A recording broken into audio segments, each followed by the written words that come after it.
please, please, please! Yes!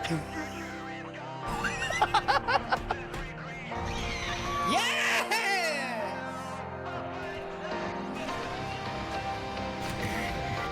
No! Oh, that was so juicy! Let's go! Knew it. Could smell that stunk of that shit raised. Oh my god! Oh, let's go! Ah! Completely mind game! Oh, yeah, baby! I take it back! This guy is the fucking GOAT! I take everything I said back! Yeah, you go. Don't blame me. Oh my god! You bitch! You fucking bitch! I'm him. I did it. I'm him. That was fun to see. Oh my god! Oh my god! Oh my god, this man just got shit on! Oh, Lord have mercy, we fucking threaded the goddamn Duke Needle. Wow! Absolutely beautiful! Get in the hole, son. Get in the hole, bro. No way. Oh, he actually shed on her. He actually shed on her. I knew that was happening too. I don't even know why that Bet you worked. didn't know about that trick, did you? I did. No way! Hey, bitch!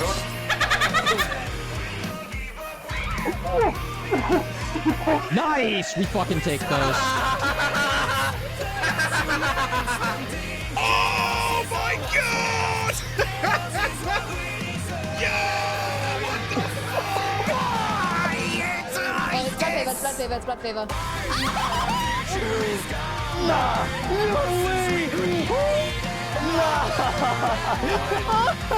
He doesn't know where it's at. I just double stunned them both. Put this man in a gift. What the fuck? On everything, I will make sure I haunt you. Oh my god! For the next 40 years of my life. Oh my fucking god, man! Bro, hello?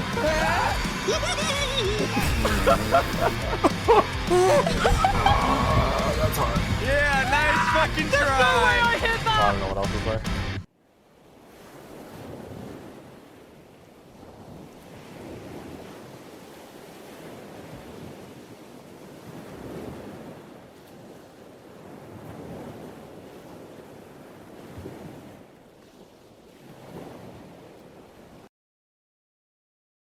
Okay, hello.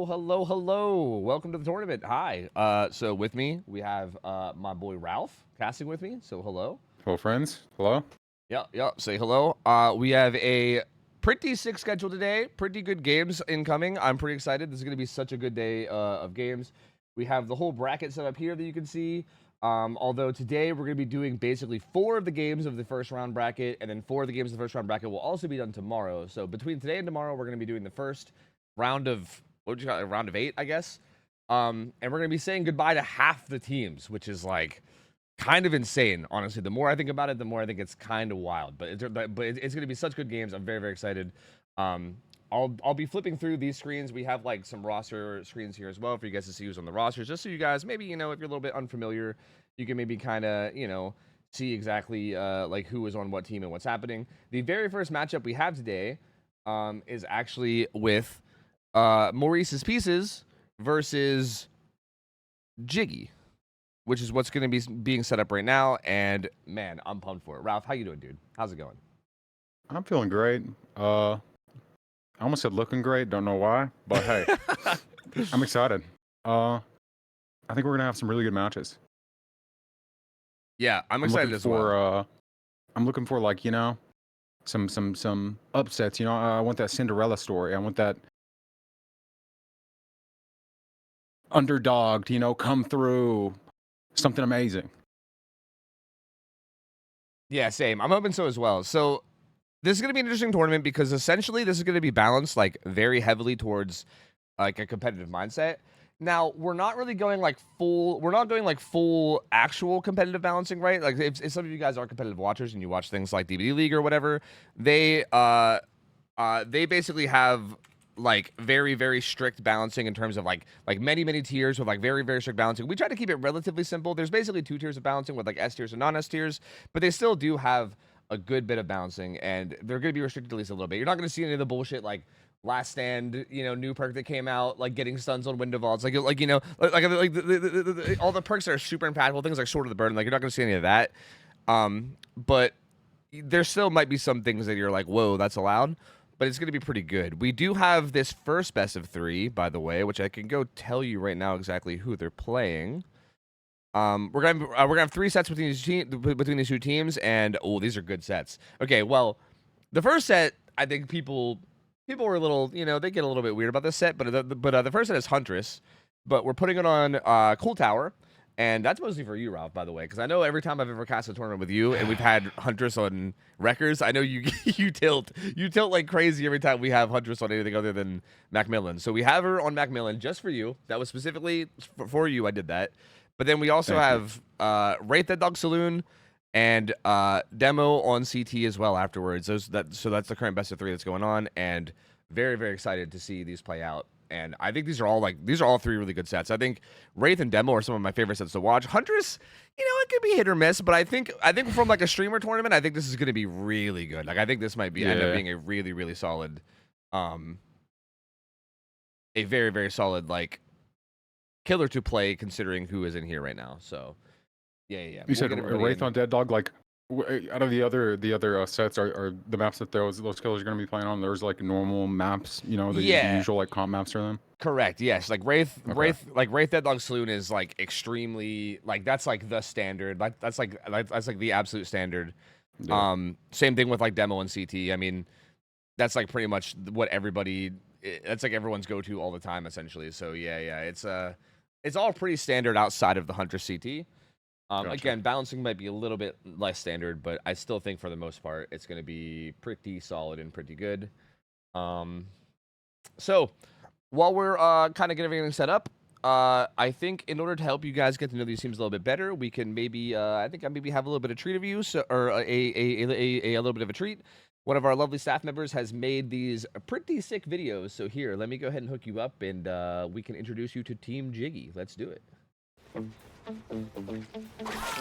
Well, don't scare me like that.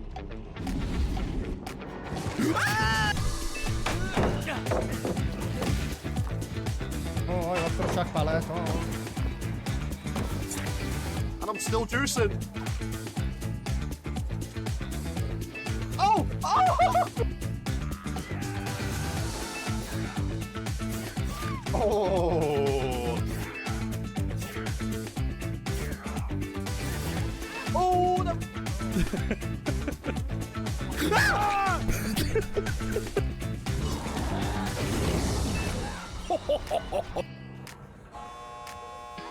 Maybe I am able to make it.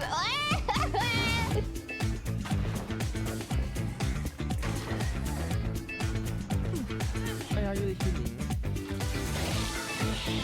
Yeah. Oh my god! How far was one? Scotch. Blinded. Oh my fucking god.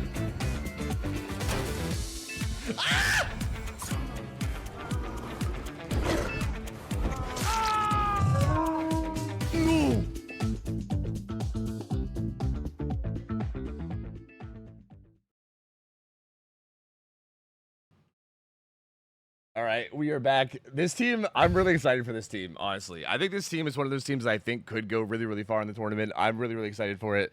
A lot of names that you guys probably already know. Obviously, you know, they have Nightlight as their comp player, which is one of probably like the more, you know, iconic. I was gonna say iconic. Literally, that wasn't even meant to be a pun. One of the more iconic comp players. Whatever. I don't even care. It's too late. I already made the horrible joke. Yeah, this is definitely one of those teams that I think is going to go very far. I would expect anyway. I'm very excited to see how they play. Lots of potential there. And man, those videos, dude, so well made. Honestly, like the funk, bro, the funk. Oh my lord! I know I'm turning into Direwolf apparently. Like I as we speak with the puns. Honestly. Oh god. But either way, it's gonna be really good. I'm gonna you know, Yeah, you know what? I think we have time. We're still kind of getting set up. I think we have time. I think I'm going to go ahead and introduce you guys to Maurice's pieces as well. We have an equally awesome video for them as well. So let's go over there and check that one out too. Let's go ahead and do it. Ba-boom. Yeah.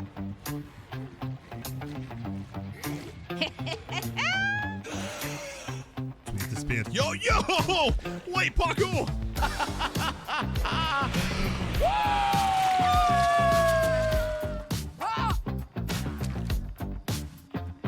What? 2 gens there. Really? Ultra turbo dumb idea here. Oh my god! Oh!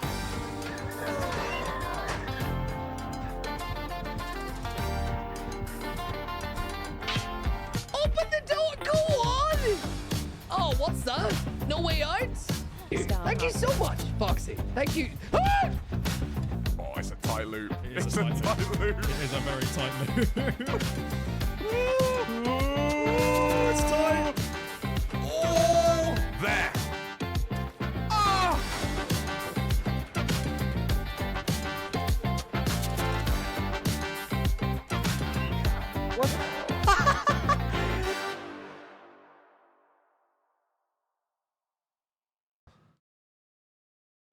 Okay, another good one, dude. Another team of juicers, brother, juicers. Good, funny dudes. Everyone in here, by the way, everyone in here is probably live. We didn't like fully enforce the like everyone that's in this tournament has to be live while playing it, but like everyone in here is a content creator, so like feel free to go check out any of these guys. They should all be all around the DB directory. All great content creators. I'm very excited to see them play. So yeah, there's both teams, both very, very solid. Both like I'm very excited to see both of these guys play. I think we're still just kind of finalizing the tournament or the lobby right now.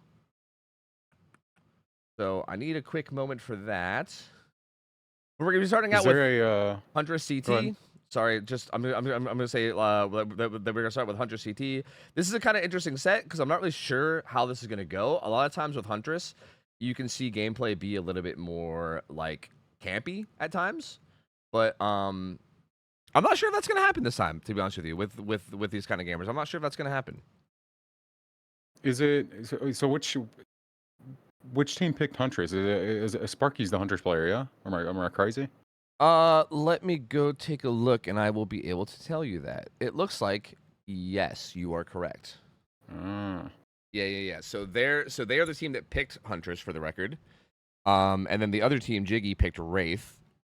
And then they settled on Demo for the tiebreaker, which, by the way, every single killer is available. So for the record, every single team, if just to give a quick rundown to the audience in terms of how this works, every single team gets to pick any killer, right? Essentially. So like what it is it's like you basically pick your first killer out of every single killer in the entire roster. You can just pick whoever, and then once both teams picks a killer, you basically ban down to the final tiebreaker killer. So essentially the idea here is that it's a little bit ambitious. I know I kind of knew when I was doing this, I was like, I know this is a kind of ambitious. Most tournaments will do bans where you can kind of like ban out certain killers you don't want to play against, or maybe ban out whoever you think is like strongest. But we wanted to really let people showcase what they can do, right? Especially since these are content creators and a lot of them are maybe known for a specific killer. I didn't want to just, like, for instance, it'd be kind of crazy to have a tournament where you invite someone like Lilith and then you tell him that he can't play Blight. You know what I mean? That being said, they didn't pick Blight for their first round, which is very ambitious of them, but they could be them saving it for the second round, because that's another thing is that the killers that you pick are then not repickable again until the finals. So if you pick a killer, like for instance, if either of these teams goes through and wins this round, they can't pick the same killer they picked this round in the later rounds. That's like the one kind of downside to it. So you will see some teams possibly saving their stronger picks for later. For instance, that could be a thing here with Lilith on the team. They might be, realizing that, hey, they have Blight, like possible as a pick, but maybe like in like the later rounds they want to save that to try to advance more there, so they might want to try to get by here with something else. Or maybe, to be honest with you, maybe they're super confident in Sparky's Huntress, which might also be the case too, right? I mean, that also could feel like a very, very good win for them. So either one's an option. But regardless, I wanted to allow the content creators to basically play with whatever they're most comfortable with and show off, the thing that they've been practicing. So hopefully we see some really good stuff with that. I believe we will. I do it now.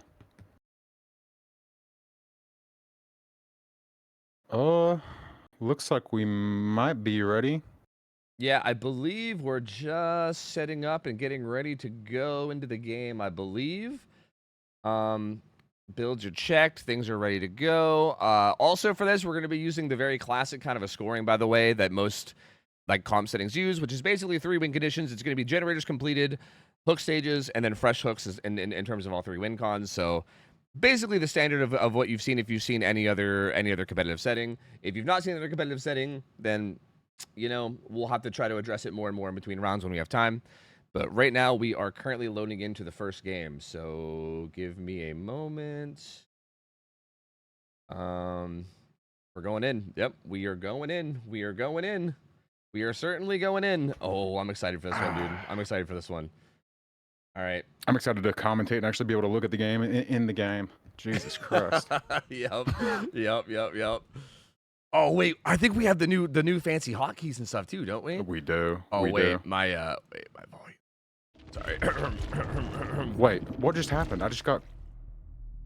Oh my god! I pressed continue instead of spectate, Tofu. Wait, did you?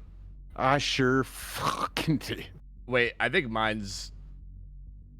Oh, yours might well, be I don't think you can play. I don't think you can hit continue unless something goes wrong. I think something might have went wrong. Oh, then something went wrong. Don't laugh at me, chat. This is this is a live production here, okay? I'm not used to being able to spectate. It's all been happening in Discord before, okay? Fuck. Yo, what if me pressing continue was the thing that went wrong? Why is the continue button even there? Continue into what? Well, I think the continue button is only. Am I wrong? I think the continue button is only there if something goes wrong, like if the game ends or whatever. But I don't know. I'm not sure. The game may have ended. I don't know. Oh, I do not know. I hope me pressing continue messed everything up. Please, God. Yeah, -2 penalty for me, baby. Well, they're still in. Apparently they might be in, but we're gonna need a minute. We're gonna need a minute. Yeah, I mean I think they're gonna need to restart because we can't see anything that's going on. Yeah. Okay. Yo, maybe pressing the continue button messed me. I mean, just all spectators up. Apparently, I think I just turned on settings to like turn on volume a little bit, and I think that was enough to break mine too. So I don't know. You know what I mean? I don't know. We'll see. God help us. Yep. Give me a moment to get rebooted. Give me a second. Yep. Hold on. Yep.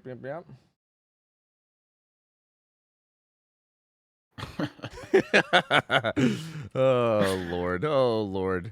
You know, I mean, if it wouldn't be a tournament without something going wrong, right? True. Especially an event that I'm hosting. I think if it's not a little bit scuffed, then like I feel like I'm probably not doing my job correctly. You know what I mean? It's far less scuffed than I thought it was going to be honest. True. Like, these professional screens and all this stuff. Like, true. I don't know who did that, but I know who it wasn't.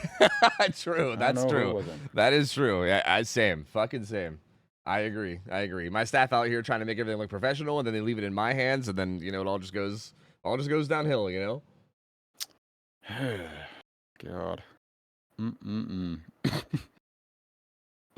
All right. Yeah, speaking of which, I guess I probably should go ahead and speak openly about this too, but we also do have a last minute fill for one of the teams because one of the players didn't show up, I guess there's no point in not naming him. Rocket, you son of a bitch, didn't show up.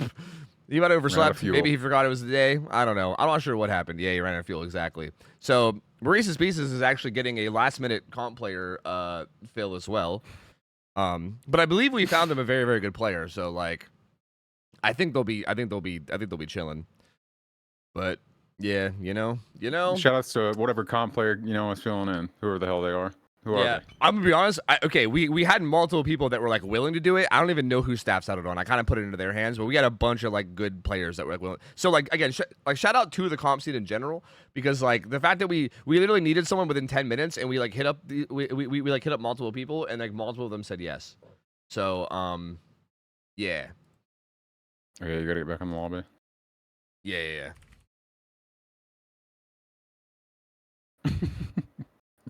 It's kind of funny. Tell me, bro. I don't know what to say. It's quite funny. It's quite funny. I won't lie. We're just trying to get back in lobby now, and we should hopefully have things going soon. So just give me a minute. Zerbs will be playing later today. Yes, we do have 4 matches today for the record. I can go through and tell you what they are in a minute. Just give me a second. Okay, I believe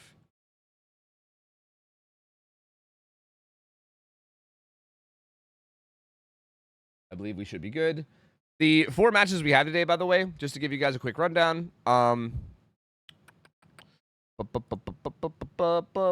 EU matches, like here's the EU rosters. The EU matches we have today are Maurice's Pieces versus Jiggy. That's the match that we're going to be watching right now. We have Trick or Treat versus 2 Taps 1 Gen. That will be happening after this best of 3. And then after those 2, we move on to the NA sets, which is going to be Richard versus Scissor Me Timbers. That's probably the funniest matchup. Like, they literally named themselves Team Dick and then Scissor Me Timbers. Like what the hell? That's insane. So Richard versus Scissor Me Timbers is gonna be the first NA matchup, and then we're gonna have Obsolete versus. Oh wait, you guys can't see those rosters, but here we go. Richard versus Scissor Me Timbers, and then Obsolete versus Strawberry Puppy Kisses for the last set of the day today. So those are all the matches being played today, and again, half those teams are packing it up and going home today. So that's I think I'm gonna keep saying this throughout the tournament. I think, like, I'm probably gonna sound like a broken record. I'm kind of upset spaghetti that I made this a best of 1.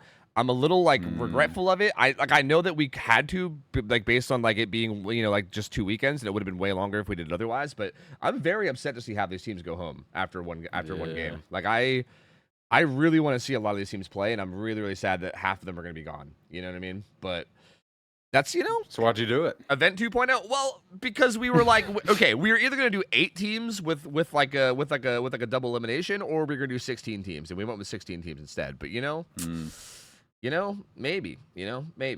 All right, we should be loading into game now. So here we go. This time we're both gonna hit spectate, and everything is gonna go. I'm locked in. Don't worry. Yes, everything is gonna go perfect. Spectate. Yes. It worked. Yes, perfect. And we have hotkeys now too. Look at this. Yes, the hotkeys. Let's go. Perfect. Okay, so Sparky on the Huntress here has begrimed head and Ohtofu'S looks like. So Ohtofu'S believer, bamboozle. Begrimed head. Yeah, begrimed head. Huh? Interesting. Bamboozle on the build with pain res dead man switch is pretty much what you expect. Looks like the survivors spawn basically main building. And Sparky's going to be coming up here and seeing what kind of chase he could find. Ooh, you know, he's playing kind of smart so far. He, like, ignores main. He's trying to find a survivor, like, kind of towards the outskirts. Does find Iconic here. Iconic. Oh, in some trouble. Oh, eats that one, but it looks like not even minding getting that one. Just wants to make main building no matter what. Oh, does not make the main. Oh, and the head-on too late. Little bit too late. They were playing around the head-on stun saving, but I think Iconic maybe needed to dodge one hatchet there to get that head-on stun, but didn't get it. So that's actually going to be a very fast down. That's a very, very quick down for Connor. Okay. Yes, it is. And Painrez over here at 11 is going to be able to get a hook. Now, the gen subs on this map are typically really heavily topside, and I think we do see that here as well, right? There's typically like 3 top with like main, and then both sides of main, and then there might be a 4th one nearby even as well. Although no, looks like not this time. Looks like there's a 4-gen bottom side this time. So for the survivors, this is actually weirdly not the worst thing ever, because this hook is kind of in like the 3-gen rather than the 4-gen, so this kind of gives them free gen progress if they want to take it, unless Sparky wants to not camp the hook, and it looks like he doesn't want to. Whitelist is going to be making his way down for the unhook very carefully. While both Nightlight and Chucky are both doing gens.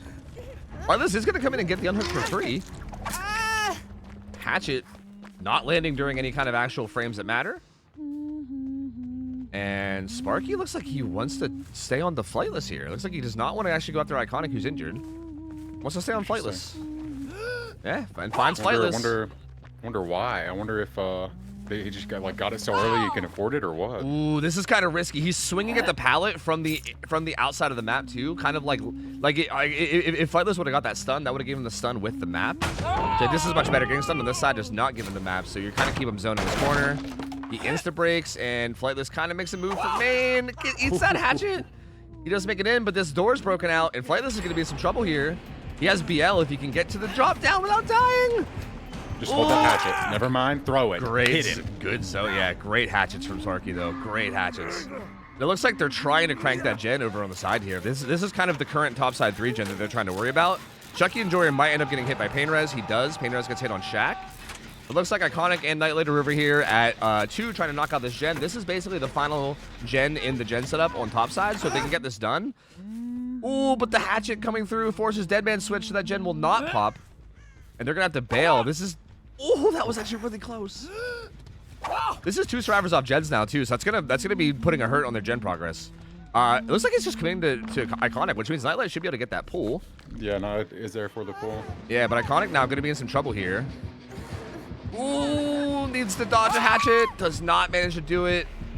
Oh, basement might be here as well, too, which could be big, but it looks like Sparky and Anderson.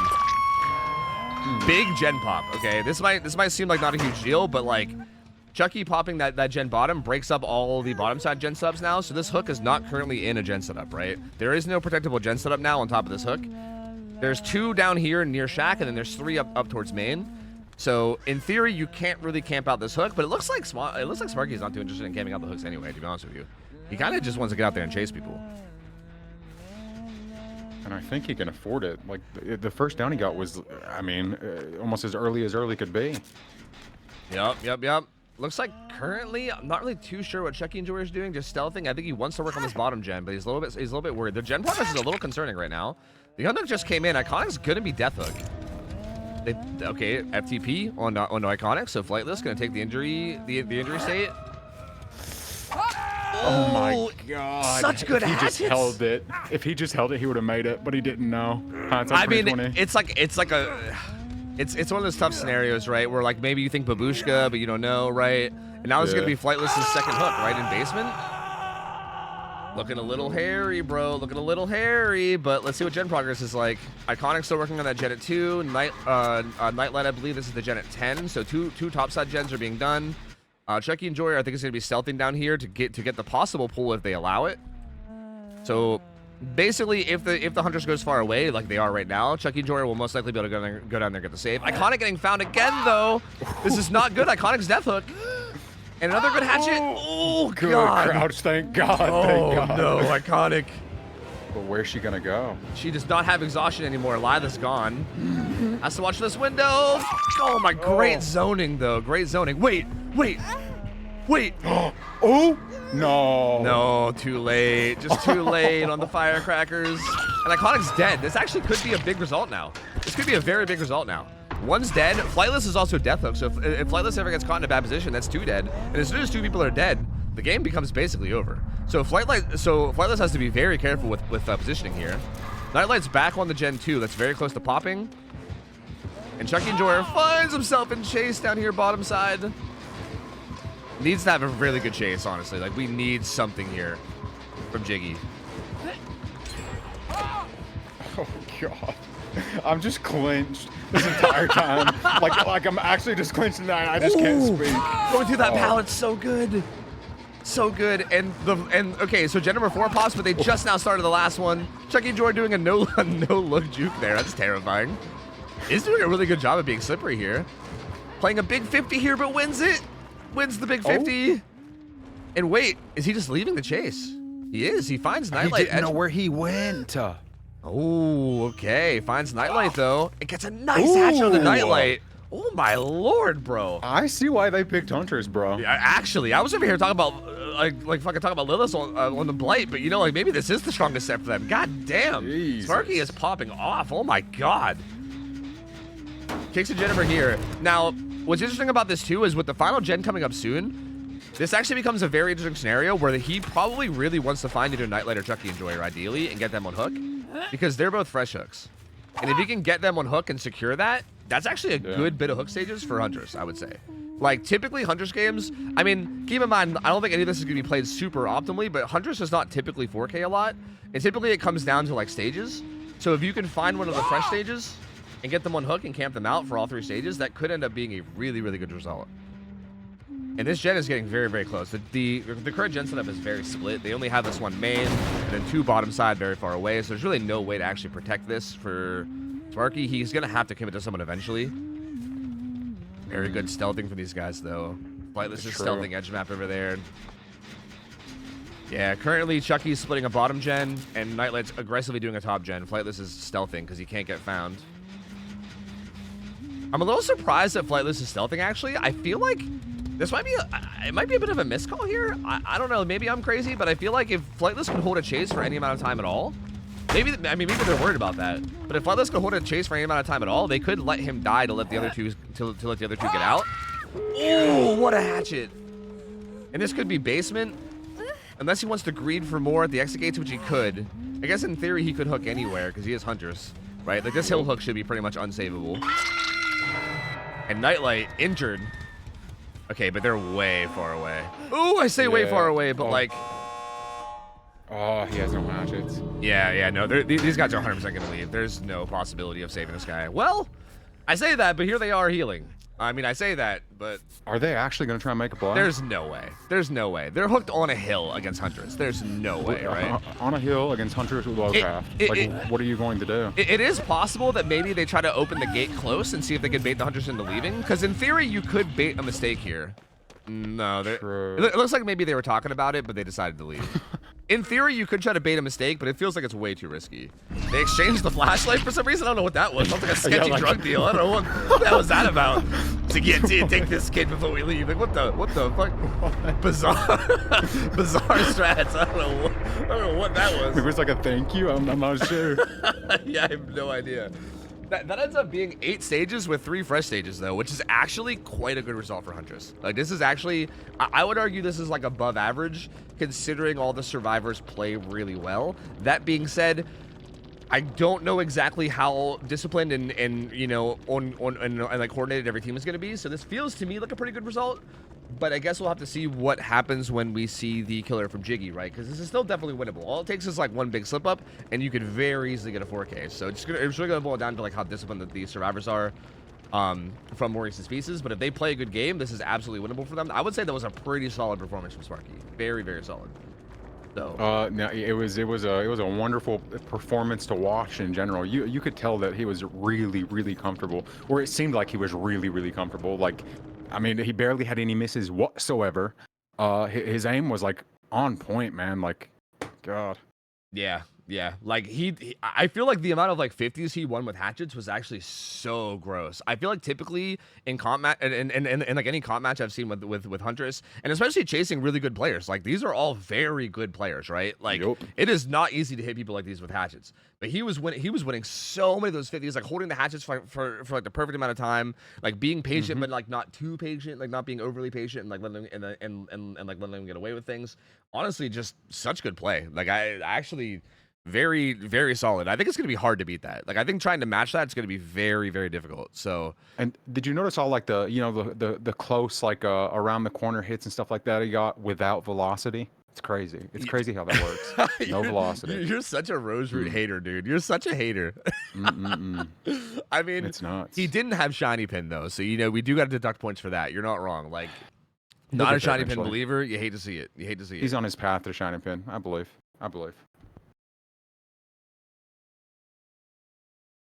Was there a new lobby? I believe so. Maybe I'm kind of just waiting to get confirmation on it all. Sorry, I'm kind of trying to keep track of everything that's going on behind the scenes as well. But yeah. So there's no banned killers. No, I said this before, but I'll probably keep repeating myself throughout the tournament. So just sorry in advance.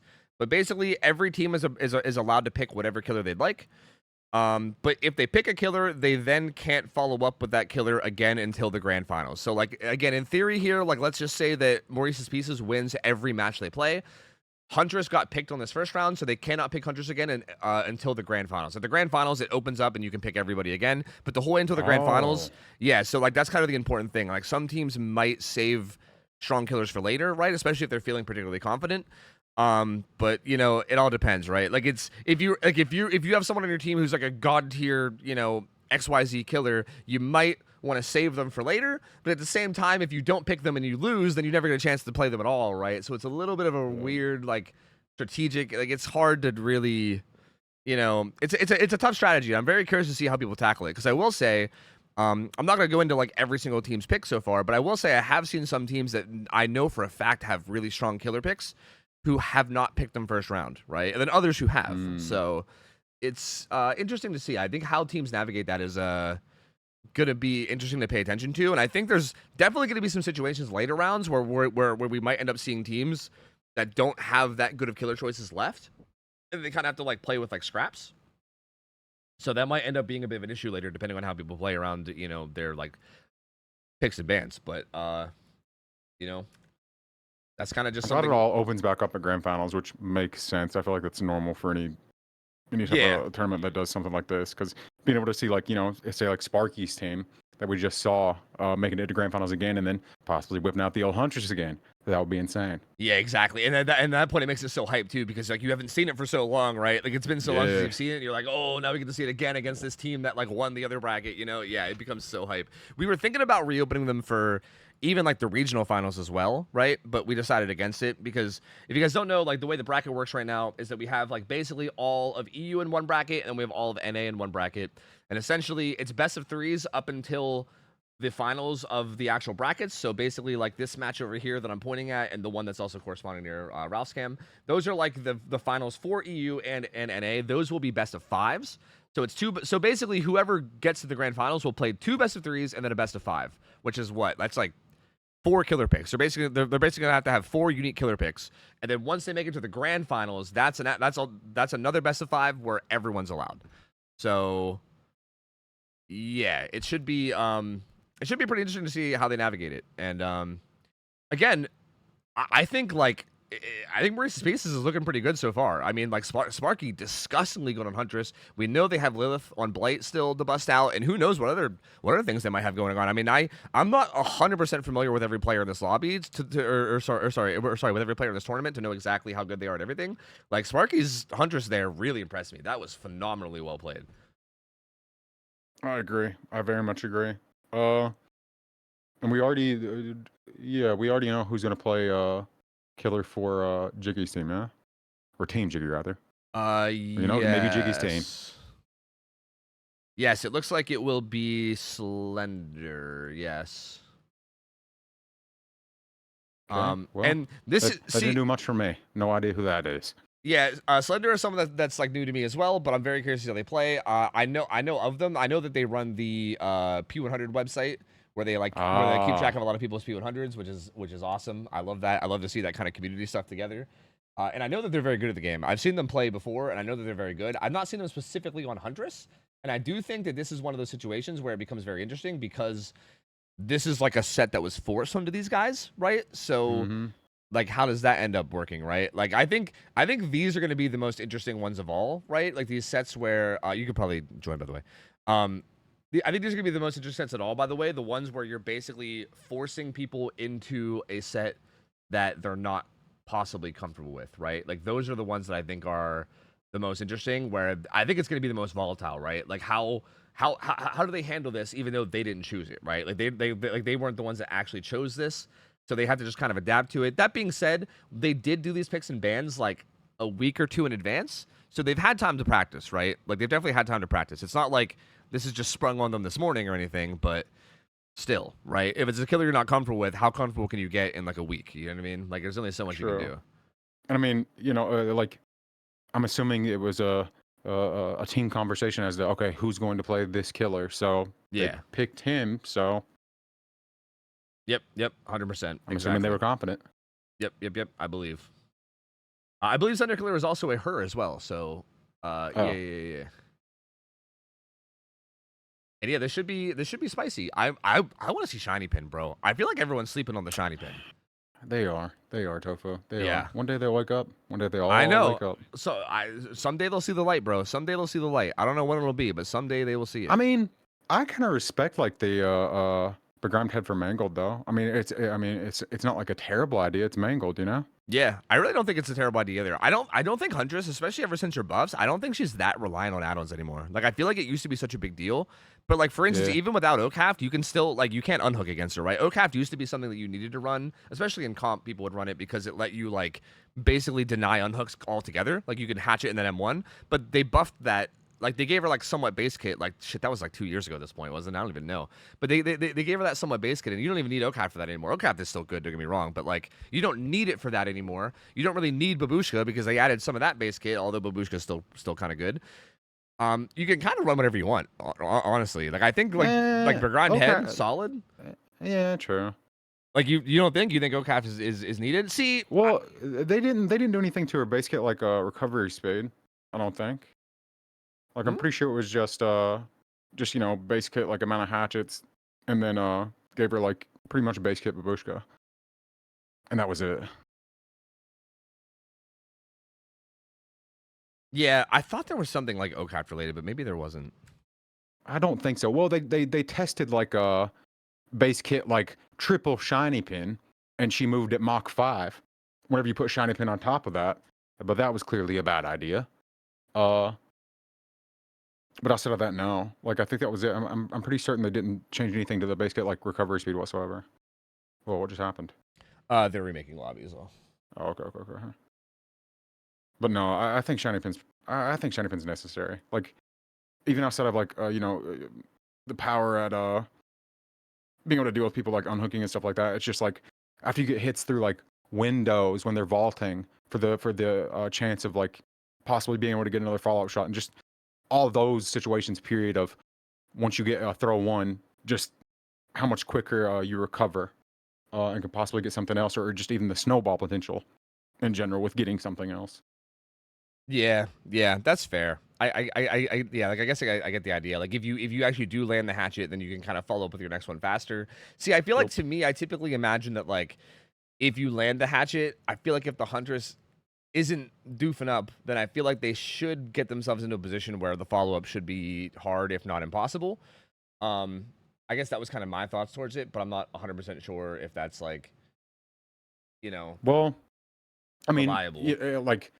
There's only so much you can do, right? Like after you get a hit and they vault something or go around a corner, like after that it's up to the survivor's pathing and just whatever position they were in. But on top of that, it's like with OCAF, where you're recovering faster, that means you're getting out of like the whole state period, aka like you're not moving as slow either for as long because you're getting out of it. Like you're recovering completely from the hatchet throw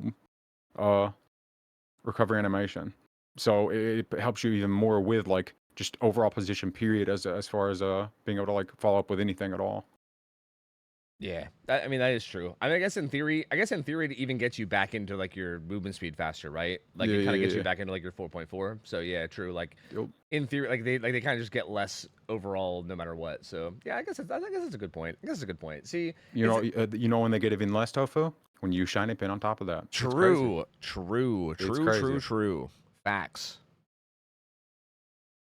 But unfortunately, they haven't seen the shiny pin light yet. You know, they just haven't seen it. It's very unfortunate. Oh wait, are you in the lobby already? No, I'm not. Okay, I was making sure. Yeah. You might just need to like literally look for me and then just join me because I can't keep announcing it. I think. Yeah. It's just I thought I pressed join on you, but it said it was full, and I was concerned. But I think it did it on somebody else. Thank God I didn't join. That'd been fucking awkward. Just joining random gamers lobbies. Yeah. Yep. This is a professional setup. Nothing can go wrong. We're gonna go spectate little Timmy 69, easy peasy. You know, perfect. Oh, I thought you were being serious. I was like, wait, who's that? No. What team are they on? Hey, what team's little Timmy on? I'm rooting for that team. That's my new favorite team. Okay, so going into this now, Slender Killer needs a win con of what, basically 9 stages or 8 stages with all 4 fresh. I'm curious how they go about this strategically, because I think Sparky popped off that last game in terms of just like actually like landing hatchets and playing like mechanically Huntress well, right? But I feel like there was not much play around unhooks at all, which I feel like is one of Huntress's like strongest like.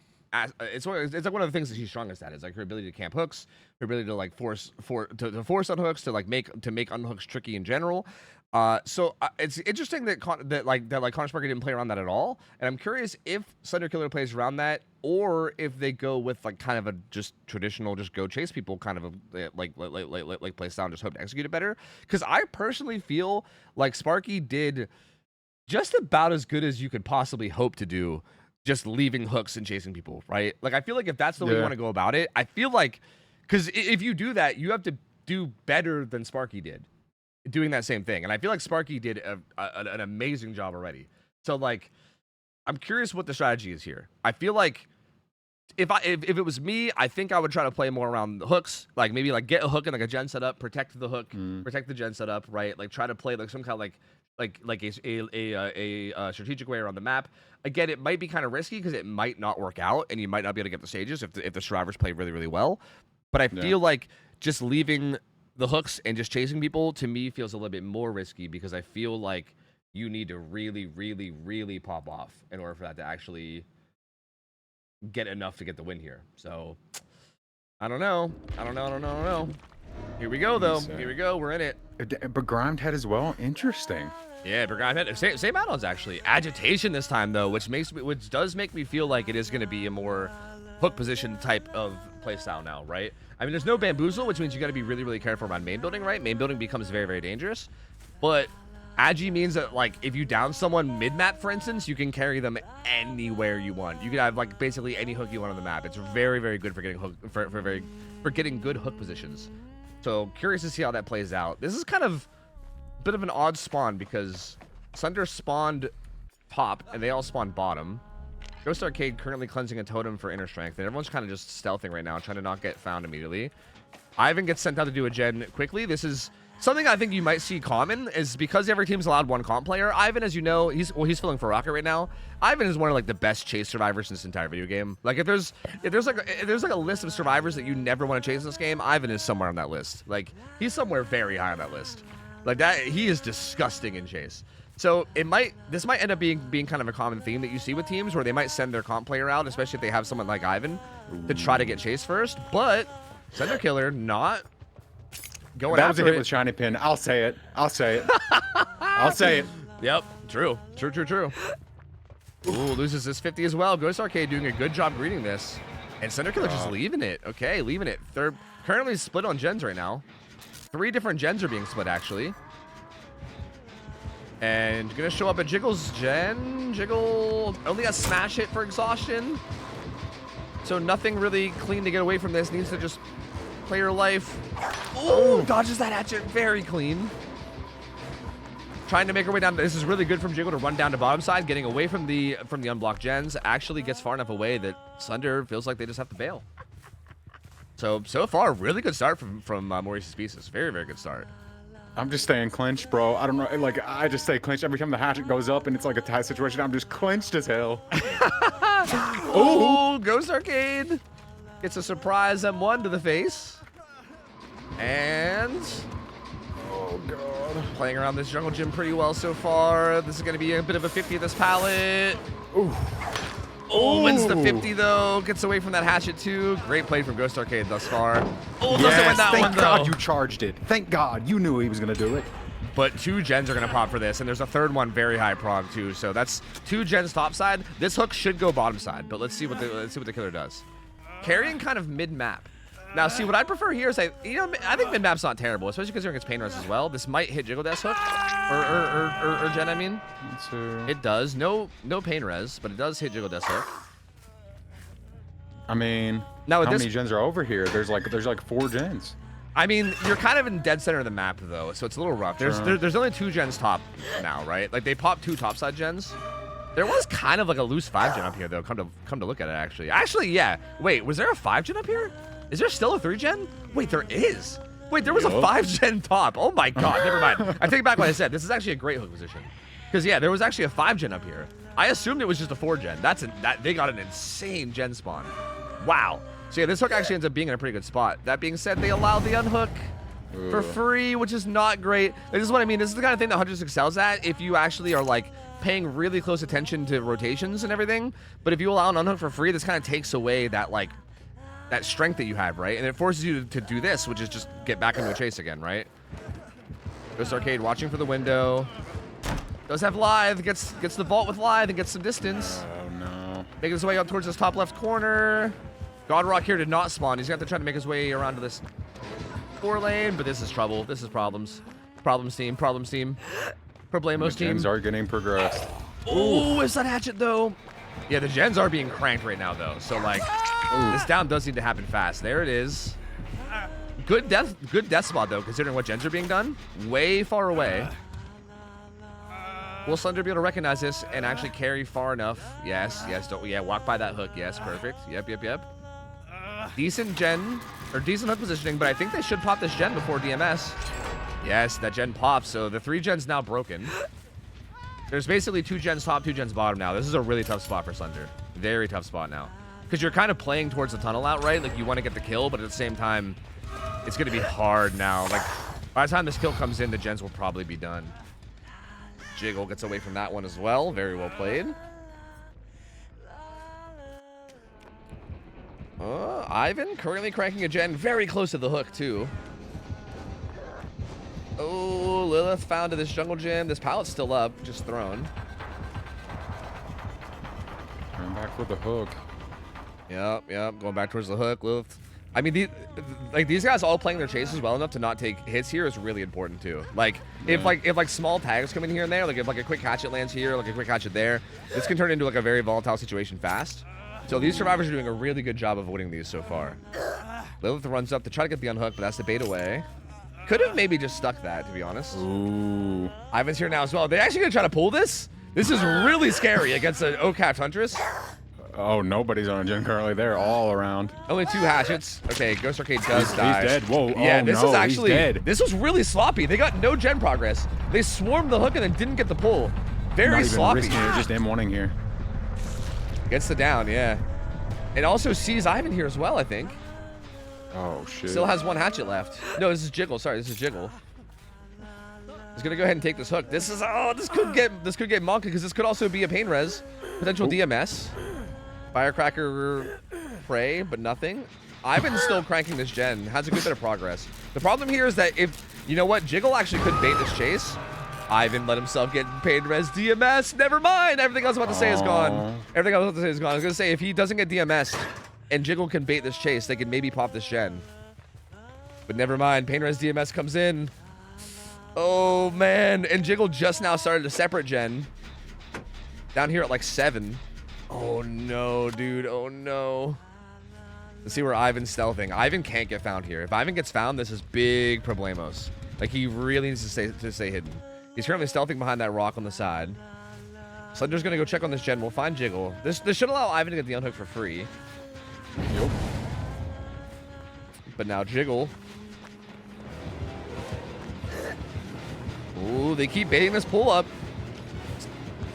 Doing a really good job winning these 50s. It's kind of a 50 every time you get to the pallet, right? Oh, gets stuck on the tree a little bit. Oh, it's an M1. They are doubling that gen too, but if a down can come in with a pain res. We'll go to the big side now. This is a little bit more risky because as you turn this corner, she can pull hatchet and then. Oh, does this hook come in time though? I don't think it does. I think this gen pops. This gen pops, and if these two get out, it's enough for the win, right? I'm pretty sure. I believe it is, right? I believe that would be 7 stages if these two get out. So we need to interrupt this. That would be. Oh, don't jump on the ball! Not sticking it. I think you need to stick that chase. You need to stick that chase. I think based on win con, you kind of need to stick that chase. Oh no! I think thought Lilith was gonna juke there, and he didn't. Oh, Lilith with the not juke jukes. No, the flashlight. Oh, Lilith, he's so slippery. He's all oiled up, bro. He's buttered up. Oh, almost held my breath and suffocated to death.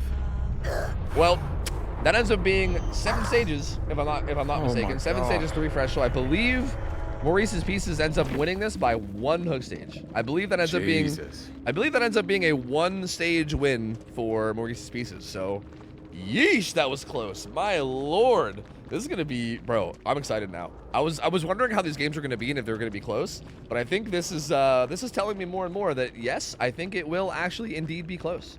I think we're gonna have some really, really good games throughout this whole tournament, man. I'm very, very excited. This is sick. This is sick. Me too. I'm glad to be done with the Hunter sets because it's too much. It's too much for me. Like, yeah, no, it's too much. Like, I was literally clenched the entire time. Like, it felt like a workout. Like, I couldn't speak. Yeah, I felt like I got some like sounds out of you at some point. Where it's like, like that's all I could do. Yeah. It's it's definitely a bit of a rough one, right? Because there's so many situations where, like, if a hatchet lands, it could change the whole game around, right? But then also you just sit there and hold it, and it's like, oh, when are you gonna release it? Like, it could be very terrifying. So I feel you there. I feel you. Oh, my heart. All right. Jesus Christ. So that's going to be 1 win for Maurice's Pieces. So now if Jiggy wants to win this, they got to basically win out from here, right? There's 2 more sets that we're doing. We're going to be going into the Wraith set now. It's going to be Wraith on Dead Dog Saloon. And this is a really fun set. I love this set. That being said, this set, from what I usually see from like very, very high level play, is that the survivors are usually like extremely limited in like what they can run. Typically, there's like no exhaustion and stuff. In this rule set, we are allowing a little bit more just because we expect teams to not be quite as like perfectly disciplined as, like, you know, we don't expect people to be playing at like Elysium Invictus level here, right? Because that's absurd. But these, I mean, honestly, they are playing very well. So this is a bit odd because Wraiths can definitely pop off here like very, very well, because Wraith on Dead Dog is just generally like a strong, like, you can win a lot. Like there's like almost every palette is like a 50-50 palette almost, right? Like there's almost, I shouldn't say there's none, but there's very few places that are like genuinely safe, right? Like you have like Shack palette, you have like a couple like of like the little maze tile type palettes, but for the most part, most of the palettes are very, very playable, and that makes it a little rough because I feel like if you're not really good at playing micro, like if your chases aren't very, very good and on point, you could just get kind of pieced up here, and it might be a little rough.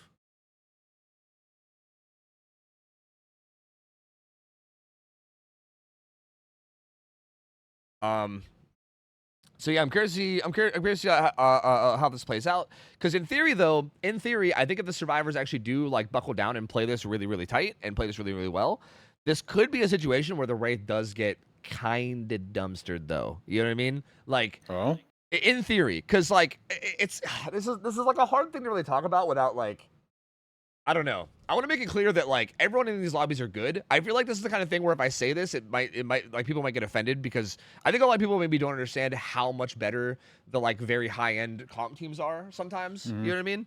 But like if it was like very, very like, if we're talking like the best players in the world, if they were allowed the kind of perks that we're allowing Survivor here, then Wraith would get probably just obliterated, to be honest with you. But like that's with like perfect play. That's with like basically like perfect play from the survivors, which is really, really, really hard to do. I feel like all it takes is like just having a couple chases end quickly, and especially with Wraith being such high mobility too, right? Like he's got the stealth, he's got the high mobility. Like if you just get a lot of hits, a lot of downs, if you can kind of snowball that pressure with your mobility, it can get really hard to come back, right? Like that's a big thing that like, I think that's going to be the biggest thing here. It's like, how long do people draw out their chases? How long do you get into a situation? Like sometimes you even have to play chases in a way where it's like, even if you think you're going to get hit, you have to just make that hit take maybe 10 seconds rather than 2 seconds. You know what I mean? Like little things like that end up playing a big role in a set like this, where like every little second you can buy before damage comes in ends up being a really, really big impactful thing. And again, so far in that first set, they played so well. Like both these teams played really well in terms of like everything. So you know, we could see some big results here from survivors. I don't know. It's definitely possible. Definitely possible.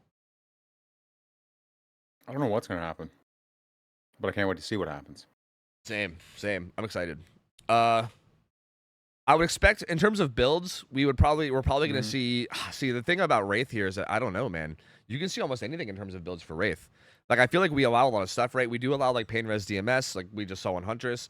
But, like, Sloppy's an option. We do have some of the healing perks banned, but not all of them, right? They do have some healing perks, so you might not run Sloppy because of the healing perks that are allowed.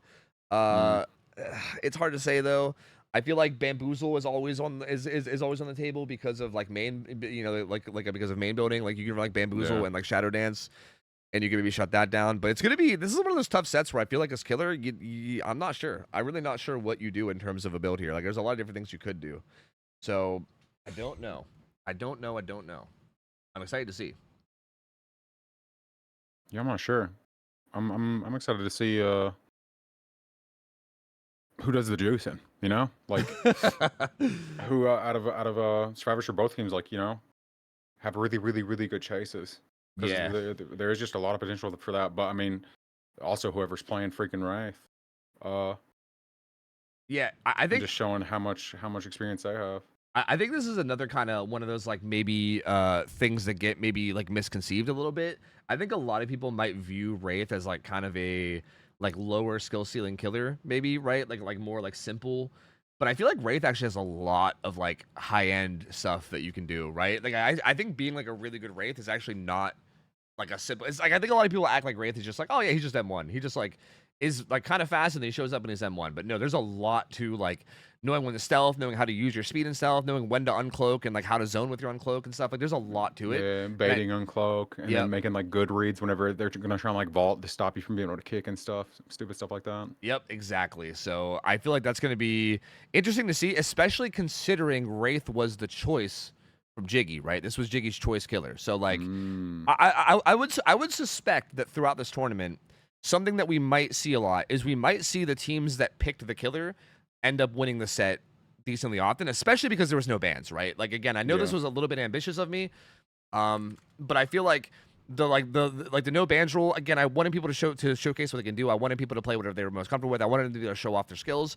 So I think to me it was worth the trade-off, but it's definitely possible that a lot of the sets might end up being like we might go to tiebreaker a lot is essentially what I'm saying, because I do think that the teams that are picking their killer might end up being really comfortable in that killer, and then we could end up seeing some like really, really good play from them. So, I mean, we'll see if we see that here. I mean, they need to. Jiggy needs something here, because if they don't pull out a big result here, they need to get a win in this race set, or otherwise they are donezo.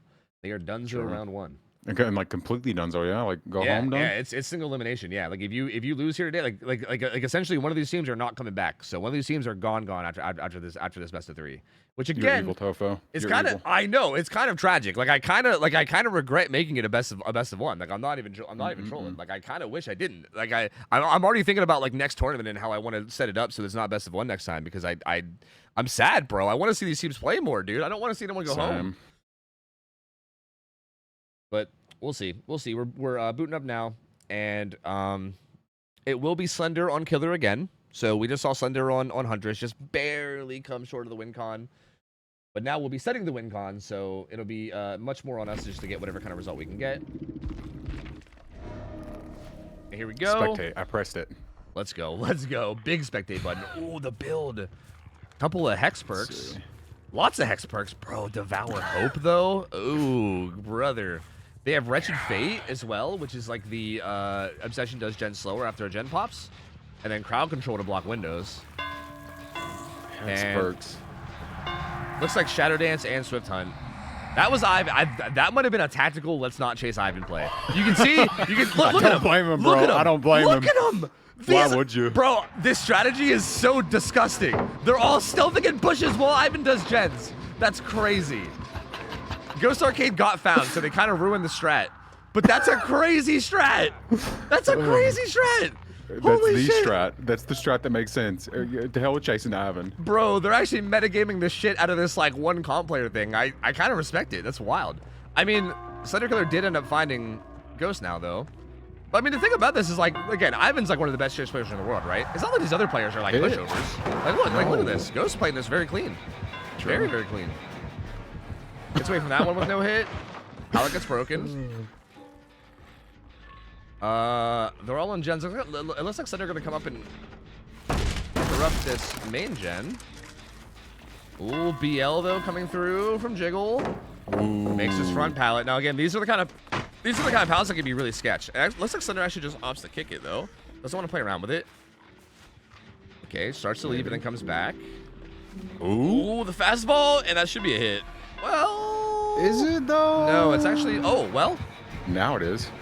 Maybe. No, it's not. Oh, it would have been. No. Oh, God, my heart. My heart. They popped two different gens, though. Ghost just now hopped on a gen. Oh, this is such a good start from Maurice's pieces. Oh, no. Oh, no. Oh, no. Oh, no. Oh, no. Oh, no. And respects that I was scared, too. I was scared, too. I was scared. Jiggle doing so good in this chase right now. Oh, that confused the hell out of me. Yeah, Sparky said, hey, how's it going? Don't mind me, but he's going to be able to make this pallet. No, look at it. Oh, gets the hit. Don't Tofu. Don't listen to Tofu. Ooh. Don't listen to him. If you get stunned there, that gives him the whole map. I don't know. You know what I mean? I don't know. You're not wrong. So I was a little concerned, but I think we're okay. Gets the stun there, too. Very good play for these survivors so far, dude. They're playing this so well. And still no one down. Like, what's gen progress looking like? They're doubling main, and they're soloing a gen in the back. So very, very good progress right now. They're gonna be down to 1 gen pretty soon. Like Devour Hope doesn't do nothing if you don't actually get the hooks, right? So this is looking a little scary here. That's what I was gonna say about the hexes. Like, God, if they find them, they're gone. But like, that means they weren't on gens at least. But if they don't care about them at all and just do gens, then what?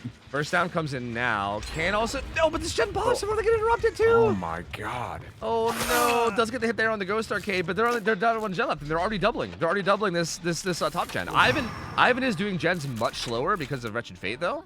So like they're doubling that gen, but honestly, it's probably going close to the speed of a solo, right? I mean, not actually, but it's like not as fast as a W would go normally, right? There will also be a pain res, maybe if they can make one. It's gonna be a little close, but they should be able to make that hook, I believe. Yeah, I was about to say, do they make this? If they don't make this, this is gonna be the most tragic thing I've ever seen in my life. They do make it. They do make it by a little bit. Okay. So the hook does come in. Pain res happens. This is all the gen progress they have right here is on this top gen. The Sunder's about to interrupt. This could still, in theory, like they've used some resources. In theory, I mean, Sunder needs hits and downs like now, like yesterday. And like, in theory though, if you can get more hooks and hypothetically get that Devour stacked up, like if you get Devour to 3 stacks, cleansing it's gonna be a nightmare, bro. Like they won't even be able to. Because there's so many hexes right now, right? Like you won't even know whether it's Devour or Crowd Control or what, right? Like actually true, yeah. But you gotta get to that 3 stacks. Crowd Control still blocking that window from earlier. And Jiggle goes down. This could be another pain res. Oh, what the fuck? Wait, was that early? That was early. What? Ivan! That was early, Ivan. Oh, that's crazy. Being early on a flashlight is like impressive these days. I won't lie to you. True. Actually true. That is. It's like hard to do. Yeah, it's like hard to be early. But so far, second hook could potentially get a. I feel like at this point you play for Devour is what you do. You like let them get the Devour stack. And it looks like that's what Sunder wants to do. Just leaving the hook, kind of keeping an eye on it here and there, but for the most part leaving it. If you could just find another down semi-quickly, they still have Shack Pallet. Very safe play from Ghost Arcade, not taking any chances, just throwing Shack Pallet, not greening the window at all, which I respect. Onto another pallet here as well. Ghost playing his chases really, really well. Still has another pallet as well. They're here about to triple this gen, but Slender kind of sniffs it out, realizes the unhook just happened. Also realizes that this chase with Ghost Arcade probably ain't ending anytime soon. This window's still blocked. Bro, is this window just gone for the rest of the game? If they don't get rid of crowd control, then yes, it is. Jesus Christ. That's why crowd control's kind of nuts. Well, and I mean, they could also go vault other windows, right? Ooh. Ivan? Denying the uncloak there a little bit there. We'll also deny the uncloak here, then vault. I've been making just good decisions. That's the comp player experience. Yep. Vaults that one quickly though and blocks it. Finds Jiggle Death out here. Gets a hit. I mean, if this down can come in quickly, but look at them. They're already doubling. They're already doubling Gallows. This needs to come in very, very fast. Jiggle Death getting stuck a little bit. This down will be quick. This should be a down. This should be, yep. All right, down comes in. That's not pain res though. Pain res has already been used. Ooh. Oh, and Ivan baiting chase here. This is actually. Leave him. Yeah, don't chase him. No. Well, he's got a flashlight. They're gonna pop that. I think they're gonna pop that. Yeah, they're gonna pop that because there's no pain res. Oh yeah, true. Yeah. No. So yeah, this is looking rough. They pop that. I mean, you could in theory still get your 3rd stack of Devour, but that's only if they even play for the save. They might just not even play for the save here, right? Like if you just let Jiggle die and leave, that's 4 stages. That's really, really good.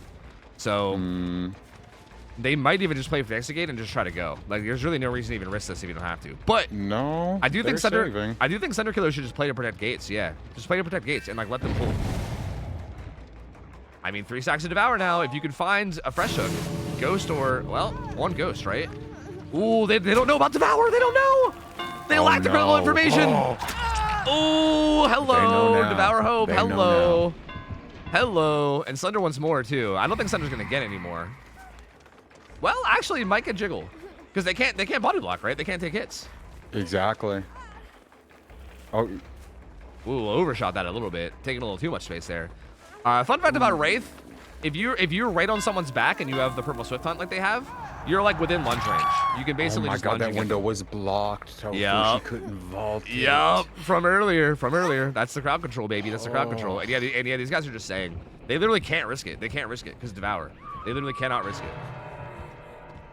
Like they're like all they can do is sit at the exit gate and be like, "Good luck, guys. Best of luck. Hope you don't die. So See ya." gross. Yep. Yeah, they just left. They're gone. No, nobody's in there. I promise.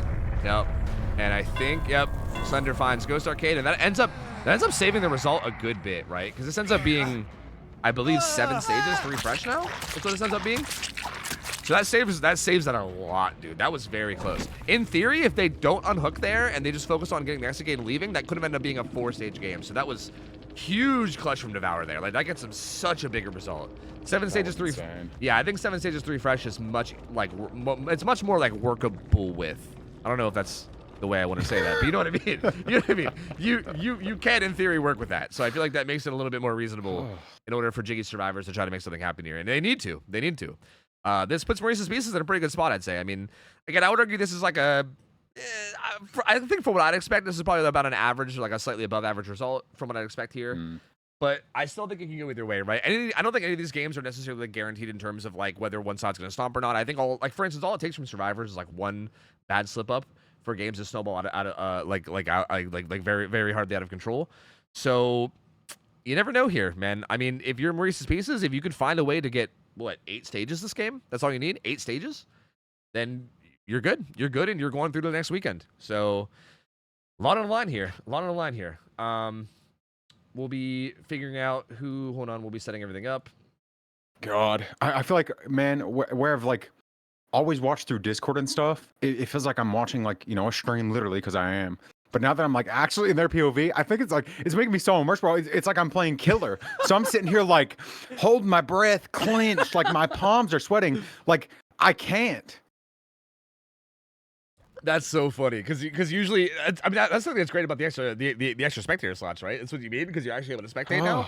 Yeah, it's so nice. Dude, the hotkeys are so nice too. I love that behavior is adding all these features for spectate. It's so good. It's so sick. God, I'm so excited for them to do even more for it in the future too. It's so good. It's so good. That's another thing that I think is important to talk about too. As a matter of fact, like this is kind of like you kind of reminded me.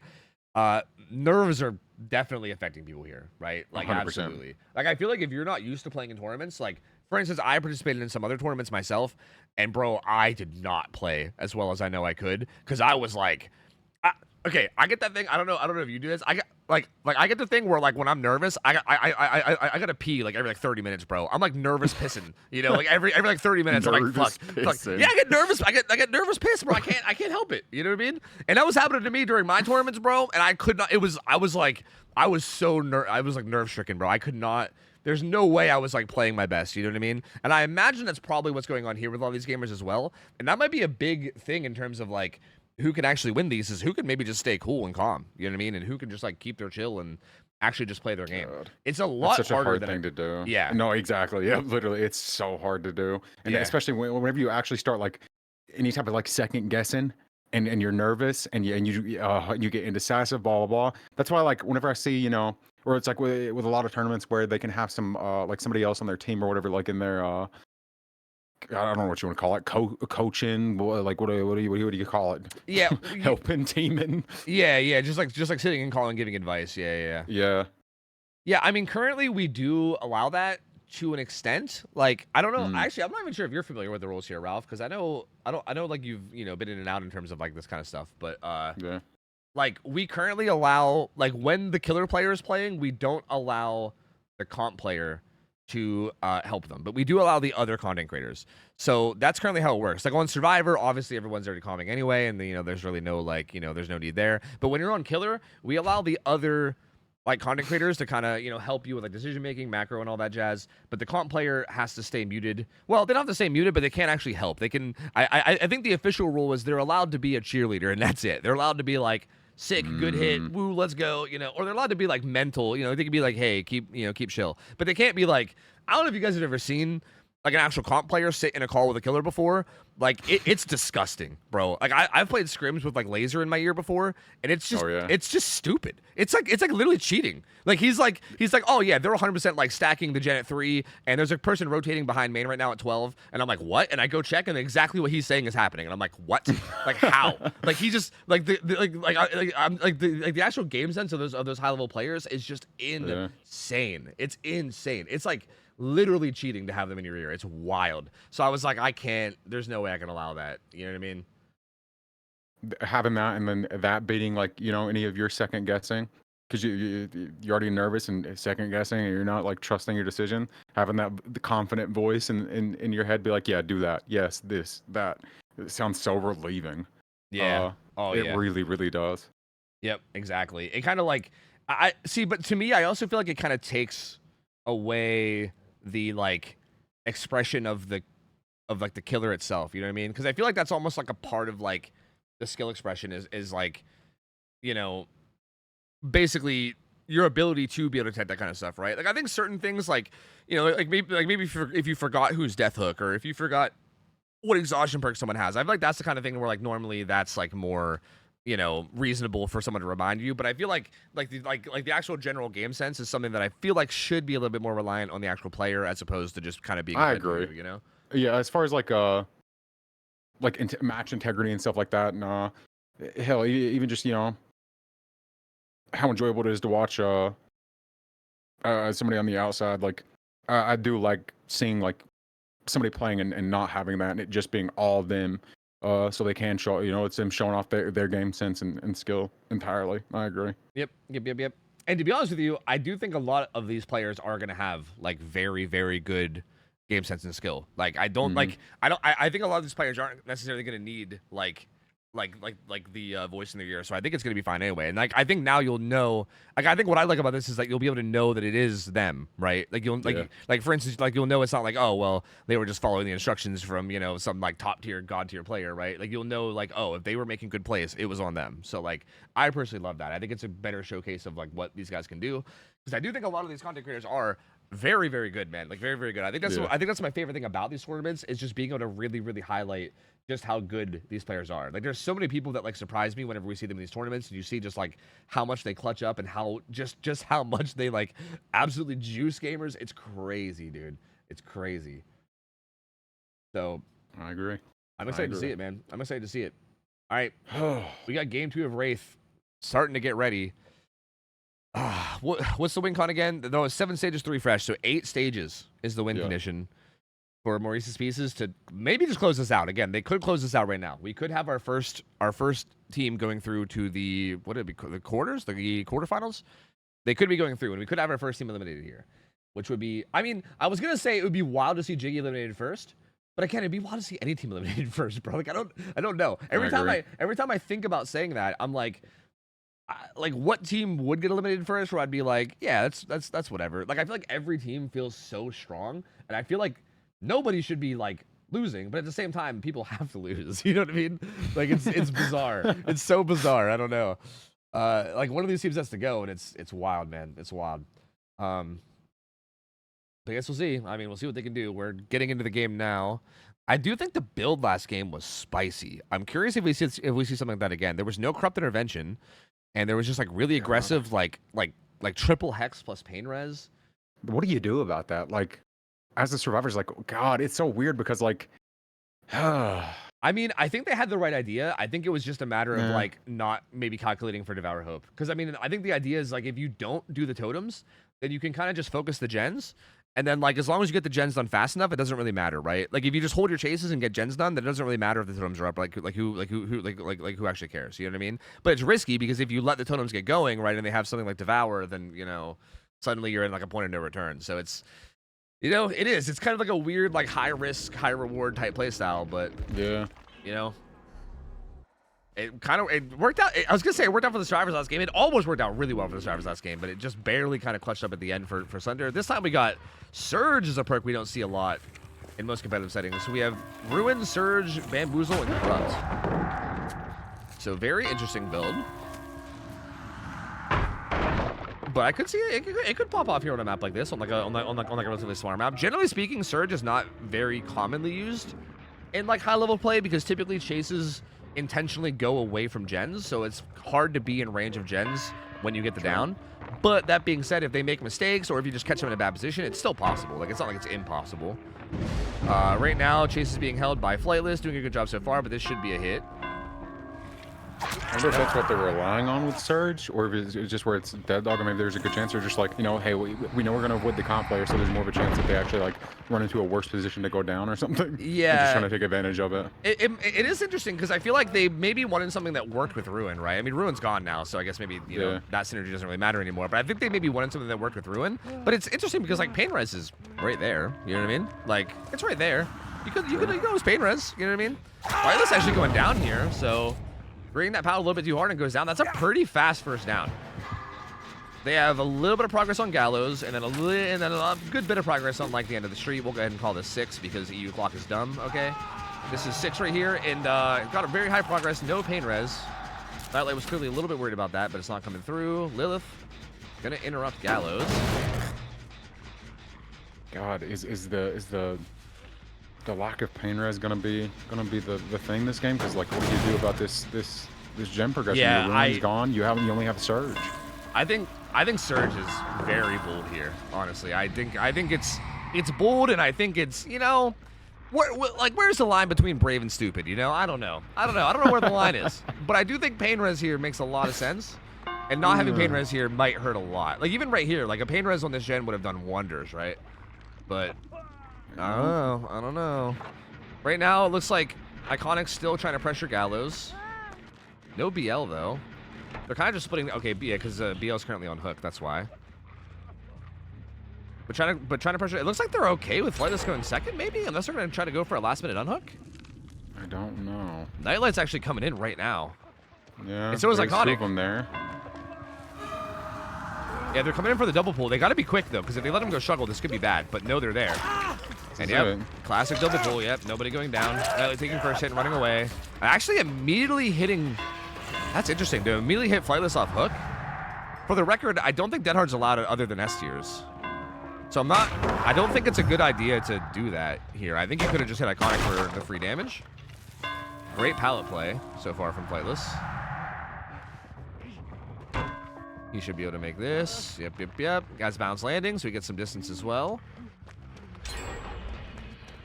This pallet's already used. Slow vaulted to buy even more maximum time. And how long will this chase go on? This is a risky 50 he's got to play. Ooh, thought he might double vault, but doesn't quite work. Oh, gets that fake too, Flightless. He should go down here though. Down he goes. Okay. So Gallows popped and that Gen 6 popped. So now actually Gallows did not pop. Sorry, they popped the Gen that Chucky was on. But he should get it if he commits. And again, no pain res. I mean, I guess pain res would have hypothetically already been gone on Flightless, but still, like, no pain res. This Gen's gonna be gone. Oh. I think he's baiting him over is what he's doing. He does have SB up too. So if he shows up, he can just drop down and he has SB up to SB to these pallets behind Gallows, and there he goes. He should be relatively safe. Lilith says, you know what? No, thank you. I don't think I want to chase Sprint Burst Nightlight into Gallows. No, thank you. So he leaves. Iconic up here on main gen. Look at how high the progress is of both the last two gens. Main gen, very high prog. That's a live play from Iconic. Going to be running to the back of main, but it's definitely going to get tagged at least once. Well, did Lilith start that uncloak kind of late? Does still get hit once. Does he? I don't think he goes for the tunnel anymore, right? Doesn't look like it. Flightless got unhooked. Does not seem to care. Staying on Iconic. Chucky and Joe are going to be popping that gen soon, too. This is very, you can go for a zone here or either one kind of works, but this is kind of risky because if Iconic keeps winning 50s like this, Iconic kind of juicing up. I was gonna say eventually you might just want to zone and kick because I mean Iconic can't get anywhere if you kick it. Going down in the corner. Oh, but swings early. See, like that bought so much time, bro. That was so good for Iconic. Like I feel like little things like that add up so much. And they're on the last gen right now. Nightlight's on main. Flightless was playing another gen just in case, but he's gonna go hop on a gate. And at this point, there's almost no way for Lilith to get the win con, right? At this point, you have 3 hooks, right? You need 8 hooks. Like you need 8 hook stages is what you need. So this is getting to the point now where it's getting maybe unreasonable, right? Like Nightlight's here, and if you can get it down onto him, you can maybe ban this window, and you can maybe hope to get it down on him onto him quickly. But even then, if they unhook Iconic and get out, like this is still not enough. He does not. He doesn't. I lied. Yeah. But still, you need more, and I think he knows that, so he's gonna slug. If he hypothetically gets Iconic, but Iconic is so far, there's no way, and they can heal tech at this point. Yeah, he's gonna go. Yeah, they're out. They're out. They're gonna go and take the routes and let Nightlight die, and that's gonna be enough for the win. That's gonna be 6 stages. Yeah, 6 stages, 3 fresh, which is 2 stages. Sorry, 1 stage. Dude, these games are being decided by 1 stage every time so far. This was 7 stages versus 6, and the first game was what, 8 versus 7? Yes. God damn, bro. God damn. I can't, bro. I'm too immersed. Like I'm actually too immersed. Like I feel unwell. Like I hope you got Ohtofu'S fucking big summer insurance. You fuck. Gotta get the puke bucket ready. Holy fucking shit. That's crazy. Oh man. This was such a good showing for Jiggy Survivors though. I think Lilith did honestly very solid on Wraith, like all things considered. He just needed to get his downs just a little bit quicker, unfortunately. But I mean, a lot of it was just clean play from Jiggy. I mean, I think getting that unhook last minute, like perfectly 2-man unhook, was great. I do think like Lilith should have probably hit Iconic on that unhook rather than hitting the guy into deep wounds. But you know, there's like little mistakes here and there. But for the most part, this was just very solid play from Jiggy, much more than anything else. And yeah, they ended up getting the win, and very, very well played to them. This forces the tiebreaker. So we're gonna go to the tiebreaker. We're gonna go to game 3, which again, like I said, I would expect to see this more often. I mean, I was kind of expecting some of the games, and I think we still might see this at some point. Some of the games might end up being a little bit rough in terms of like the team that picks the killer might end up just like stomping. These were not stomps at all, right? Like, don't get me wrong, I could definitely see like the preparation and like comfort of like one team versus the other, like, you know, versus the killer and also on the killer. But still, the team still like were managing to keep it they managed to keep it really, really close. So that's kind of exciting, man. That's kind of exciting. We're gonna go into the 3rd set now, which is Demo, I believe. Yeah. Yes, Demo on CT. Yes. So, very excited to see how this goes. Demo's like the classic, right? Demo's like the classic. True. I remember he was always a killer that people throughout the years have always called like the most like balanced killer in terms of being like very middle ground and like being like strong but not too strong. I don't know if people still agree with that. I feel like Demo maybe got power creeped a little bit. I feel like he's not like, I feel like these days he's maybe a little bit more like low tier considered. I don't know, but he's definitely not bad. He's definitely capable. He's one of those killers where I feel like if you're good at Demo and the survivors like fuck up even just a little bit, then like you could pop off like real hard. You know what I mean? Like it's definitely reasonably possible. CT, pretty decent map for him, although you know can be rough since it's basically only God palette spawning right now. But either side still could do really well here, and I think a lot of it might boil down to like if they can get it down in like these gen setups that spawn as well. So especially on CT, you can get some nasty gen spawns. What perks would you guess that the demo's gonna bring? That's a good question, dude. That's a good question. I mean, I feel like you might run Bamboozle for main building, maybe. Like, yeah, maybe. Because I feel like anytime you play CT as a killer where main building is abusable, it's like you maybe bring that. But there's also an option to maybe just don't chase main. You know what I mean? Like that's also kind of an option too. So like it depends on how you want to go about how you want to go about it strategically, right? But yeah, there's like a few ways you could go about it. I don't know. I mean, I feel like I would expect like Pain Res DMS, right? The fact that we allow Pain Res DMS, which in hindsight, I feel like maybe I should have banned DMS. Like we were kind of on the fence about it, but we were also like, it's fine. Which now you know, like past me, I'm like, come on, past Tofu, what the fuck are you thinking? But I still think it's probably fine. I mean, that's an insanely strong combo, right? Like DMS right now is just so good, and Pain Res obviously is such a good perk. So I would expect something like Corrupt, Pain Res DMS, and then 4th slot can be Agi maybe, or maybe you can just throw in like more regression if you want to get crazy, like Pop or something. You know what I mean? Yeah. But yeah, I don't know. I feel like something like Agi, or like I kind of expected Agi on Huntress too, because I feel like, you know, looking for a 3-gen and like hooking in it or something like that is like kind of the ideal with CT. Yeah. Or at least like something you should be ready to take advantage of if it's there. Yeah, like for instance, on the last CT spawn we got with Huntress, We saw there was like a nasty 5-gen. I think it was the one where Slender was on Huntress. We saw there was like a nasty 5-gen on top side. So like if something like that happens again, for instance, and then you can get a hook in that 5-gen, like, oh brother, oh lordy lord, like that's hard to deal with, right? That being said, I do think it might sound like very simple to like put a hook into a gen setup and then camp the hook and don't allow the unhook for free. But something I've noticed from playing games myself, and also something I've noticed already just from watching, right? Because I think this happened to one of the Huntresses earlier, is that doing that is still hard, right? Because you don't want to just stand there in front of the hook and just stare at the guy and let them bash gens, right? Like you want to like push people off gens and kind of make their gen progress hard. But if you overdo that a little bit, then they can sneak in and get the unhook for free, and then it's like, okay, camping did nothing then. So it's like this weird balance of like, you want to camp, but you also want to still get value out of like getting them off of gens, but you don't want the unhook to happen for free. And you basically got to be really good at like paying attention to where all the survivors are and knowing where the rotation might be coming from. And it's honestly a lot harder than it might sound on paper. So nah, yeah, it is. It's so easy to underestimate like how well positioned people are to unhook. So as soon as you step out of that, like out of that boundary of like where you shouldn't be or should be, they're gonna be there and unhook, and it's insane. Especially with perks like Sprint Burst being available in like every single set, like that's like if there's someone stealthing nearby with like Sprint Burst for the unhook, it's like you can't step away at all, or else they just Sprint Burst in and get the pool, right? So it is very hard to do. It's not necessarily this like easy thing. A lot of times it does require you to kind of like predict and or catch them rotating, right? And maybe like know the general idea of where the unhooker's coming from. And if they don't get found and sneak in, then there's sometimes just not much you can do about it, right? So that's why it's a fun back and forth. I think a lot of it boils down to like the survivor too, right? It's like how good are they at being able to like stay stealth and get there without actually getting seen. So that's why I enjoy it a lot. I think it ends up being like, I think a lot of people just look at like hook camping as like, oh, just boring. They're just sitting there with a hook and like camping. But there's actually like very interesting back and forth that goes on where it's like the survivors trying to sneak in and be in position, killer trying to catch them out of position. Like it's interesting. I find it very, very fascinating. No, because it is. That's one of the best things about watching DBD league, like how many people you'll see in chat going, "Wow, they're allowed hook camping in Cobb. This is so stupid." I love it. It's so hilarious. Funny. It's I mean, I get it. I get why people say that because I know that being camped and or tunneled or whatever in like public games doesn't feel good. So like I get you see it and you're just like, ugh. But yeah, it's like from my point of view, and I think the more you like look into comp and everything, the more you like.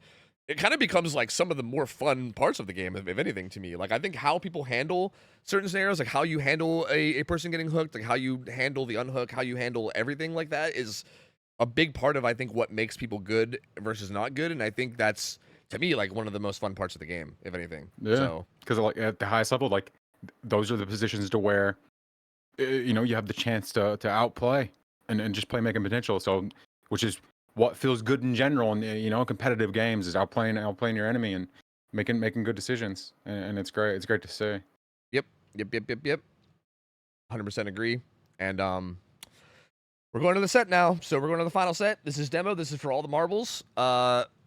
This should be a spicy one, man. I mean, this is the tiebreaker, and if you guys don't know, the way the tiebreaker gets picked is essentially they just ban all the killers that are left.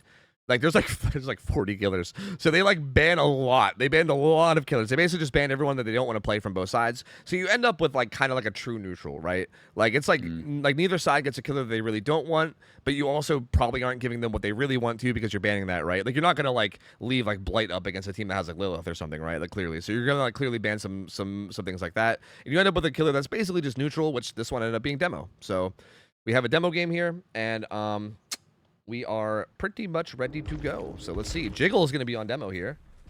So I was still scrolling through the survivors like a peasant, bro. I didn't realize we got hotkeys, man. What am I doing? Bad habits. I was literally sitting there scrolling the arrows. Oh my god, I don't have to do that anymore. And the build is pretty much exactly what I thought it was going to be. Yeah. So Corrupt, Pain Res, DMS, and then Bamboozle to help with main. Looks like we got Barb's Glasses and Blackheart, which again, the add-ons is pretty much what I expect. Like that's essentially the go-tos. Spawned bottom side is setting up a bunch of... This is interesting. Rather than going into top side and looking for them, is actually just setting up a bunch of portals. It looks like Nightlight's playing aggressively here, which again, you kind of expect to see the like more like like the comp player especially to be running out and playing more aggressive. But Flightless also was as well over here, and he might get caught out. Ooh. But he has a really good he's got a really good setup here. He even makes main. I was about to say, is he going to commit to that? Yeah. I mean, Jiggle. Oh, good juke from Chucky. Makes this window. The vault with bamboozle. Yep. Might have to worry about a shred here, maybe. No shred. Just kicks pallet. Has main. Just going straight to main. So yep, straight to main they go. Do they make this? Jiggle maybe could have hit that if she like pre-charged it, but it would have been close. Option just break out the door instead.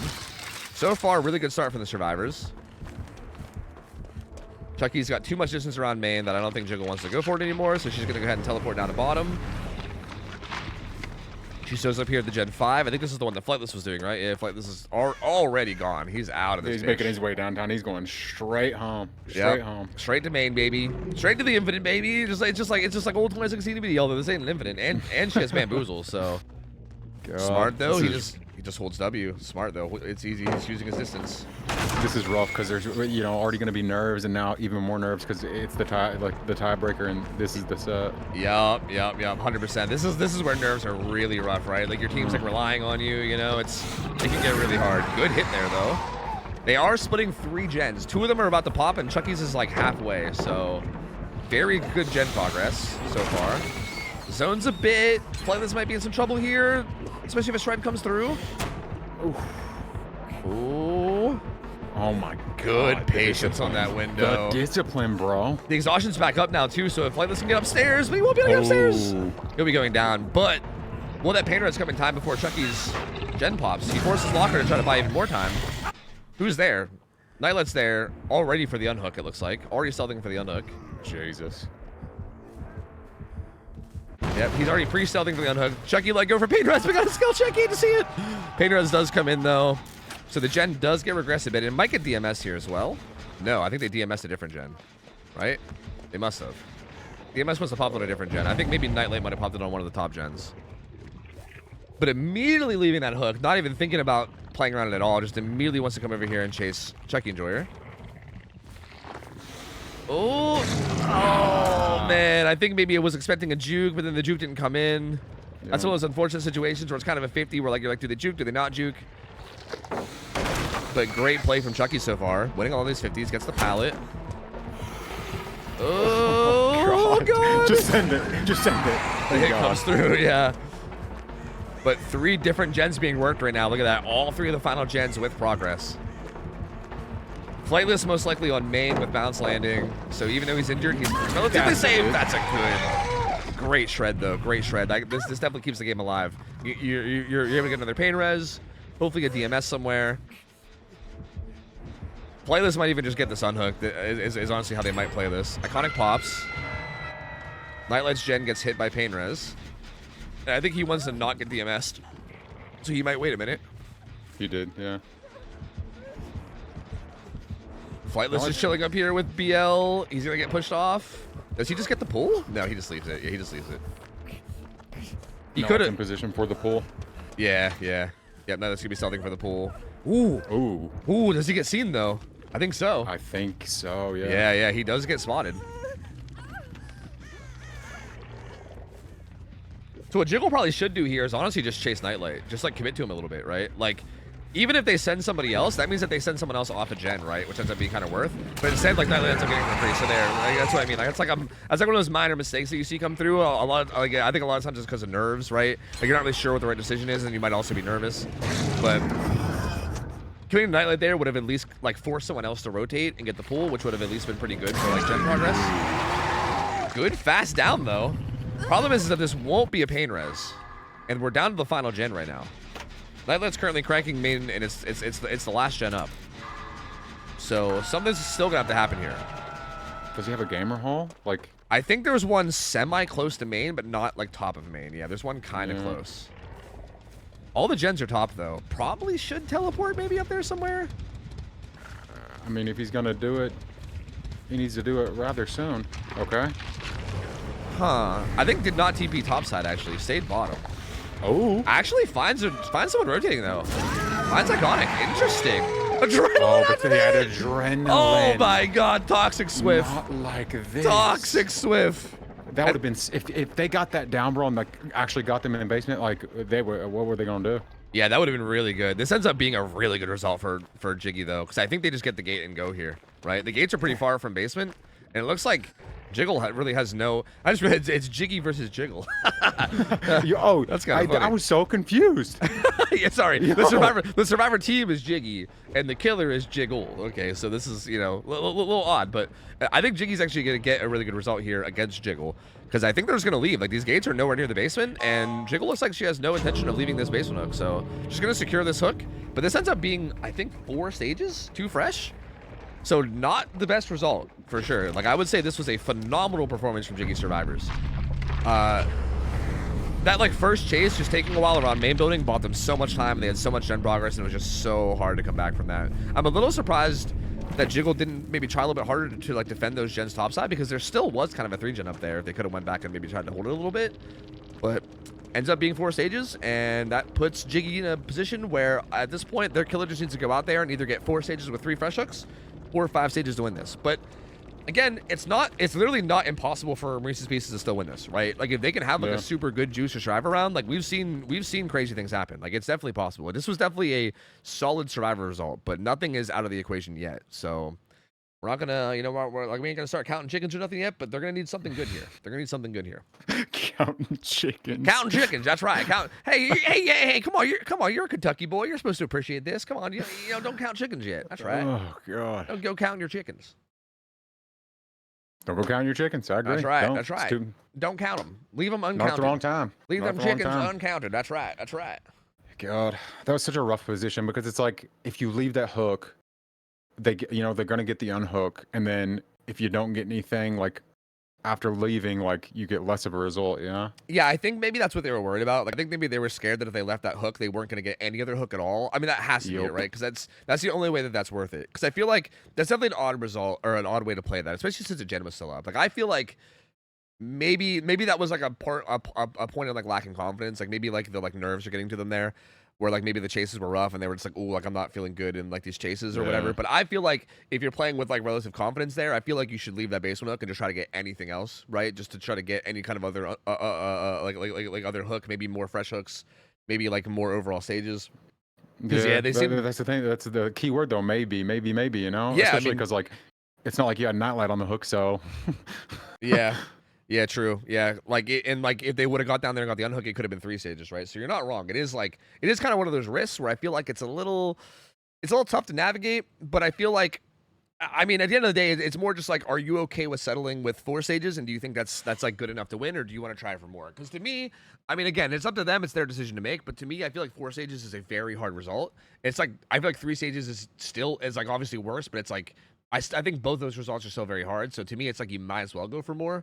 But again, I think that's more onto them and their decision making, whatever they think is right. And if their survivors are feeling confident, then maybe, right? Maybe if their survivors are like, I mean, they are all in call together, right? Where they're all allowed to like kind of talk about it in the middle of the killer game. So it's possible that they were just like, yeah, just secure the kill. Let's just do better ourselves. You know what I mean? Like they should all like be feeling confident. Like they've all been playing kind of great, yeah.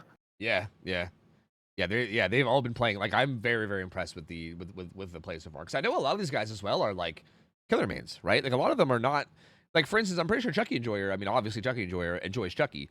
So like, I'm very impressed with like the survivor play, right? There's a lot of there's a lot of players in here that I know are like not necessarily playing one side a lot, but are still doing really, really good. You know what I mean? Yeah. So I'm definitely impressed with it. Yeah, I'm excited to see how this finishes out. Again, this is it though. This is the final game that decides who stays and who goes. Oh, God. Like, one of these teams has to go, bro. I'm gonna be heartbroken. I feel like this whole first like 2 weekends, I'm just gonna be like mourning the teams that are leaving, dude. I'm gonna be so sad. I hate how I'll be at the service. Don't worry. Yeah. I'll be there. Dude, I think I get why everyone does leagues now, bro. What is this Tweedle? It's just, just don't. You know what I mean? Just okay. Yeah. Okay. It's fine. You know what? It's fine. It's fine. I don't think my stream can know what you're talking about, but Yeah, I just hit him with I got a secret I can't tell you, but okay, never mind. Anyways. Whew. Yeah, it's all good. It's all good. All is well. It's all good. I mean, I guess the lobby's full now, so I guess it's fine. There was just a bunch of Speedo aces. We got overrun by Speedo aces. It was a little terrifying. A little terrifying. Is it even a Speedo though? Like, I feel like it's, you know, it's more like it's kind of got like diaper shape to it. I don't know, you know? Okay. Okay, Ralph can't even answer my diaper comment because he's too busy begging them to put their Speedos back on. So never mind. Yeah, Never I mind. was telling him to put the diapers back on. My bad. My bad. I'm on diaper duty today. My bad. My bad. I was like, wait, Anyways. Ralph, you're awfully quiet under that comment. I look over and see you just typing away, and I look in chat.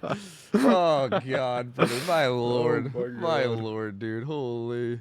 Yes, they might have listened. Yes. Nice, nice, perfect. Amazing. I'm sorry, stream. I'm so sorry that you're not involved, but you will be soon. You will be soon. Don't you worry. Well, they can't actually play it because you're not allowed to play the same character. So, you know, unfortunately. What a terrible rule. These aren't. True, we should These have are made 2 individuals. True, we should have made an exception for Speedo Ace. You're right. Honestly, you're right. You know, that's my fault. like, That's my bad. What's the problem with the same character, different cosmetics, huh?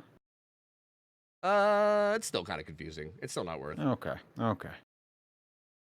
There's just no need for it, man. Just play different characters. You know, it's fine. It's fine. It's fine. It's fine.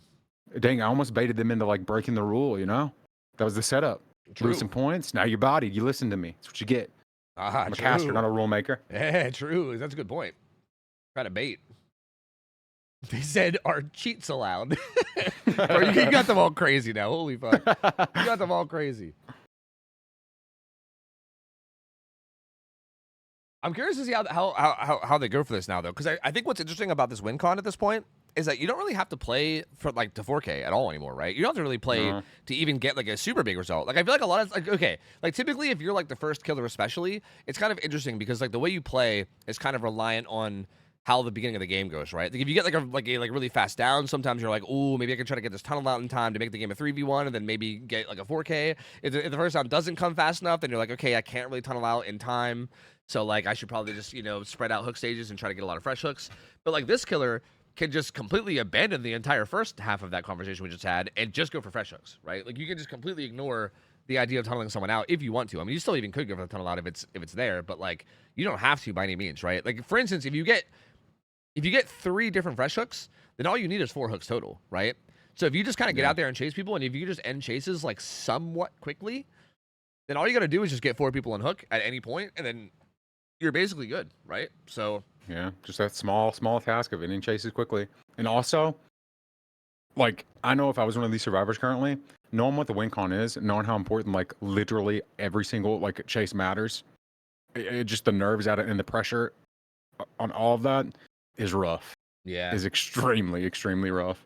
Yep, I agree. Yeah, it is like I really can't express how hard it is to actually play well under those conditions. I know a lot of people. Well, it's kind of weird because I know like a lot of people are used to it, right? Like the actual people that play comp, and then there's also some people are just psychos and they just like excel under pressure. Like I don't know, some people just love that and they just like do well. It's crazy, but I feel like for most normal human beings anyway, it's hard, bro. It's hard. Like things get like real manga and like you start to like second guess everything you're doing and everything. Like I don't know, like any little mistake you make, you're like, fuck, you like feel all bad about it. And it's so hard to like keep your mental like good and calm and chill when you know that that there's like this much relying on you. You know what I mean? So like right here for the survivors, for instance, I would argue this game, every survivor needs a good chase. Like if they want a chance here, every survivor needs to have a good chase. I think if chases are ending quickly, there's literally no strategy gets them out of this if chases end quickly. Like they absolutely need to play chases super well if they want a chance here.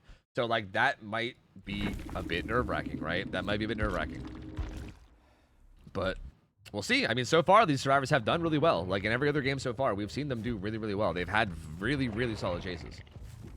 And here we see Bamboozle, Pain Res, and then actually, instead of Deadman Switch, we see Wretched Fate again. So interesting. Another Wretched Fate choice. Wretched Fate is really not a bad perk, man. I mean, it's like 33% gen slowdown or something, which is insane. Like, it makes the Obsession do gens just, like, disgustingly slow.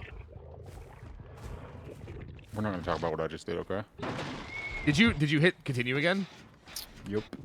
Well, I guess you better pull up my screen. I did it after I got into the game. What? That's I crazy. pressed escape to look at something, and then I pressed continue to get back in. But anyways, go ahead. I'll be watching.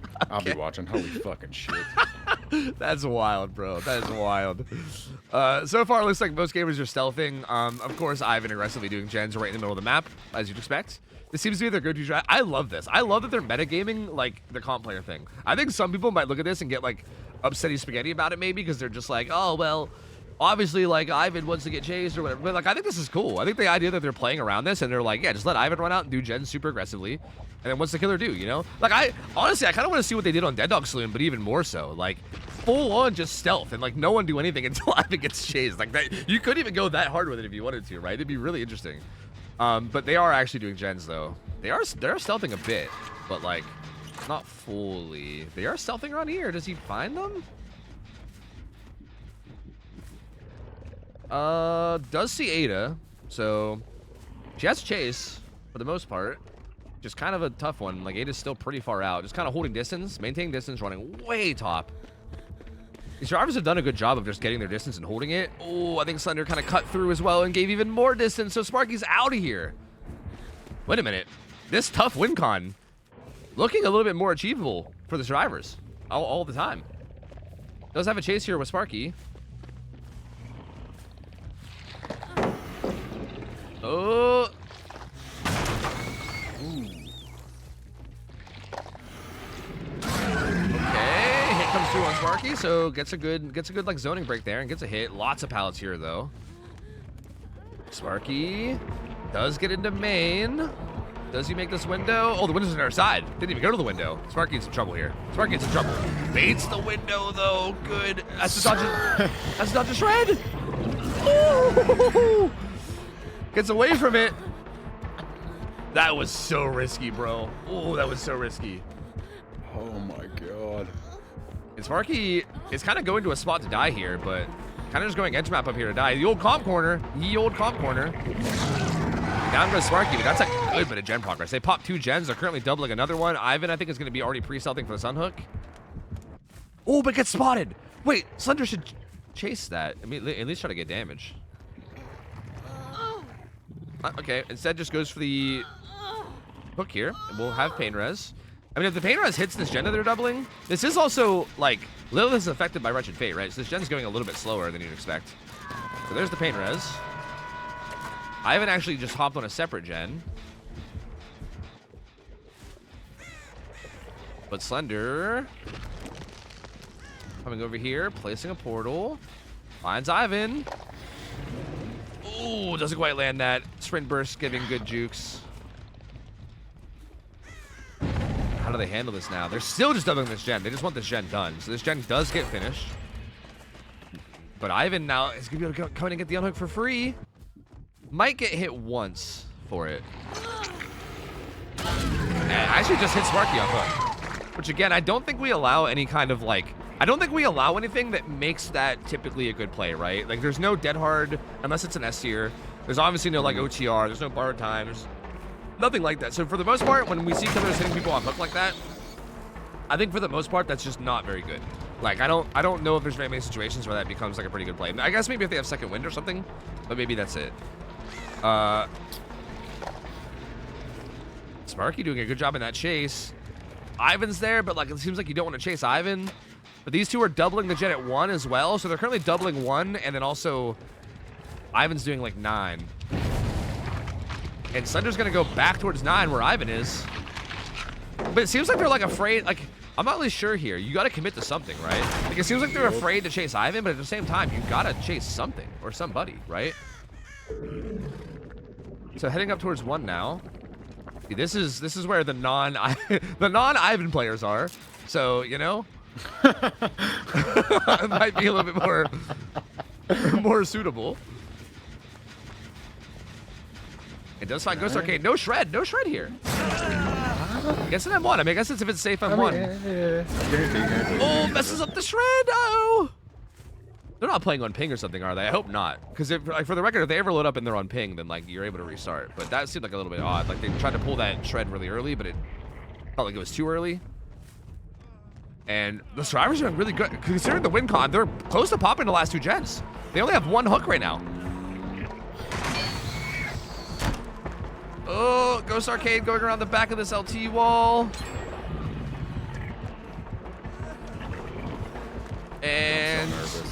Oh, guys, get away from that. They're about to pop it. They're about to pop it. Oh my god. They're about to pop it. Oh. I mean, if Ghost Arcade gets put on hook and then gets camped out, it would be a tie, which would be a replay. But if they can get him out, then it's a win. And they're currently on the gate. There's no pal. Oh, no, the pal is still here. That's right, because the shred earlier got messed up. Oh no. Ooh. Okay. Connor's still on the gate. This window gets bamboozled. Is there anybody here? Is there anybody here? Hello, hello, hello. Down goes Ghost Arcade. They could also just go for the save here, right? If they get the save and get everybody out. Sparky firecrackering themselves. Let's go. Marking the healing spot. I think they're now communicating through like torches, through like fucking, you know, like ancient war shit. Looks like the hook is going in like very deep on the top right. Communicating through smoke signals, baby. Oh god, help me. The gates are pretty far, so like this is a little like they got to execute this correctly, right? Like ideally, what you do here is you have two people get the unhook, right? Like you do a double unhook, and then the fourth player should be halfway between you and the gate, because the killer kind of has the option of like chasing the first person he hits, or trying to chase, you know, or like getting hits on everybody, right? So you need somebody mid-map to help out whoever the killer chases, which it looks like is what Ivan's gonna do, maybe, right? I mean, it's like, I feel like is the play not to just go ahead and let it tie, because like if he gets anybody else, then it's a win for them, right? Like if he gets anybody else and they no, because that would be 3 stages. He needs they need 4. If they get 2 more stages with another fresh hook, then it would be a tie. So sorry, it'd be a win. But it's a little risky. But I feel like if you execute this properly, it should be doable. They need to not let him go struggle though. Oh, that unhook happened for free. Not like this. Oh no. Takes a hit on the Lilith. This is not good, because I'm surprised they allowed that. Like I think they maybe could have cut them off. I don't think they were in position for that body block. I think turning there to hit Lilith was a little bit of a mistake. I think they maybe could have got that down. I don't think they were gonna make it to the gate. And there they all go. That's gonna be it. Maurice's Pieces wins the first round and knocks Jiggy out. Jiggy knocked out first round. We will not be seeing them anymore, so they will be eliminated. Maurice's Pieces wins and moves on.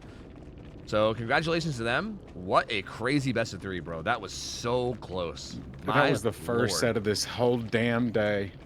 Yeah, that's wild. Oh my god. Yeah, that's wild. Yep. That's just set 1, brother. That's just set 1. So you know, I guess strap in, brother. Strap in, because we got plenty more coming. We got plenty more coming.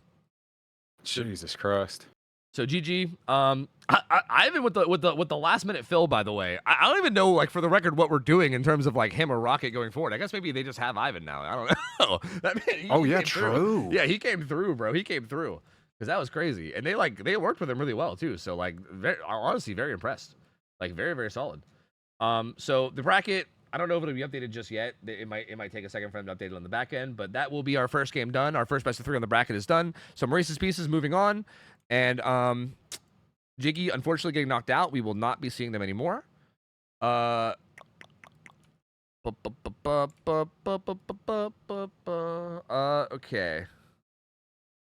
Now the next matchup is going to be Trick or Treat versus 2 Taps 1 Gen. Oh god, this is This is gonna be this. I think this is one that I've been like anticipating a lot. I think I can safely say this now. I was trying to not like say too much of what I was seeing in the Discord beforehand, because I didn't want to like give people free scouting or whatever. But I'll just say both of these teams have been preparing quite a bit. I've been seeing quite a bit of like preparation from both of these teams.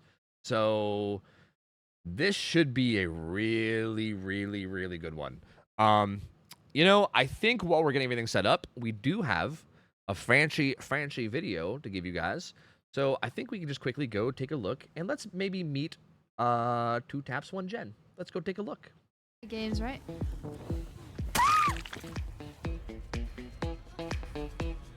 Get into shack. No!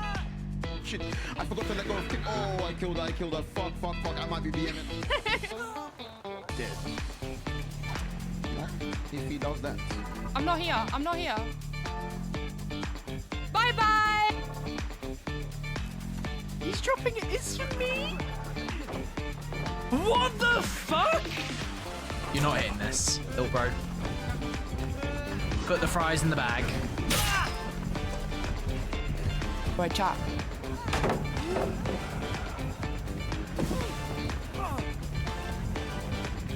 Yes! Fuck yes!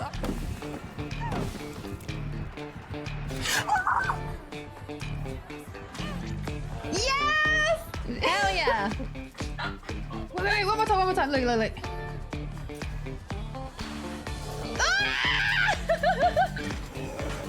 Take that, hold that. No, break it, remote break it. Go on, remote break it.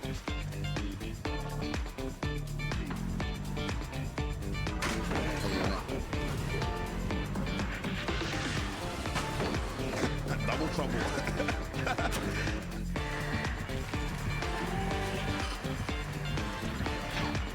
She fell for that. Woo! I'm getting hit. I'm not getting...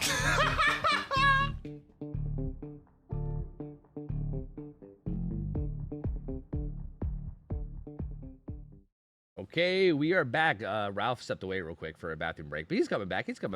This team, these guys are some juicers, bro. I'm excited to see these guys play. These guys are some juicers, man. They're all hilarious. And dude, some actual juicers. I think this is gonna be. I could see some maybe some flashy plays happening in this one. Honestly, I'm excited. I'm very excited. Very excited. The sets that we're playing, by the way, are gonna be interesting because the very first set that we're seeing is Trickster. And then we're gonna be going into Demo, which I think we've already seen, but we'll be seeing that one again. And then if we go to the tiebreaker, it'll be Doctor. So, kind of spicy sets. I think these should be pretty good. These should be pretty good. Yeah. I am excited. I am very excited. Yes. I think we'll be setting stuff up. Any predictions here? Ralph? My palms are gonna sweat. I'm gonna be stressed. And bro, the first game is Trickster? Yeah. Oh my god. I honestly, I didn't have time to do the other team's intro, and I probably should have. I probably should have did their intro first because, yeah, the killer player on Trickster is someone that you guys might you might know. You might know him. I don't pronounce his name correctly. I think you're supposed to pronounce it like Wacek. He's Polish. Oh, I think it's like not Wasek. Yeah, I say Wasek because I'm a dirty American and I don't know how to pronounce things correctly. But I think it's like Wacek is how you're supposed to pronounce it. But this motherfucker is disgusting on Trickster. This is probably one of the games that I was the most excited to watch for this weekend because this motherfucker is really gross, bro. Like he's real gross on Trickster. So this will definitely be a spicy one. This will definitely be a spicy one. Survivors from 2 Taps 1 Gen though are definitely no pushovers. I mean, these are good players. Their comp player being Laser as well. Laser is 0 star nodders, GH 0 star nodders, GH what the 0 hell star otters, did I? GH 0 I think I left. Otters, GH 0 star otters, GH. How is this even happening? Otters, GH 0. I don't know. There's some Texas speech happening, but I don't even know how. Star otters, GH 0 star otters, GH 0 star otters, GH 0 star what? GH 0 star otters, GH 0 star otters, GH 0 star otters, GH 0 star otters, GH 0. What is happening? It's zero, malfunctioning. How did this even happen? How in the world did this even? Okay. I see. Okay.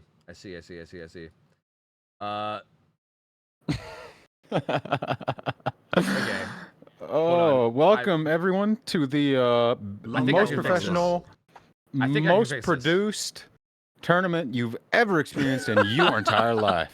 Here, live today. Okay. I think I managed to fix it now. That bro, it wasn't even showing. It was like on a different scene. Okay, I fixed it. Adding this TTS sponsor thing was, it was a questionable decision. I won't lie to you. It was a very questionable decision. But I think it is good now, right? I believe we're good.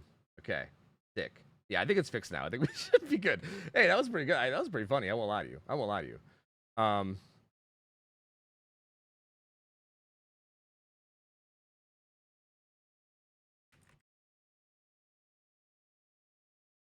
So yeah, we're currently setting up. This lobby should be ready soon. The map, by the way, that is being played is Dead Dog. So I do think Trickster Dead Dog is an interesting one because I don't like realistically. How good are the pallets here? I think Dead Dog actually does have some pretty good pallets against Trickster, right? Like I think most of the pallets on this map are like kind of like high walled to the point where I don't think like I don't think this map has a lot. Like, it might have some, but I don't think it has a lot of pallets where you just get flurried down and there's like nothing you can do, right? Like I think there's a lot of maps that have those fillers where it's like if you run to it against a Trickster, you're just dead and there's like nothing you can do at all. Like I think there are a lot of things that you have to use against them, but again, God. Wasik, Watchik. I'm going to call him Wasik for the record. I know that it's probably Watchik, okay? I'm too American for this, okay? I apologize. I'm going to call him Wasik. Wasik is just going to be disgusting anyway, though, so it's going to be hard. I think even with the decent map, it might still end up being very, very difficult to make anything happen here, you know? Do you actually think it's decent? I feel like it's like when playing Huntress on this map. There's so many holes and so many openings to get hits through, and against definitely against Trickster spamming ass. See, but the thing about Trickster is that you need a lot of hits, right? With Huntress, see, like I think you're just Huntress brain because with Huntress you get the one hit and then you're good, right? Like that's all you need. With like with Trickster, you ideally want openings where you can get like 3-4 daggers at a time. You know what I mean? And if there's a hole where you can get one dagger, that's not really as big of a deal. You know what I mean? Like it's not bad. It's still there for you to get one through though, you know, like true. I'm not assuming they're going to rely on them, obviously, but just the fact that they all exist for them to take advantage of when the time comes. True. I mean, versus like a lot of other maps that have a large lack of openings in general on tiles and stuff. True. Yeah. I mean, I guess time will tell. I'm a little unsure, but I guess we'll see. Oh, we see forced hesitation on the build. Spicy. We also have Eruption, Deadman Switch, and Pain Res. So again, the Pain Res Deadman Switch coming through again. Eruption kind of being there as well. It's like a backup progression. And Force Hezi can be like, I mean, unhooking against Trickster is already kind of a nightmare, but if you try to unhook against a Trickster with Force Hezi, like, oh my god, bro, there's no way. Already getting a couple daggers here on Laser. And I don't think Wasting's going to shy away from chasing Laser here. I'll be real. I don't think he's even going to care.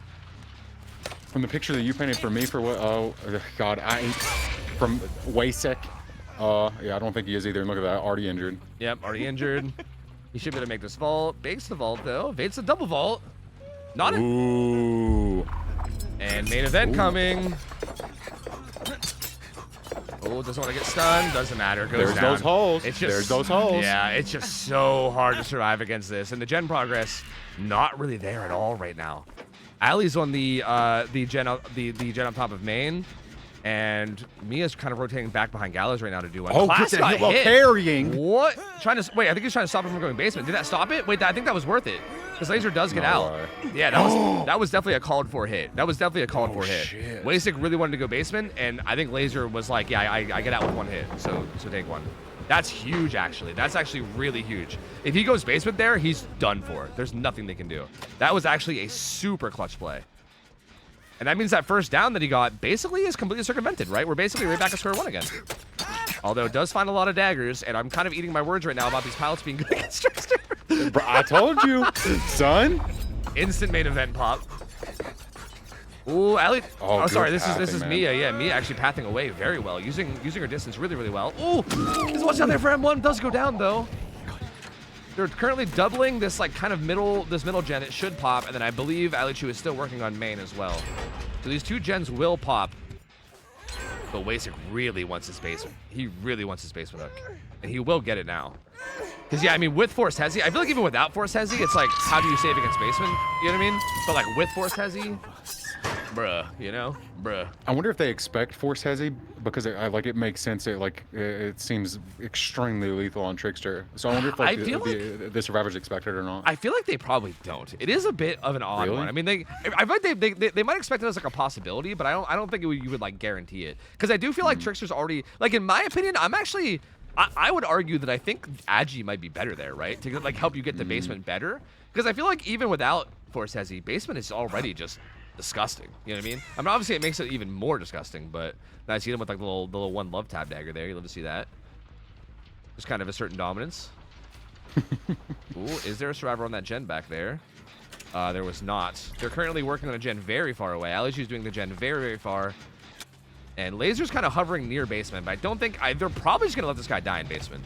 I don't see a world where they actually go for this. Like, they're probably just going to split 3 gens.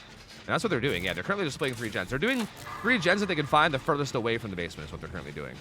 And Laser has sprint burst, so if Wasik ever steps too far away, he might be able to SB down. And Wasik, what probably will happen here is that Wasik probably will step away whenever Mia goes struggle. Oh, there he goes. Oh no, he turned. Oh yeah, see, but I think he knows that they're gonna go for it after struggle comes through. He gets a few daggers. Is Laser still playing for this, or does he just give up? He's still playing for it, but he's turned away now. Oh my God. Didn't go down. I mean, there is a lot of gen progress happening. Ali's gonna get this gen across the map done completely for free. That hit. Class is still getting some gen progress down at Gallows. I think Wasik just wants to get this kill with gens up, because in theory, like even if Alichu and Class both pop their gens, Laser's not doing a gen here, right? So you know at the very worst, if you camp this hook out, you end up with 1 gen left, which is definitely not a great place to be in, but it's not the worst. Did he go down? No. Oh, I thought he did. Oh, I thought he did for a second. Oh.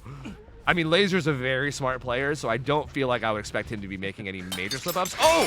What's happening over here? I slipped away for 1 second, and Alichu goes down! A main event. Oh. Like I said, dead on every hook. He's fucking dead. dagger landing. Yeah, the gamer on hook is dead. And an immediate down, they do at least pop this gen nearby. But she's in a rough spot. Gets an M1.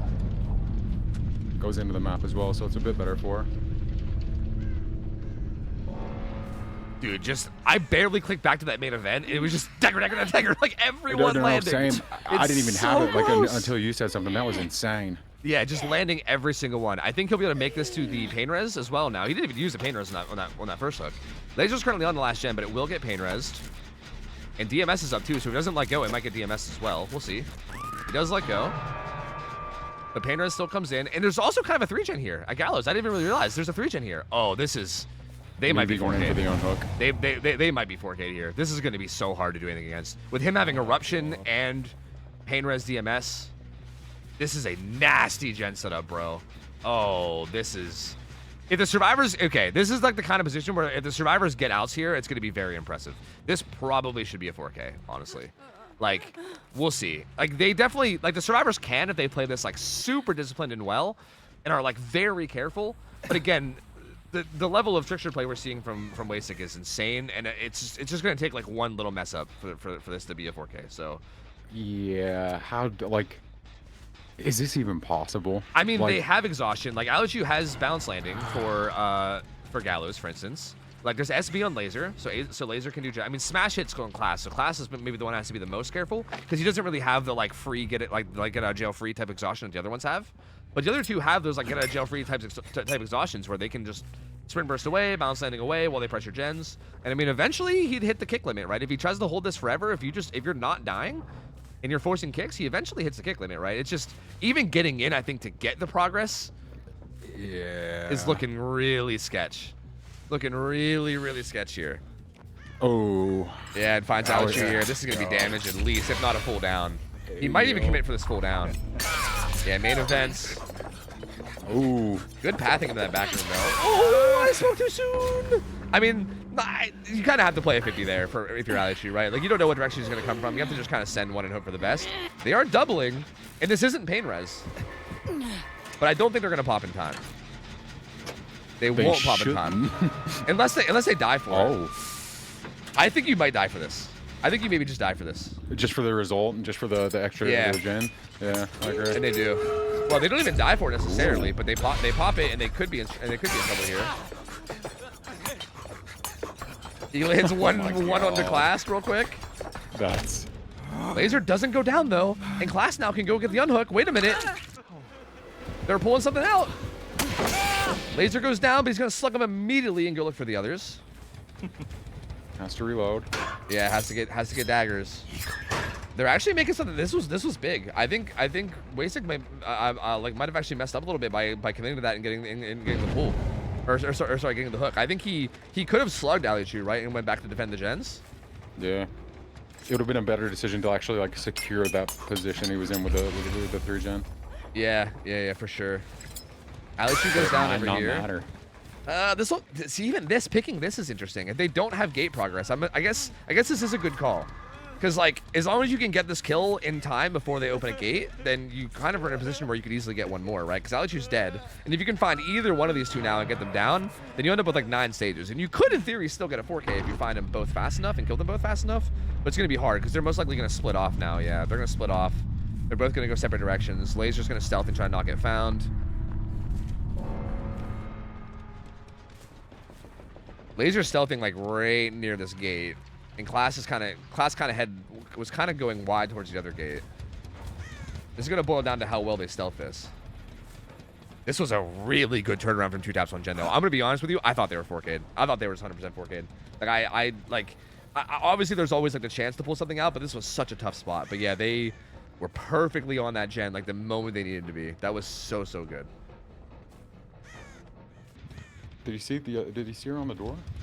I don't think he did. I don't think he's seen anybody yet. Dead dog. Yeah, he's currently just like kind of doing like the end game thing where you see both doors. I think at this point they kind of just have to sacrifice somebody. I mean, well, not sacrifice, but somebody's basically like someone basically has to show themselves and then hope that they can hold chase long enough to make it to the other gate, which I think is what just happened right here. Like Laser just showed himself, so he's gonna probably hope that he can hold chase long enough to maybe make it to the other gate and or get hatch. While Class probably just cranks this gate right now. But yeah, but I feel like lasting against Trickster here is going to be like, especially if the Trickster knows where you're trying to go, right? If he can zone you away from the direction he wants you to go. Oh, lost. Wait, almost fully lost him, but not quite. He does see where he goes. I mean, I don't think it's possible for him to make it to the other guy unless he actually avoids all this. Yeah, he'd have to do some insane stuff. And see, like, this is what I mean. Like, Wasik knows where he's trying to go, so he's literally just zoning him right now. Like, he's just holding him here and being like, I'm not letting you leave, you know? Oh, yeah. And yeah, down he goes. Yep. But still, getting a fresh hook out here is still so good considering the spot they were in. This ends up being 9 stages to refresh. So, considering the spot they were in, very good result. Very good. That being said, Trickster is kind of like a... He's kind of like a specialist killer, you know what I mean? Like, he's one of those like kind of specialist killers where I feel like you're not gonna find another person who's just gonna be randomly as good as Wasik in this killer, you know what I mean? So, like, this is like I think they got to a good position from the position that they were in, but I still feel like this is a good result from Wasik. You know what I mean? Like, I feel like now that we have to flip flop and we gotta like basically put now that we have to put 2 taps on 1 gen on killer and have them play like this specialist killer of Trickster, and they gotta beat nine hooks. Like, beating 9 hooks is like close to just saying get a 4K. You know what I mean? Like, that's almost like what you're saying. It's just like get a 4K.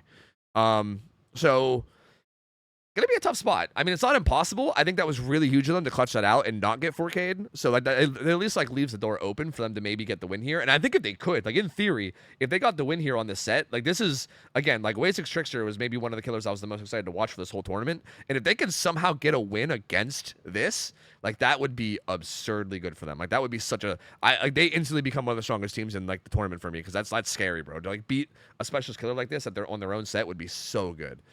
Wasik played really well. Yeah, just showing off his game since when he was holding Shaq, just knowing that, you know, how far he could actually afford to go away from it before like turning around to make sure Laser didn't secure the pool was really good. Yeah, they were so good, dude. Like I think the only thing that went wrong at the end, at the very end, was I think he maybe thought he had time to hook Alichu before they popped that gen, right? And he just didn't have time, which is like it's a very minor slip up, right? If you slug her there and then go back and then like interrupt the gen and then put eruption down, the whole game changes probably, right? It probably does stay at 4K. It's just like he took a little bit of a risk like on that pickup, thinking he could maybe get it in time before the gen pops, and unfortunately they pop the gen, and it's just like that little decision ends up going from like a 4K to a 9 stage. But again, like I said, 9 stage still really strong. Like I would say that's still a pretty above average result. Like I would still expect that to be difficult to like beat if you're the killer player from 2 taps 1 gen here. So we will have to see now. We're kind of hopping in. You gonna play the other thing? Yeah, true. Yeah, that's a good point. Yeah, well, actually, it's a good point. We will be seeing the Survivor players now from Trick or Treat. And yeah, we have a video that we can show you. So let's introduce you guys to Trick or Treat. Let me show you. Here we go.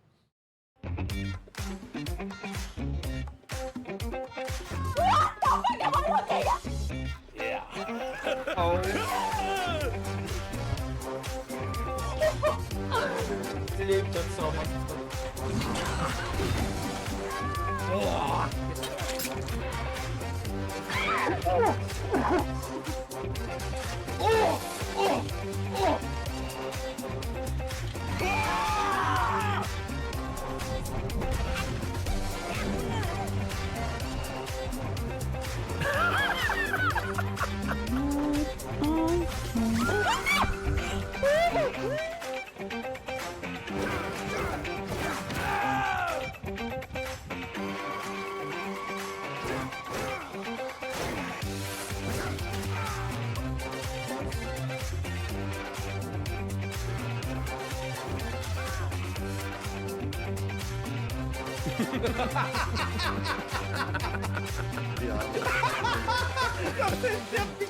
Oh!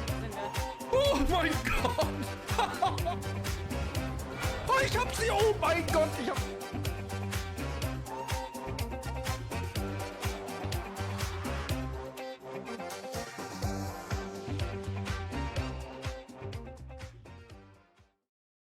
Okay. Dude, this team, exciting, honestly. I'm real excited. I think they have some, like, real good killer players. I mean, we saw a lot of stuff from, like, Slay Queen with, like, the crazy Wesker hug tech stuff. Wasik, obviously, known for Trickster. But we're going to be seeing them on Survivor now. See, that's kind of something about this team that I think I was a little bit more curious about, is I think how their Survivors are going to play. And I am very aware of players like Chlor, who is very, very good. He's been around the game for a long time. He's, like, one of the OGs of DBD. And I think, like, they definitely have some strong Survivor players on their roster, but a lot of their roster are killer players. And I think that's going to be an interesting element of a lot of this, too, is seeing how they adapt to this and, you know, seeing what the preparation's like in terms of, like, how they adapt to things. I mean, for instance, I think what we just saw from 2 Taps 1 Gen, I think, to me, was, like, incredible preparation. I mean, like, the fact that they got out of that 3 Gen without everyone dying was, like, so well executed. Like, that was the kind of stuff that I expect from, like, really, really high-level teams, and they did it, like, perfectly. Like, that's such a tough spot. So, yeah, I mean, we're probably going to need to see something like that out of Trick or Treat as well. Trickster is one of those killers where, you know, you could pop off really quickly, right? Something bad happens on an unhook, and then suddenly things start to get real gross, you know? So we'll have to wait and see. I'm looking forward to this one. I was in Ollie's stream earlier today. And he was, yeah, I don't think he was nervous because he knew it was on the line. Outside of, like, the actual, like, tournament itself, he said himself, I could become a legend today. Like, if he actually outperforms Wasik on Trickster, yes, he said. I mean, he said, chat, I could become a legend today. And indeed, he could be. To be fair, that is fucking true. I literally said, like, if they win this set against, like, Wasik Trickster, that would be nuts. Like, that would be nuts, honestly. So to be fair, he's really not entirely wrong. Like, I feel like I actually am kind of inclined to agree with him. You know, I feel like the way you said that made it sound like such a fun story. You know what I mean? I like it. But I agree with them, bro. I agree with them. Like, it would be pretty insane if they pull this one off. So we'll see. It's definitely possible too, because I also feel like it's kind of like I was saying, like, all it takes is like a couple little mistakes from the Survivors, and this could snowball real quickly out of control. So, here we are. By the way, scorecard is wrong, just in case my team is listening. It should be 9 stages, 3 fresh for their team, but, you know, it's fine. It's fine. WinCon here is 10 stages, rather than, you know, what rather than what it's showing. We have Agi here. So this is kind of more what I thought we would see. I was a little surprised to see Wasik bring Force towards Hezi. I don't know if it ever activated at all, but I think Agi is so nice here, right? Because you can carry to basement from, like, almost anywhere, right? Like, you can go almost anywhere and go basement. So, real gross. Everyone right now is currently just stealthing and playing. Well, I was going to say stealthing and playing it slow, but we see some gamers sprinting. Gallicard's kind of hiding with BL. Ooh. Okay, all he finds. This will be BL.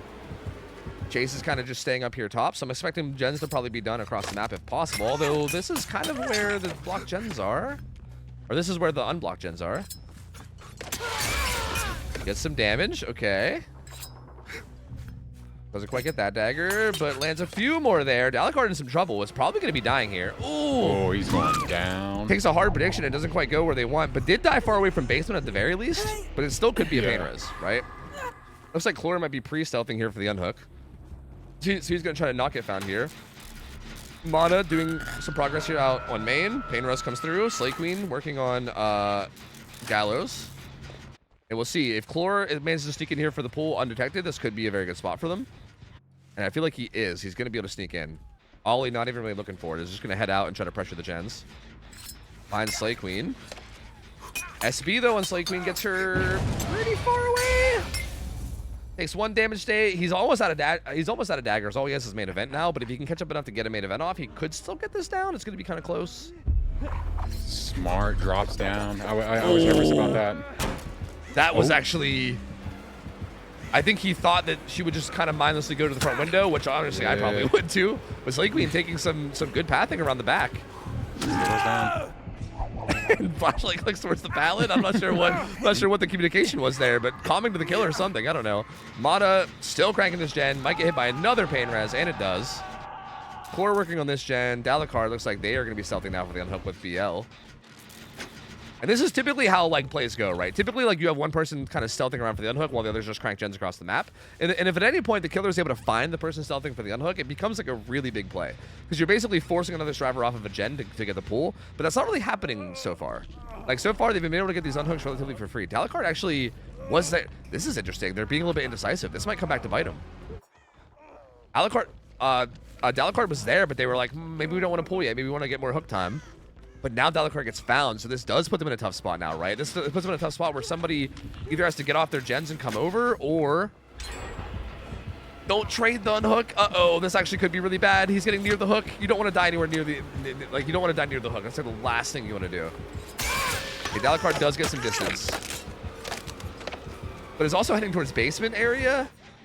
Oh, it's looking a little sketch. I mean, it's tough because there's not really any good place to go here, right? Somebody does rotate around to get the pool, so Slay Queen does get off hook. And honestly, dying corner here is probably the best play. Just die corner far away from basement. This is smart. This is very, very smart. That almost could have turned really bad. Like if this down happened under hook, that could have gone so bad. But this ends up being okay, kind of. But keep in mind, this is Dalakar's second hook, so you're getting close to getting a death here, right? Like, you don't want the game to be a 3v1 with lots of gens up. They only have 2 gens done. They're on main now. True. Looks like Chlor stealthing again for the unhook. Ollie gonna put Eruption down here on Gallows.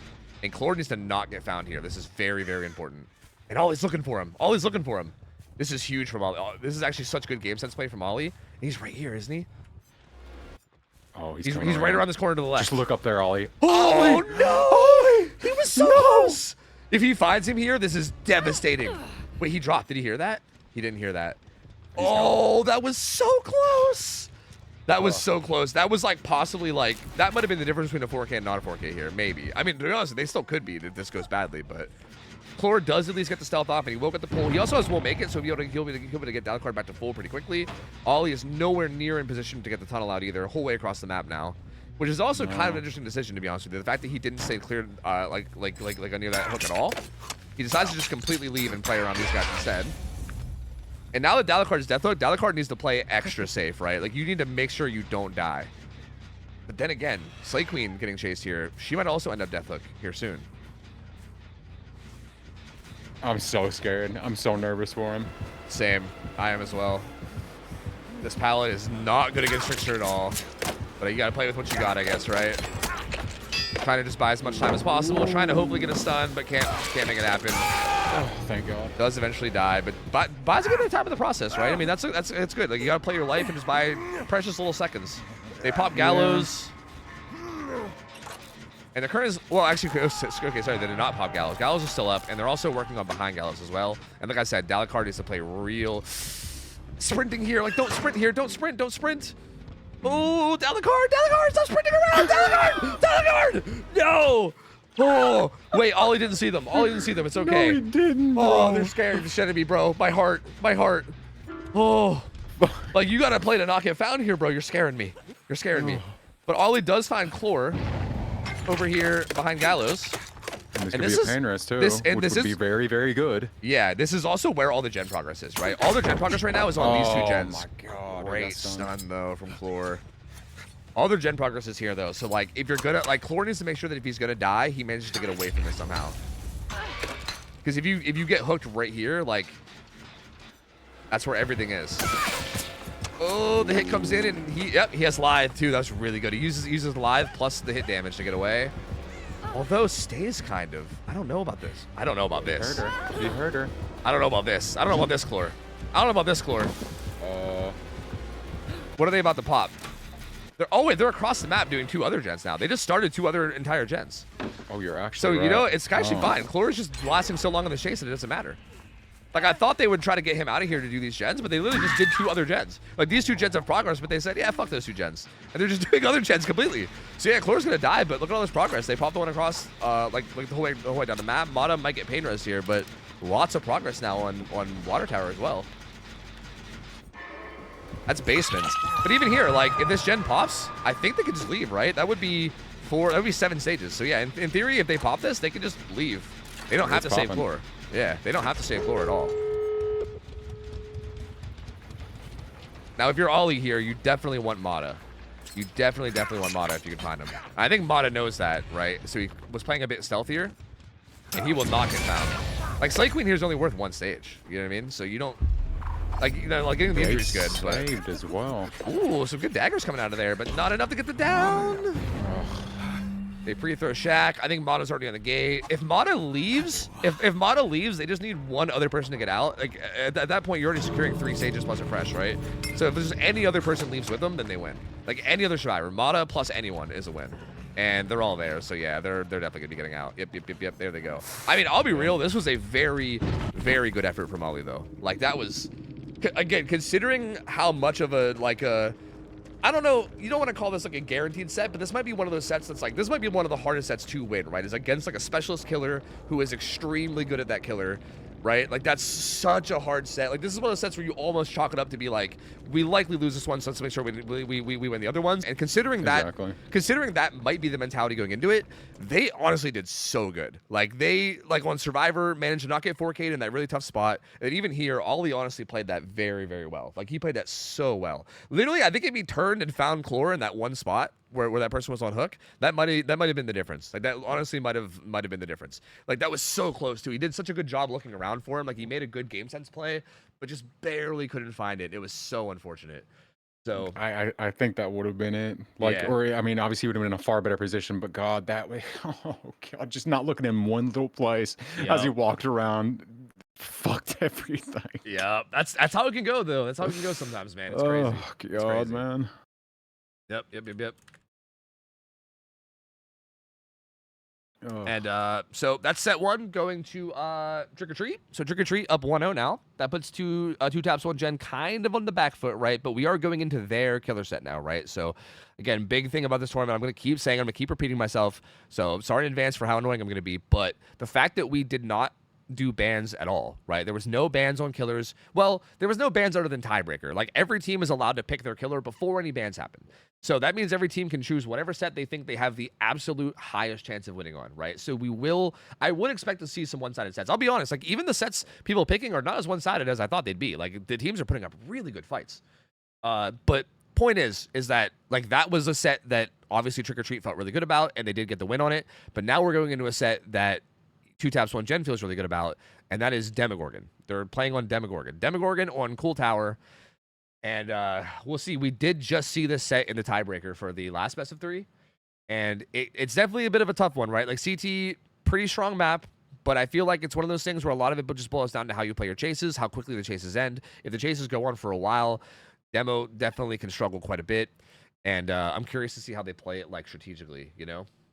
Yeah. I mean, they picked it, so hopefully, you know, Ollie's confident and will confidently go for lunges and not hesitate too much and just outplay himself essentially, which I feel like we saw a bit of in that first demo set. Yep. Agreed. Yeah. Like, I feel like this is definitely going to be more like in his comfort zone though. Like, again, Trickster is definitely, like, I play Trickster even sometimes myself, but I'm, like, nowhere near comfortable, right? Like, he's a hard killer to be, like, really... Like, you can see when Wasik played him, how comfortable he was. Like, every single, like... He was so efficient to, like, quickly pop main event at every moment. Like, he knew... you can tell he, like... just knows that killer down to a science. Whereas with Ollie, like Ollie played him well, but he played him well for someone you expect to, you know, like you can tell that there's like the experience different, right? Whereas here with Demo, right, Ollie going to be much more comfortable. And again, this is just gonna be a set where if you can just come down, if you can just come in here and put out a big, I think the big thing here is that I think their survivors are also gonna be comfortable here too, right? I think that's a big part of this. Like survivor against Trickster is also really awkward, especially when they're as good as Wasik. I think here, no matter what demo you put in there, he's a pretty comfortable killer to go against. So I feel like that might have been their thinking here. Like maybe they just think if Ollie can go out there and put out just like a pretty solid result, maybe they're just like, hey, our survivors will do good, you know? So that is maybe a mentality to have here for them to pick kind of like a simple killer, you know? And we'll see. I think as long as Ollie puts out a good result, I would say they have a pretty good chance. But that being said, Trick or Treat does have a chance here to do something crazy if they can get a big survivor result, you know? They are already up 1-0. They are up 1-0, so you never know. I'm really curious to see Wasik's performance on Demogorgon, because he's more of like a, you know, closer to just like general killer fundamentals, you know, as a killer. Yeah. And exercising those versus like Trickster, where with the range aspect. Yeah, exactly. I feel like Demo's more like a traditional killer play style, whereas like, you know, Trickster obviously is like you're almost like playing a whole different game, right? It's not like as much as like Nurse or something, but like you still are playing like a significantly different game when you have like projectiles like that, you know? So yeah, this is much more like melee, which is like a minor dash power. So yeah, this is more, I feel like this is like as close to like quote unquote standard DBD as you can get, I guess, you know? Yeah, exactly. It's like Queen getting chased first, not taking any chances, just free throwing to God Rock. Ooh, Ollie just gonna zone and kick. Okay. Has a no God Rock there though. Can maybe use this window or to try to get distance to the window, but biffs it up a little bit, won't get hit. We'll probably go around the back of Shaq. Yes. Bamboozle on the window. I think she saw. Doesn't throw a Shaq pallet. Wants to try to loop around again. This is kind of risky though, because you could definitely get shred here. No, Ollie didn't send it. Oh, does get the Shaq pallet stun. Big though, big. Buying a lot of time at Shaq. They pop one. Did they triple that gen? Because I don't see any other gen progress. I believe so, yeah. Oh, they tripled it. I think that was like a top mid gen that they were tripling, so they do get that one done for the first chase. Slayqueen will be dying here though. And the survivors are kind of here, so a little sloppy in terms of like their positioning. Dalakard already pressuring. Oh, well, Painter's DMS coming out on main, so there you go. Painter's DMS gone. And we have a survivor. Chlor's already stealthing nearby, and Mata gets on a gen across the map. So now it just boils down to how they play around this unhook, right? Chlor needs to do a good job of not getting found. And so far, he's doing good. Like at this point, if Chlor doesn't get found, and you can see Ollie's looking for him too. Ollie knows. Yep. I know. I'm so scared. Yeah. This is what this whole thing boils down to. Because if Chlor doesn't get found here, then Dalakard and Mata just get free gen progress across the map. And if Ollie ever goes to them like he is right now, then Chlor could just sneak in and get the unhook, right? Oh, did he see him? I don't think he did. No, he didn't see him. Woo! But if Ollie stays around the hook like this, as long as Chlor doesn't get found, they just get free gen progress, right? He's right on top of it, bro. Ollie like doesn't want to go back and check anymore. I think he feels like he already wasted too much time. I don't know how he feels. I don't like this from Ollie. I don't like him leaving. Like, I think leaving when they're close to struggle, I think is not... Like, if anything, you leave right away and then you come back towards the end. Also, FTP coming through from Chlor. They really don't want a tunnel out to happen. Jeez. So he immediately throws FTP down on Slay. But unfortunately, it goes down very quickly. So down he goes. That'll be another pain res. But again, they got a lot of gen progress over here, right? Ranking away.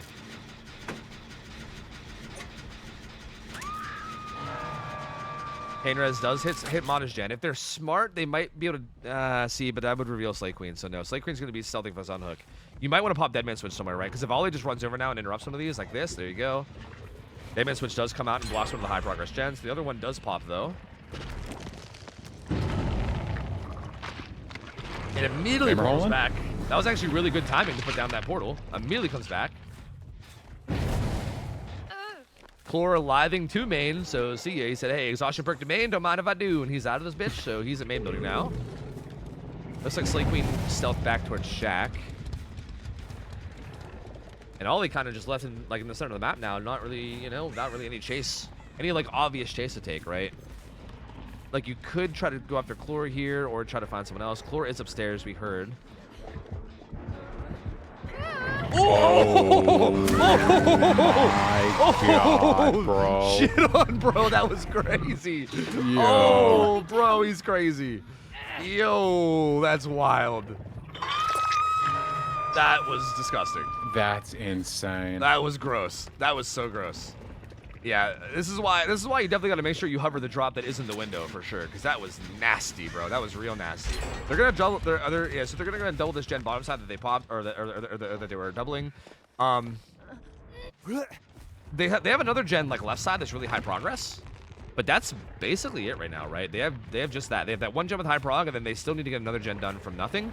And Chlor's Deathhook now, so you know, things could get hairy. And. Oh, Dalakard, they're both. Hold on. Slicken's way over there.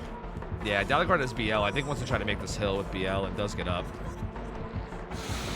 Demo can't hit from elevation, but I don't know if Dalakard knows that. Oh no! You could easily just sprint away there. He can't hit you from elevation. I don't think Dalakard realized that and tried to juke around and said there was no need to juke there. You could have just held W and got distance. But Dalakard does go down. And we'll get hooked now. This will be another pain res. There's no gen pro. Okay, Slay Queen's now on a gen, but it's gonna get not pain res? I guess that wasn't a pain res hook. Oh no, pain res might have actually hit. Never mind. Pain res hit that gen 9, I think. Yeah. Yeah, they popped DMS on main, so DMS is gone now. Was this? No, I was gonna say, was that Chlor? But Chlor's off to the side. He's like kind of stealthy gun hooks. Chlor's location is really important right now because if he gets found, possible death incoming. And speaking of which, oh my God, bro, this like Ollie find like trying to find Chlor back and forth that we keep happening every game is like terrifying me, bro. Holy Ollie's gonna shit. go back and watch these VODs and rage. Yeah, probably. I mean, maybe he might also get hype at some of these plays he's making. Honestly, he's kind of as he should. As he should. Yeah, but I know what you mean though. It is frustrating if you're like one turn of a camera away sometimes, you know. Yep. Bamboozles the window. Knew they were gonna play backshack, so came around. Slay Queen's still playing this really well though. It's basically guaranteed to get hit at least once, but is buying as much time as possible before it comes in. Doing a really good job.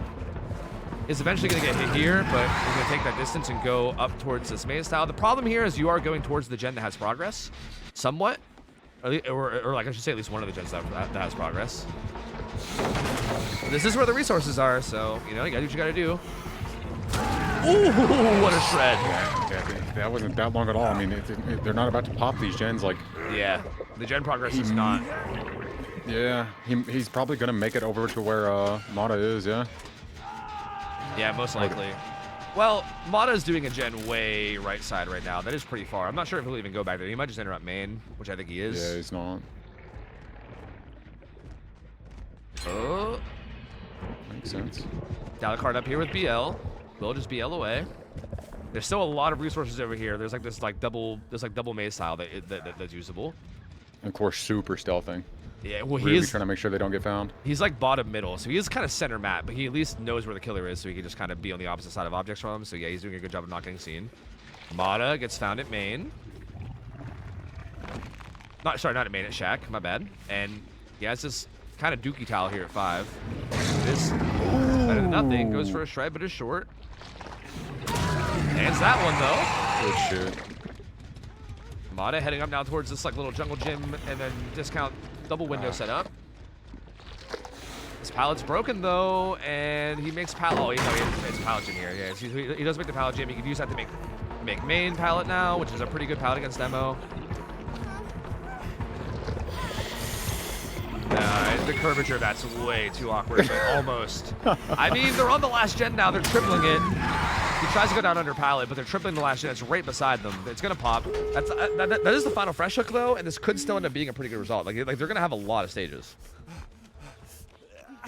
Like for instance, this is the final fresh hook, right? Like Mata's the last fresh hook, so like this gets you at least all 4 freshes. True. And you're currently sitting 4 at fresh. What, 6 stages? I think. Yeah, I think you're currently sitting at 6 stages because Chlor's Death Hook, Slay Queen's Death Hook. So yeah. You're currently sitting at 6. If he dies, that's 9 stages 4 fresh. That's really good. That's really, really good. So I almost wonder if on the Survivor side, you probably save this. Yeah, shouldn't they just all leave and not risk it, right? Yeah, I think that they just made the call. I honestly feel like maybe you do risk it. I don't know. See, like this is a hard one. I don't know what call. I feel like if I was here, okay, the gates are really far. Okay, now that's all far the gates are. I don't know. But I do feel like I think if you can get the unhook before he goes struggle, I think if you can just try to make sure that either Chlor or Slay Queen dies, then it's worth it, right? Because like even if it's like okay, somebody's gonna die, if you can get him before he hits struggle, and then if either Chlor or Slay Queen dies, then you save one hook stage, right? Because right now Mod is worth he has 2 more stages coming, right? Like if you get him off hook right now, and then someone dies, he only gets 1 more as opposed to the 2 more he gets if he dies. So yeah, I think it makes sense logically to go for it, honestly. And there's a chance you get all 4 out, right? True, I guess. Are they not? Okay. Dalakard's hovering mid-map to take a hit. Okay, oh, okay. Oh, big body Ollie. Oh, wait, big body Chlor, though. Big body Chlor. Uh-oh.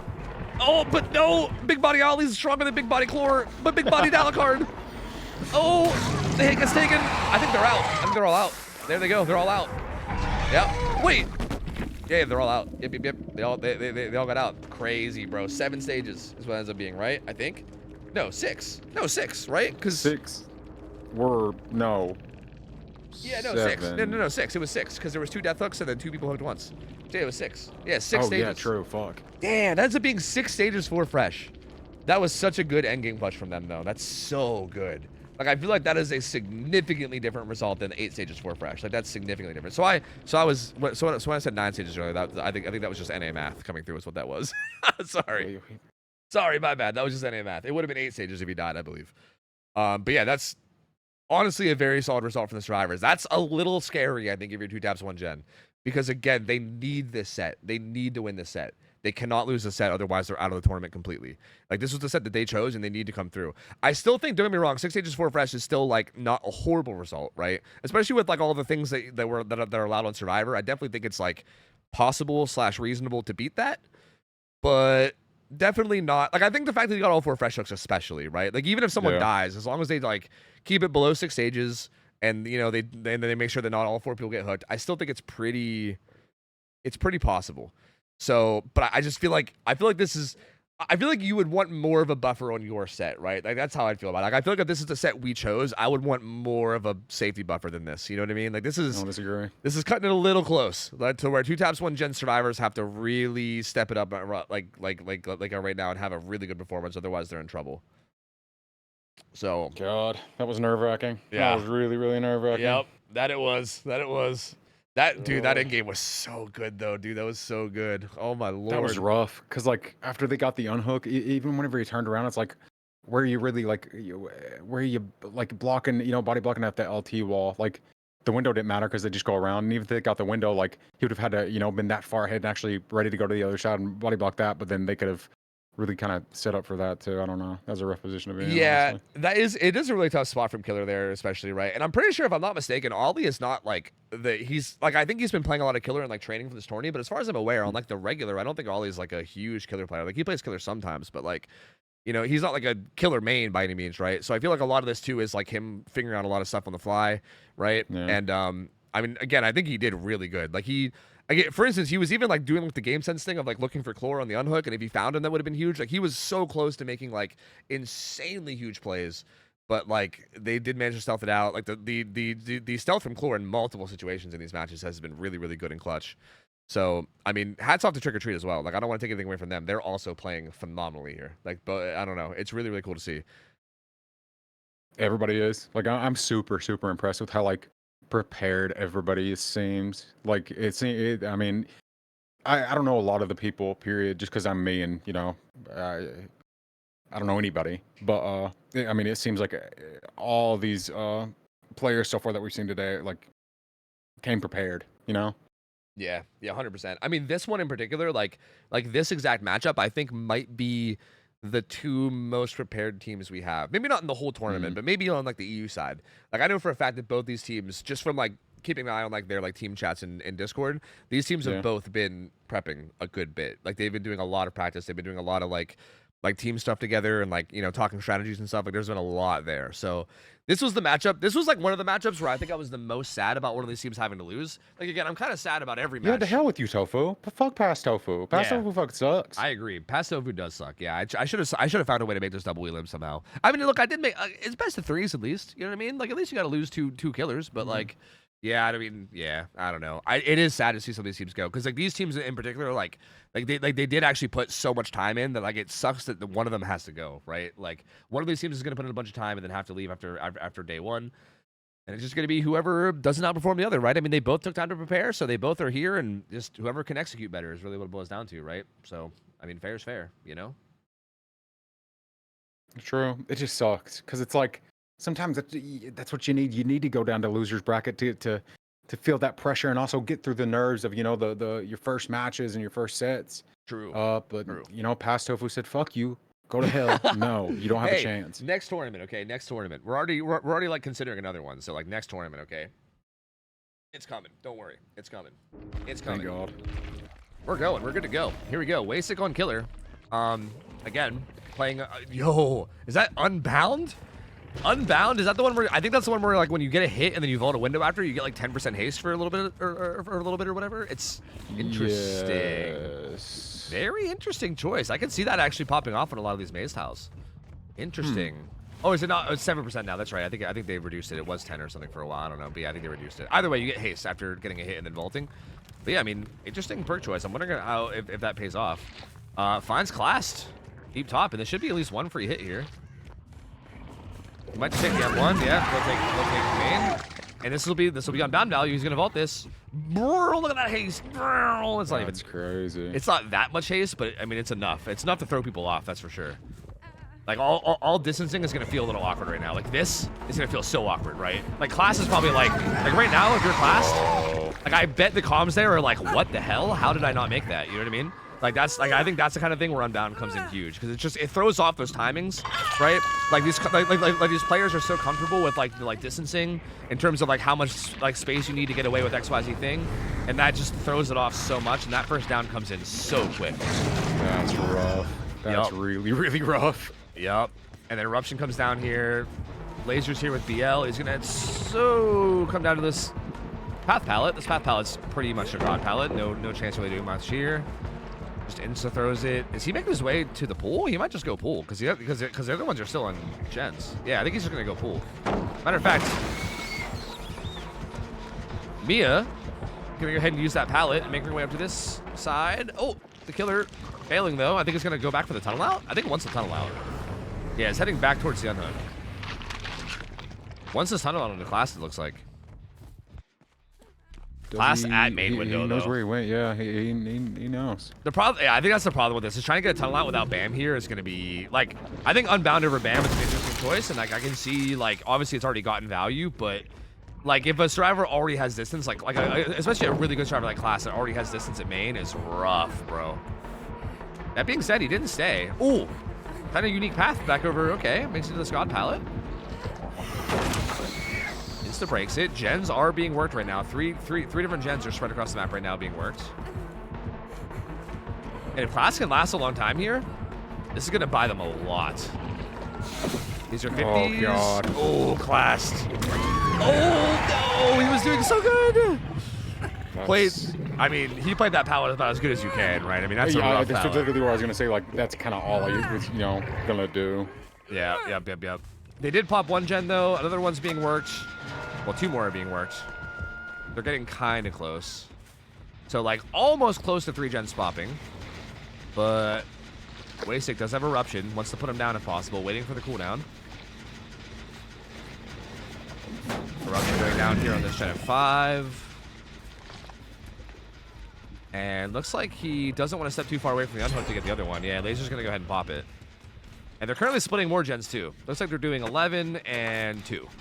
So they're now on 2 top gens. And I think the top side 3 gen's still there. Yeah, the top side 3 gen's still there. So they're currently working on it, though. They're working on both sides of main right now. And Laser was likely going to be going for this unhook. Well, he's actually finishing this gen at high prog first. Yep. So he's going to finish this gen, and they're already working 2 different gens down there. Well, Ali was off the gen. Is she going for the pull? No, she's getting back one now.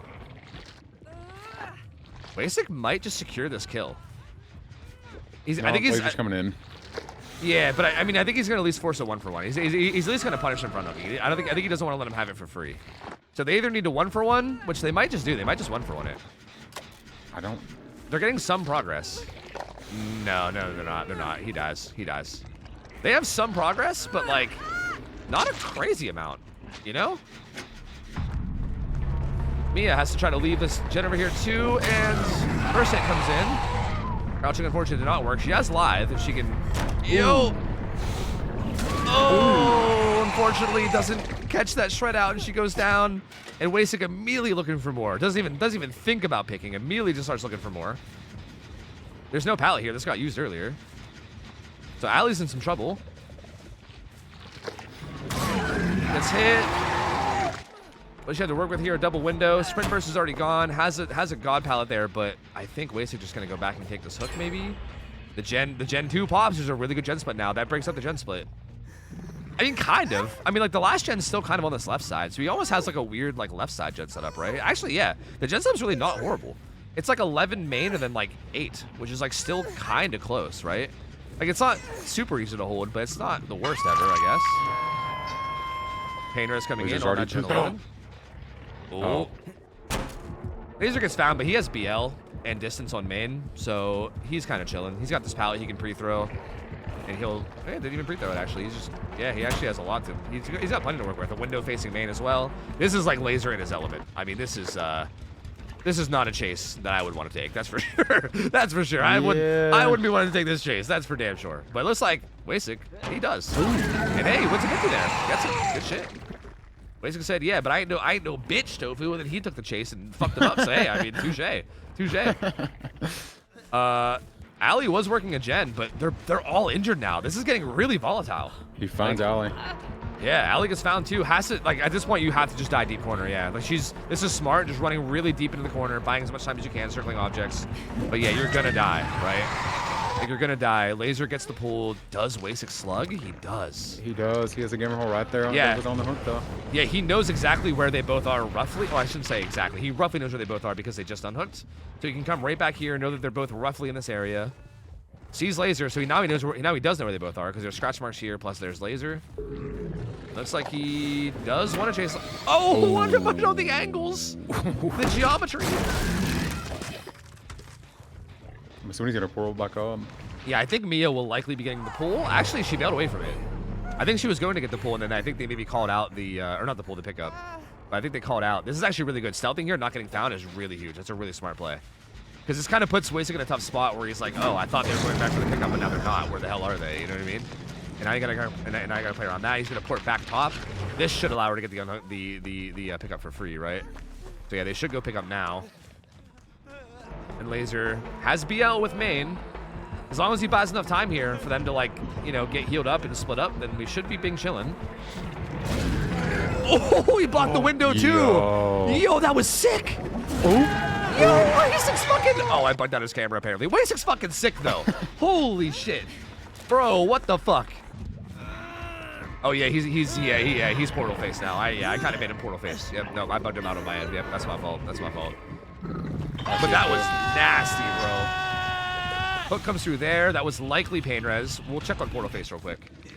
That was pain res. Okay, if he portals again, I think I can fix it. That's how this works. But he's checking down near bottom, right? Is that where he is? Like near Shack? I think so, yeah. They get the pull. Oh, this should fix it, I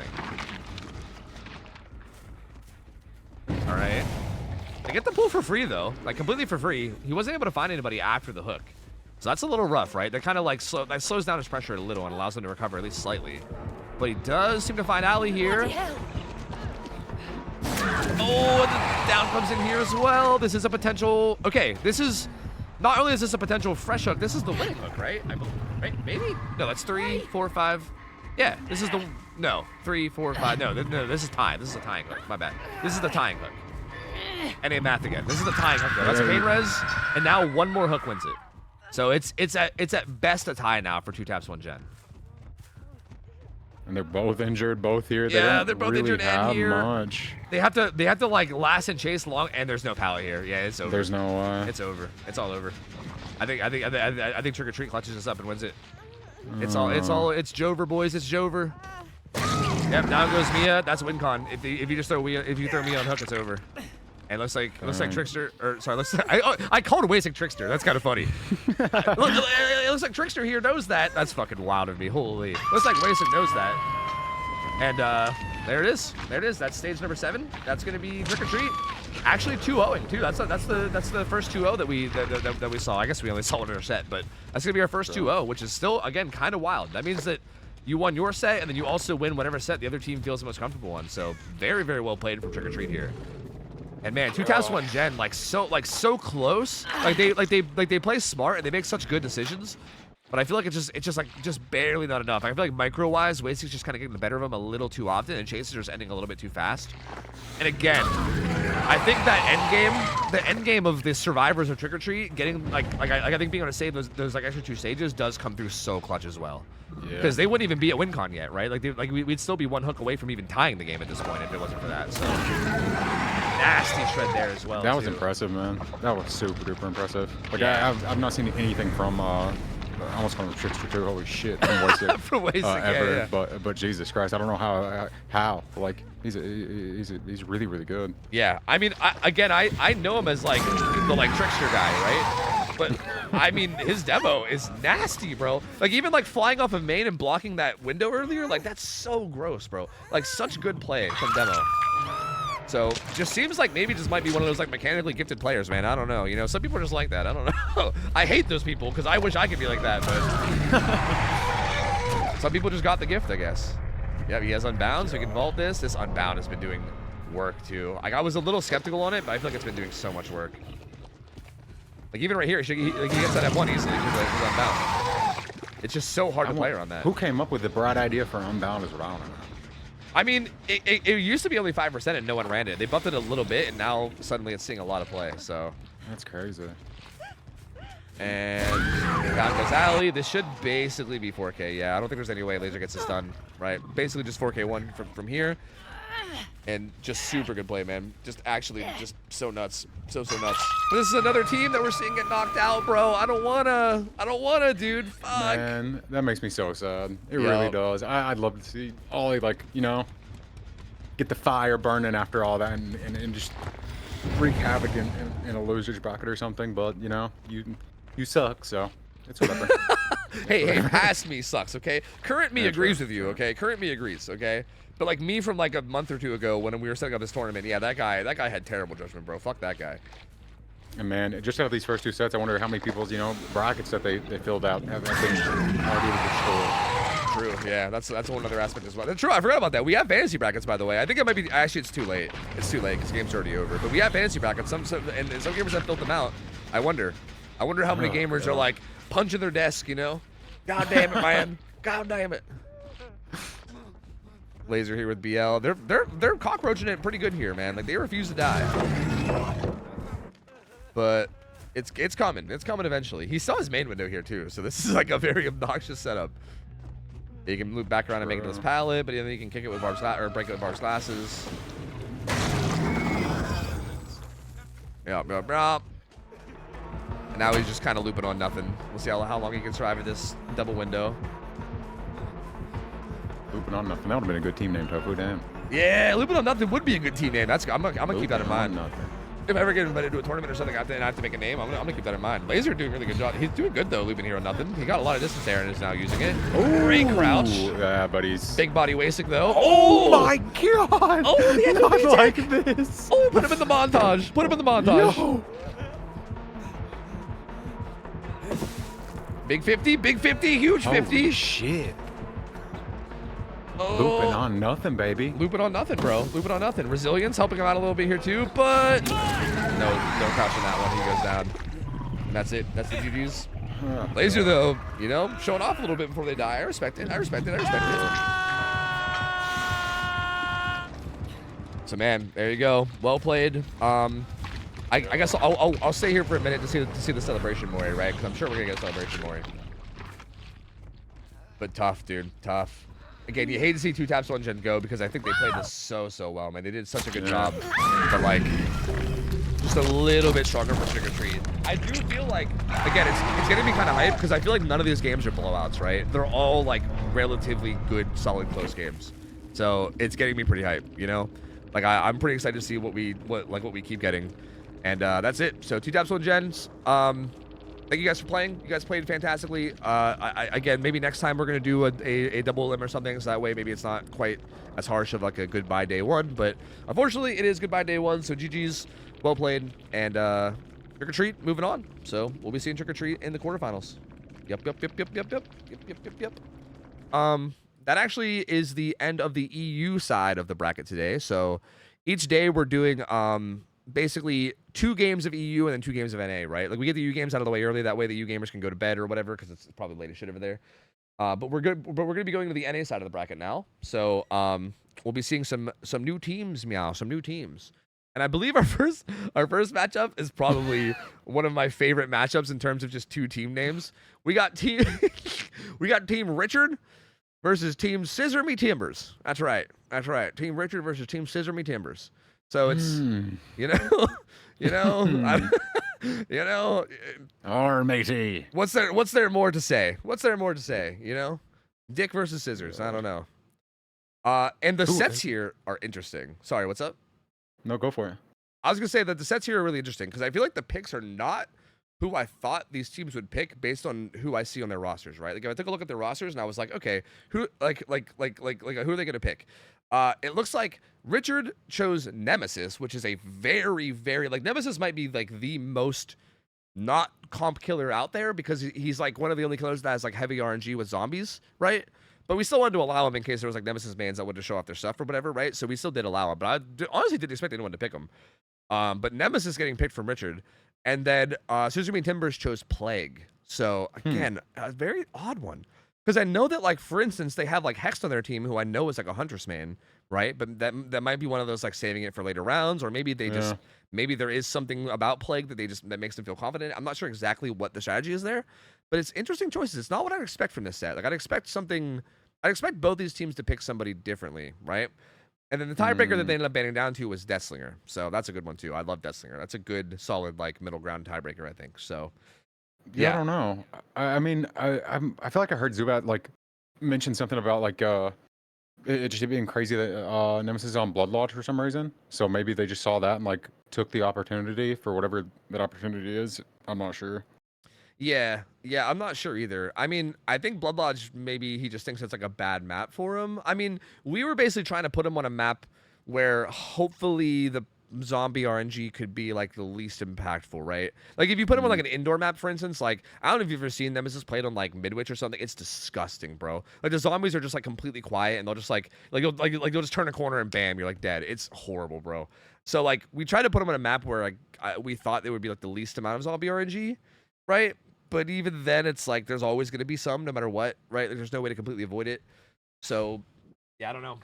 Yeah, I mean, like, it's kind of like you said. Maybe there's something they saw that I didn't see, and maybe there's like some kind of strategy that they. I can't even think of it though. Like, what's the big crazy thing about like that's good about Nemesis on Blood Lodge? Like, I can't imagine it.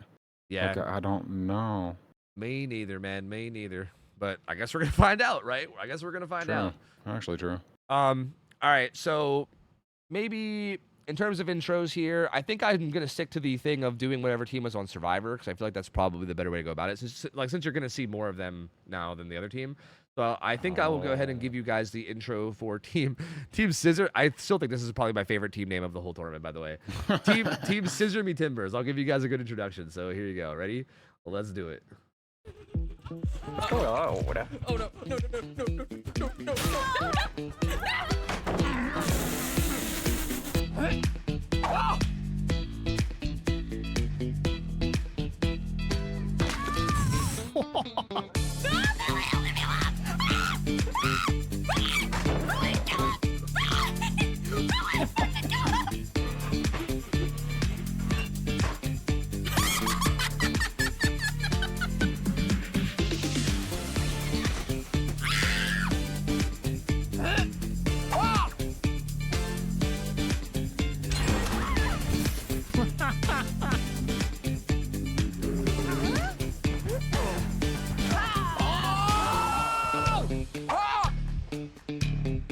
No, I think it's way too close.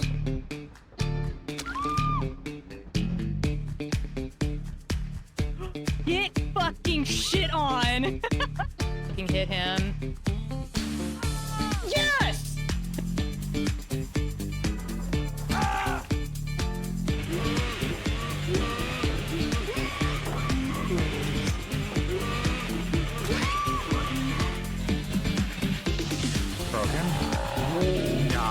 spin aim on a cactus, maybe? Potentially? Oh, shit. Oh! Fuck.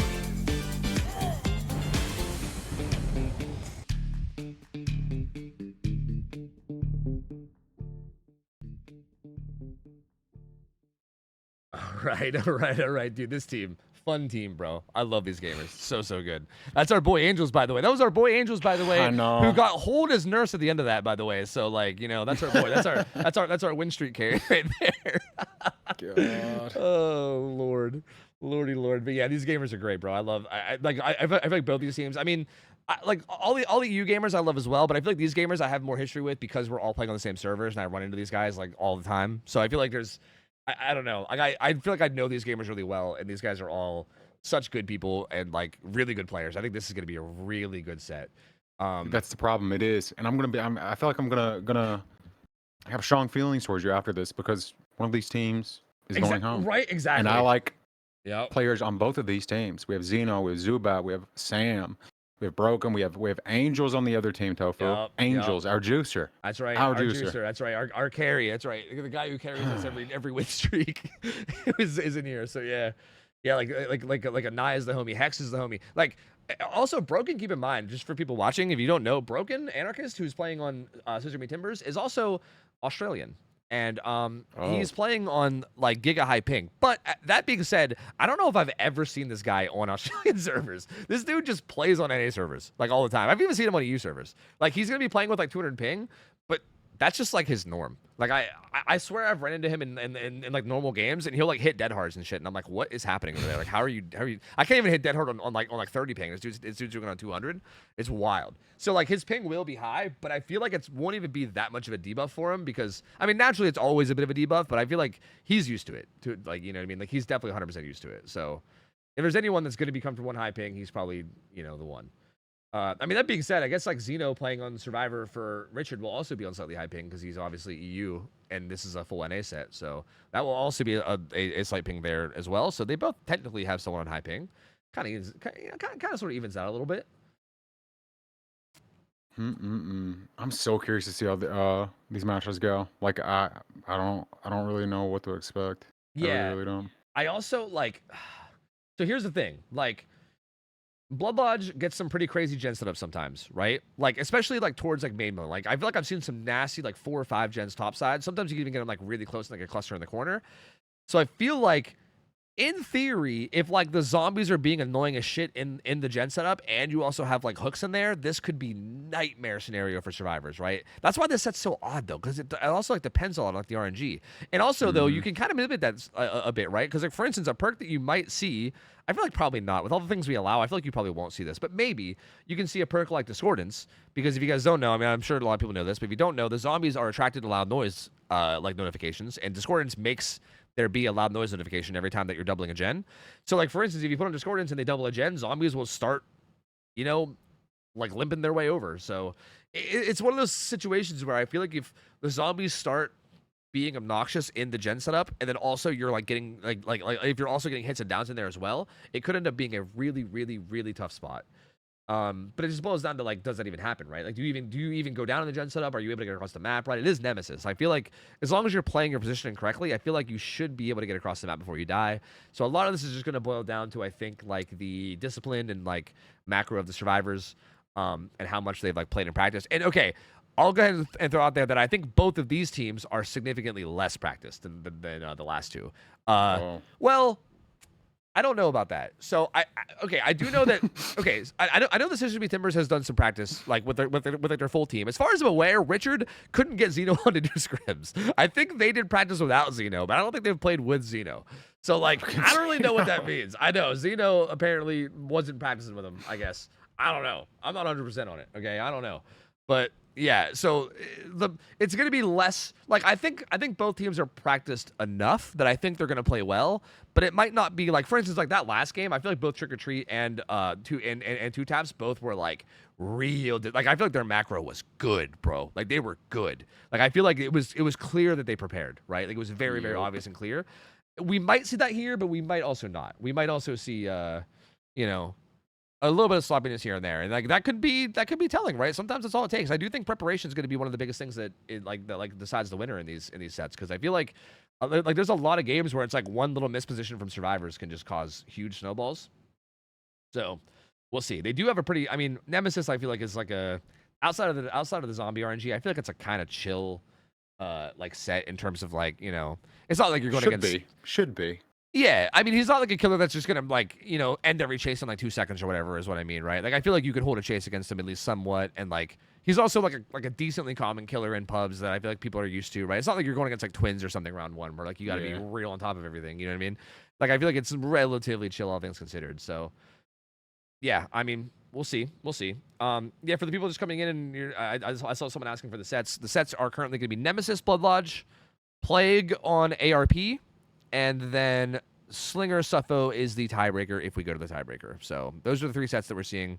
Interesting sets, because I feel like both the last 2 sets are very like macro, like defend a setup type of like kind of killer / maps. And I'm curious if one side executes that a little bit better. That could be a big advantage. I don't know, because that could be kind of hard to do sometimes, right? Like playing against that or even playing as that can sometimes be a bit awkward. So I guess we'll see how they perform on it. But yeah, first, I'm curious. I mean, first things first is Zubat on Nemesis. So Zubat, I mean, this motherfucker's gross on killer, bro. I won't lie to you. He is nasty on pretty much every killer. So I feel like I definitely have high expectations for him.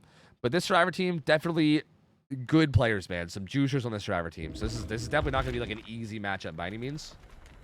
But here we go. Let's see what he opted to run. Call of Brine, Eruption, Pain Res. It looks like he's got Liquor Tongue, and I don't even know. Is that Marvin's Blood? I don't even know what the other one is. Maybe. Chat can probably correct me. I don't think that's Marvin's Blood, right? What the hell even is that second one? I don't know. Chat, help. Someone probably knows. Call of Brine, Eruption, though. Call of Brine, seeing a comeback, dude. Like, it got buffed, and now it's like 150 instead of 125. Honestly, pretty solid. Like, Call of Brine regresses gens pretty well now. So, yeah, I can see it. And actually, come to think of it, this might have the same effect as Discordance, right? Where, like, if they do skill checks and then allow noise notification, I think it probably does the same thing. Where it probably draws zombies. It probably draws zombies to the gen. So, yeah, that's probably super gross here. Finds a zombie right away and kills him for charge on his power. And looks like gamers are mostly stealthing right now. I mean, other than Angels, who's aggressively doing a gen. Everyone else is, like, mostly stealthing. I think we're gonna see this a lot. I mean, I think this is smart. I mean, if you're playing around the fact that you have one, like, again, Angels is like, people were having a discussion about chat the other day, and they were trying to name who the best player in all of NA was, and I'll just say that Angel's name came up quite a bit. Okay, like, as it should. Put some respect on it. Yeah, Angels like he's a juicer. He's cracked. Yeah, he's very, very fucking good. So like, if you're gonna have someone like this on your team, it would make sense to, you know, play around it and be like, okay, you go play aggressive, and we'll all just go chill. That being said, Zubat is one of those killers where he's not gonna give a fuck. You know what I mean? Like he's gonna do like something like Wasting did, where he just doesn't care, and he'll chase. And again, Zubat is also very, very good. So I feel like, as good as Angels is, it's definitely not gonna be free by any means. Firecrackers are trying to get some distance. Yeah, he gets hit here for sure. He's gonna try to make it a whip. Ooh, get some distance out of that though. It should still have it though. Oh no! My God, my juicer. Oh, Zubat gonna be kicking himself for missing that one. Oh, now he's gonna head back into the gens because they're gonna be progressive. They're gonna double out Main, and Main's gonna pop. Main's done. He killed a zombie for tier 2, so he does get tier 2 now. And there was kind of a nasty gen setup here with Main, right? But they got rid of it by popping Main. Like this, like top right side was looking pretty gross. So them popping that gen is really huge for Scissor Me Timbers. Broken.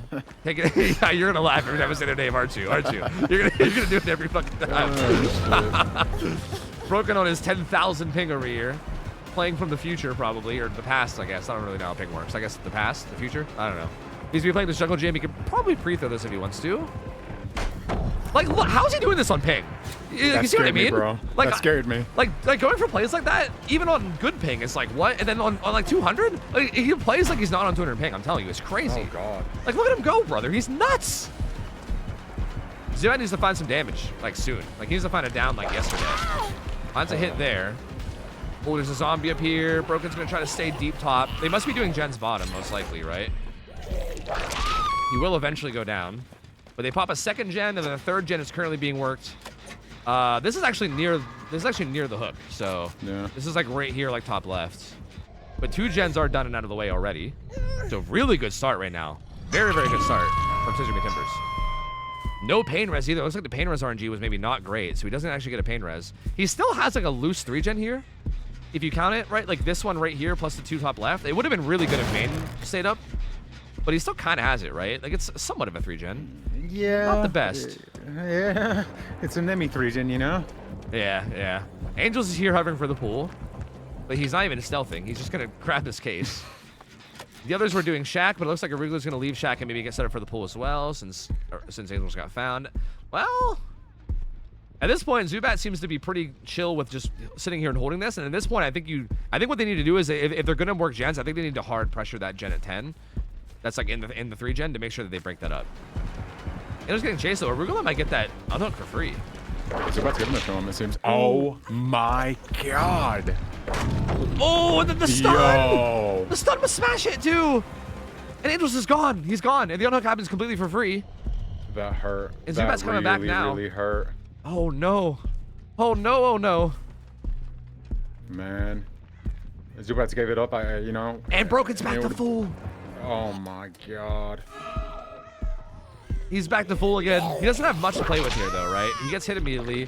I think this pallet got broken earlier. No, it will get broken now though. He's gonna keep him zoned up here.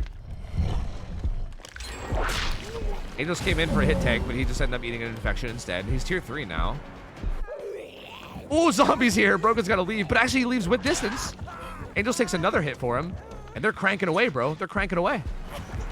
He's actually gonna commit to Angels now. I think going for a tunnel out here is not reasonable, which is like I think this is the right call. Oh, Angels! Yeah. Bro. Oh, he crouched. See what happened there is he crouched to the big side of the pallet too, which makes it really hard to hit. And he eventually gets punched to go down, and this hook can be near this gen. So like I think them it's gonna be right next to it. Yeah, I think them not prioritizing this gen as heavily early on might come back to bite them. I think they maybe need to prioritize this a little bit more early. But that being said, he's going for this pain res. Yeah, they got off it. So he will get the pain res. That's pretty close to it. So pain res hitting. I'm gonna go ahead and hit that gen. Naya's doing a gen outside of the 3-gen. So again, here like they need to pressure the gens like top right ideally. Like those gens like on the other side, like in the 3-gen, should be being pressured. Like even this one is like this is the middle one. I honestly really should probably be doing the far one, but. Any pressure is probably fine. Broken's actually coming in, is gonna come in and get that pull.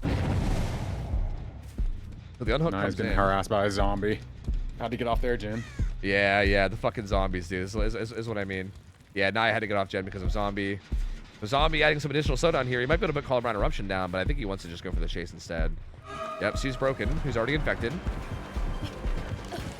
Broken still has a pain res too, because he couldn't find that pain res on him initially. So if he like 2-taps him here and throws him back on that pain res, sure, could be big things. He's in trouble here. He needs to. Yeah, I don't think he gets out of this alive in any way, right? He's just trying to buy time. Might force lock. Yep, forces lock.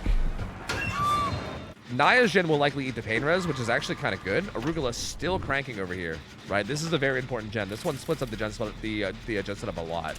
So the fact that Naya's gen's gonna eat pain res is actually really good.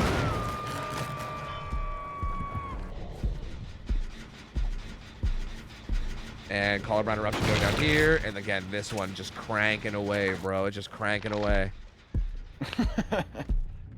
And once that pops, it's big problems. It's big Oh my god, a zombie is camping around. Oh, real? Yo, Absolutely. true. Camping zombies, yo. The other zombies are gonna cross the map doing nothing though. Good whip there on the Angels. Thank God he hit him. They're about Thank to pop God. all 3. They're about to pop all 3 though, yep. Or all 5, whatever. Oh my god. Angels is having such a good chase here. Broken gets unhooked again. But Angels is already hooked once. Like he's not even a fresh hook. So like if he puts Angels on hook and then the rest leave, that's 5 stages. Naya. Yep, good hit on Naya. Good stun though. I guess distance towards the gate. Which are they on? They are on it, but it's just not open yet. 9 needs to buy a little bit more time, so she's gonna circle this for a second. But I think she's gonna not get a hit there, and they're out. Yeah, they're out. They're out, and they might even be able to save Angels if this goes correctly. Oh! Yo. Just kidding. They're gonna need to save Angels because Broken got slapped up. But still, this still ends up being the same result, right? Broken's still worth only one. He's down one stage. This still ends up being. Wait, did I say 5 earlier? Because this isn't even 5. This is 4 stages, right? I believe this is 4 stages because they're both only worth 2 stages. Or no, right? Who all's been hooked? Am I stupid? Did I miss someone? This definitely isn't math class. That's for sure. True, my NA math is terrible, and I don't know if I can trust the overlays. That's the thing. I don't know if I can trust like the in-game overlay. But I think it was 4, that's exactly right? what I was looking at. I didn't know. I'm pretty sure Broken and Angels were the only ones that were hooked. So I'm pretty sure that was 4 stages, right? Yeah, 4 stages, 2 fresh is the final result. That is a very low result considering this was their killer pick. That is concerning. If you're Team Richard, I would say. Very concerning. But, yo, Scissor me Timbers. Holy, brother. They are scissoring. Oh, my lord, are they scissoring. Okay. My lord, brother. That was so good from them, dude. That was so good. Like, their chases were disgusting. They, like, were pressuring gens really, really well. Like, that was just such a good show, man. Such a good show. They played that phenomenally. That was crazy. That was really, really good. And I will see, man. I mean, I don't know. They're going to have to... Team Richard's got to do something really, really good on Survivor now to make up for this. And let me... They got a lot to live up to because that was crazy. True. That was actually insane. Yeah, that really, really was. I wonder how much of that boils down to, like... I always think about this whenever I see, like, Nemi games like this because I feel like... Sometimes I feel like you, like, go for your power when you don't need to, right? Like, in, like, an open field, right? Because, like, hypothetically, it, like, gets you down, like, a little bit faster when you can just walk someone down and M1 them. Like, I wonder how many times that happened where, like, if you just walk them down and get the M1, you get the down, but instead you kind of, like, you know... go for like the greedy, like the greedy tentacle hit, and then it comes back to bite you. I feel like that happened quite a bit that game. Yeah, it's rough because like you want to level up, you know, instead of walking around with a tiny ass whip. Yeah, true. Well, I mean, even once it's leveled though, you know what I mean? Like I feel like even once it's leveled, it's like, at M1, you're like, there's almost no way to whiff that, right? Like if they're in an open field, you're gonna get the hit. Whereas like a tentacle, they could do something a little spicy and juke you, and we did see that a couple times, like in open fields, we saw it happen a couple times. So. Yeah, I mean that might, that might be kind of tough. I feel like if the killer here from Scissor Me Timbers just plays like a good safe game and just gets, I mean they need four hooks, 3 fresh as win con. So, you know, you never know. Although we did see this win con earlier that like was like a very I think we saw this win con earlier not get met. So like it's definitely possible, right? In the very first set, we saw this exact same win con not get met. So like it's not like it's impossible. Like you could absolutely have a really rough game on killer and the survivors could juice up. It's possible. Well. We got Team Richard on Survivors, and you know we have a little intro here. So let me hook you guys up, and we'll introduce you to Team Richard. Got him. Oh, that was the longest half as. What? Oh! What's this?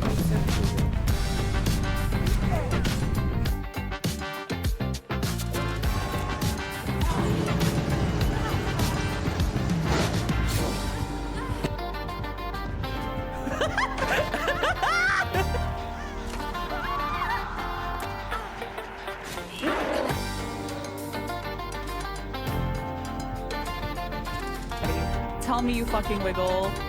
Yes! Oh my god! Oh, I'm getting stopped. Just 2 girls fighting for their fucking lives.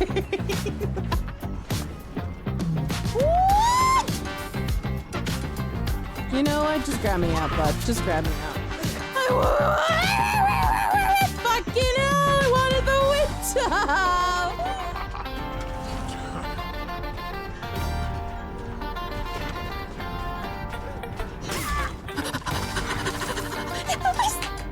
Nice picking you. Damn. Damn, that is so brutal. What?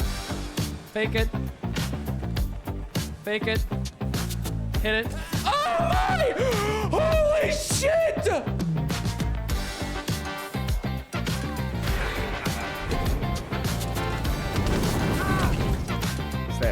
Oh my god! Oh my god!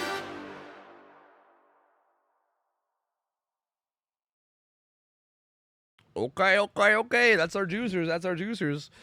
Bro, I'm gonna be real. I think the first time I watched that, I didn't even realize that like the Zoom spin was going on in the background on the Zubat clip. I was like, what the fuck? I had to rewatch it to be like, oh, I see Zoom spin.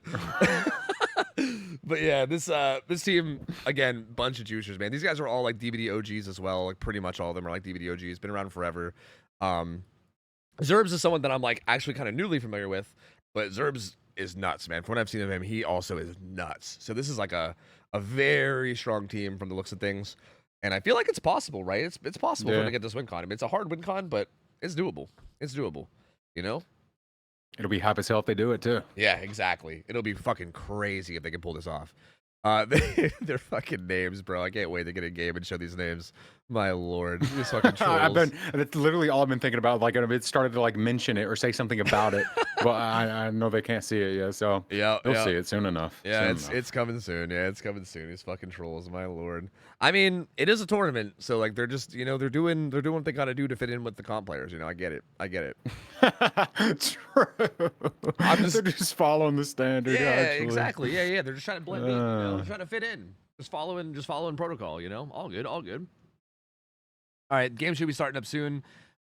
This should be, again, all we need here is 4 hooks with 3 fresh or 5 hooks in any way, and it's a win for Scissor Timbers.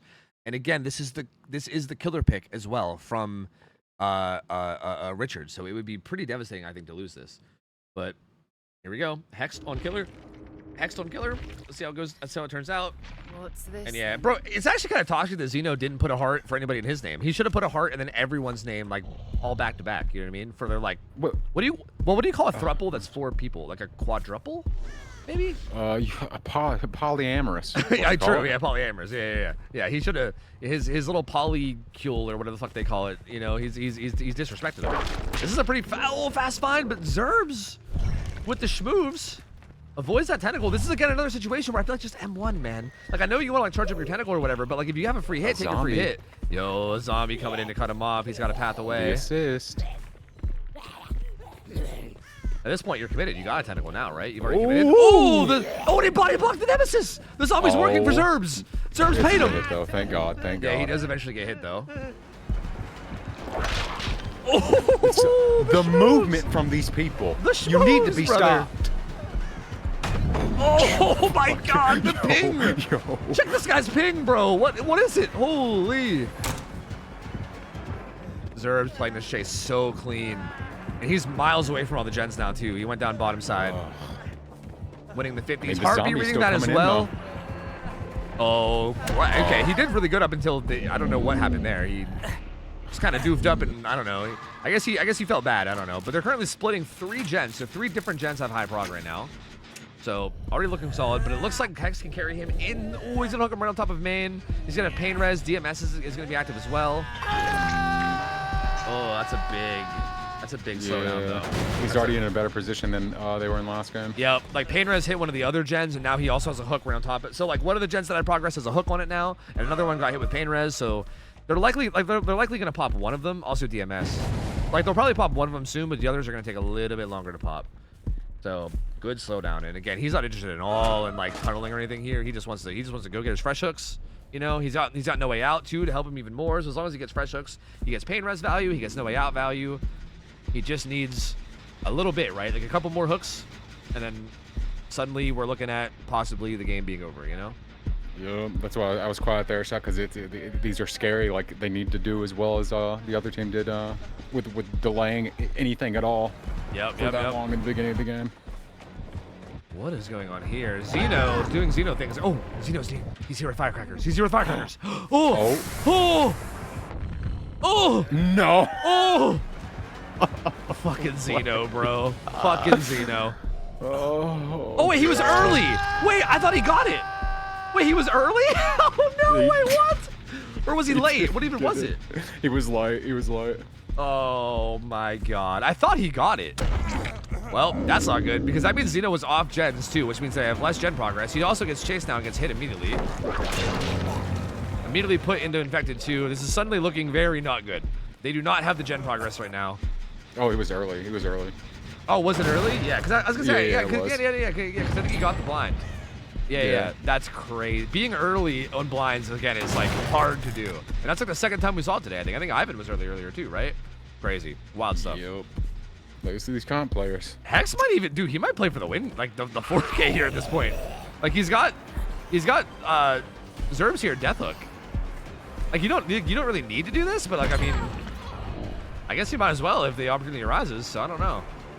Like his whole build is like based around, I feel like, not going for a tunnel out, right? Especially considering the win con, but I feel like he saw an opportunity and he's like, yeah, maybe. Well, looks like he's breaking off and he's chasing April now.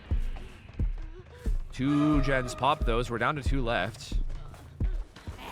It looks like, oh, Zubat gonna come in and simp. Let's go, let's go. Taking a hit. You love to see it. April still playing the back of Shaq. We'll probably eat a tentacle hit here, but shouldn't need an M1, so. Yeah, I was gonna say, I think you just throw that, eat the tentacle hit, and just try to get out of there.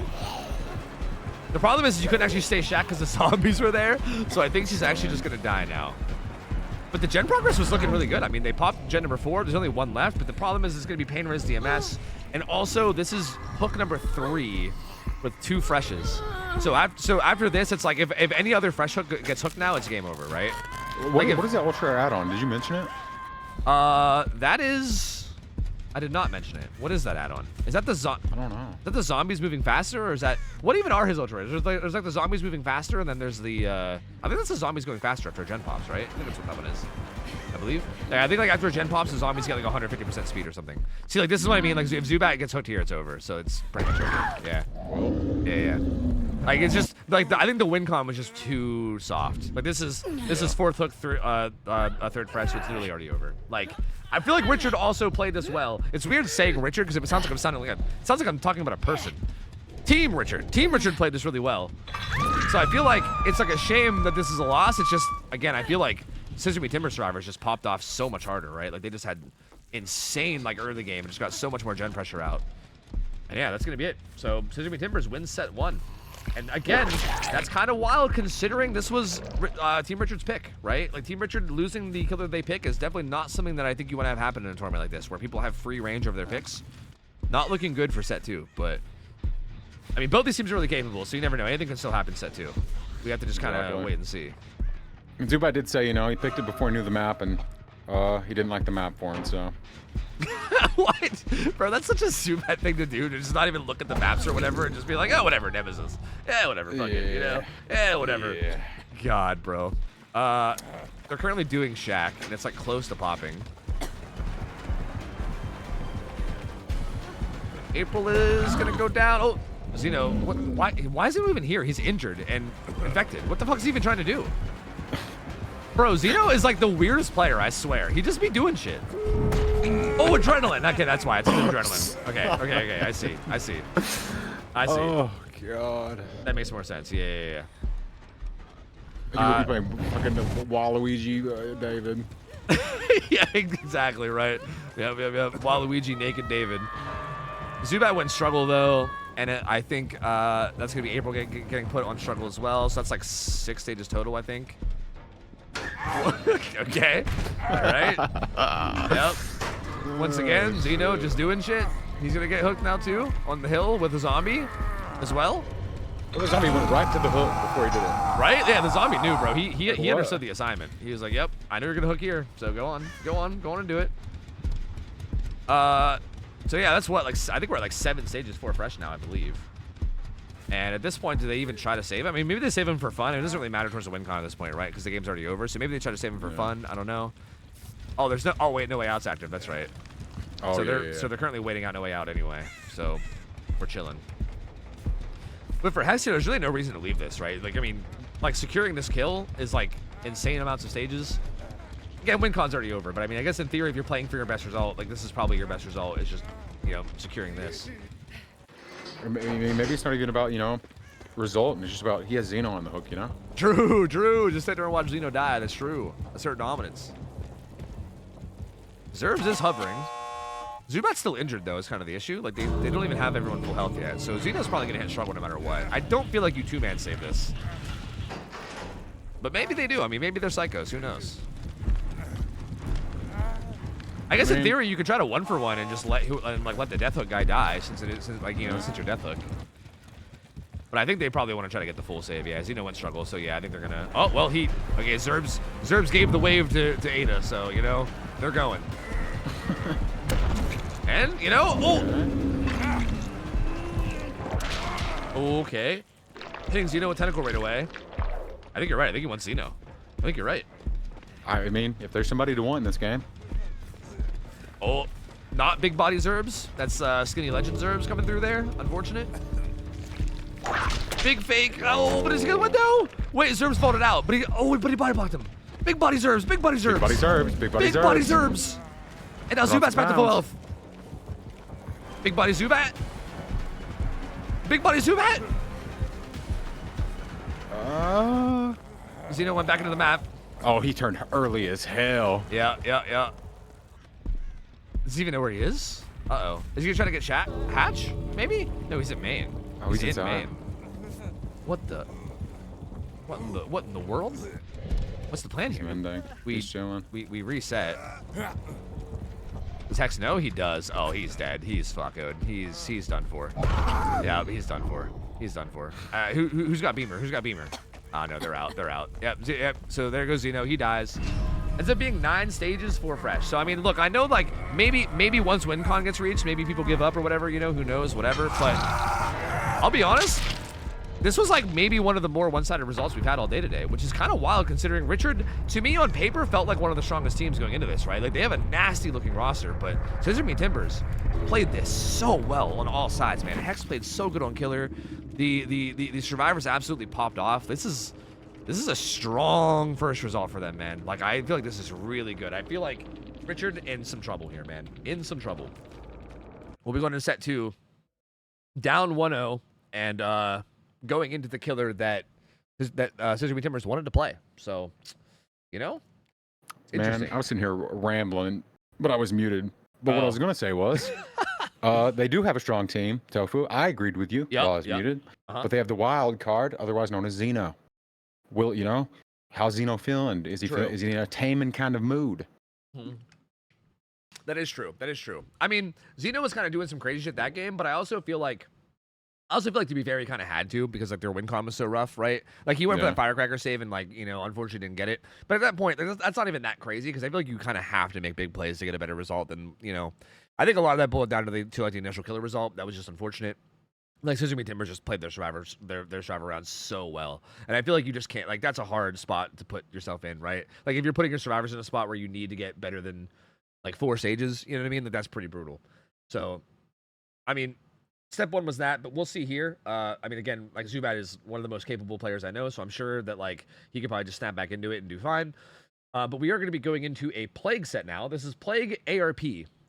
So ARP, if you guys don't know, is like a big eye-shaped map where like both sides of the eye will always have either like a 3-gen or a 4-gen on it. So for a killer like Plague, who's like very like gen defensy, this is a very like strategic map where I feel like you got to be essentially the survivors have to be very careful with like positioning, right? This is like a huge like positioning type of a matchup where you get injured for free because it's Plague. So you're always like 1 shot from going down, but also there's like a really tight 3-gen that they might be holding or whatever. So you got to like find a way to attack the 3-gen without also dying in it. It's a really like awkward positional type of a set where you got to be really disciplined. And again, all it takes is like 1 bad hook. I feel like we might also see something like agitation here for the Killer because getting a hook in your gen setup is so like valuable that like something like Agi here could end up going hard. But yeah, I'm not really sure beyond that. Plague is like obvious OP add-ons are banned, but you know she still has a lot of really good ones. And yeah, I mean this is I think this will just be a good one. This is kind of like I think this is kind of like expected for the survivors to be able to get out. ARP is a little bit weaker. Like we were gonna put her on Suffo. Suffo is kind of like the more standard map for her, right? But Suffo is kind of it's tough. I feel like Suffo might have been 4Ks a lot because of how strict it is on positioning. Whereas I feel like ARP is a little bit more like loose. It can still be tough, but I think the survivors are expected to not get 4K'd, but I think a 4K is still possible, right? So yeah, it'll be interesting. It'll be very, very interesting. I'm not sure. I'm really hoping it's not like a blowout.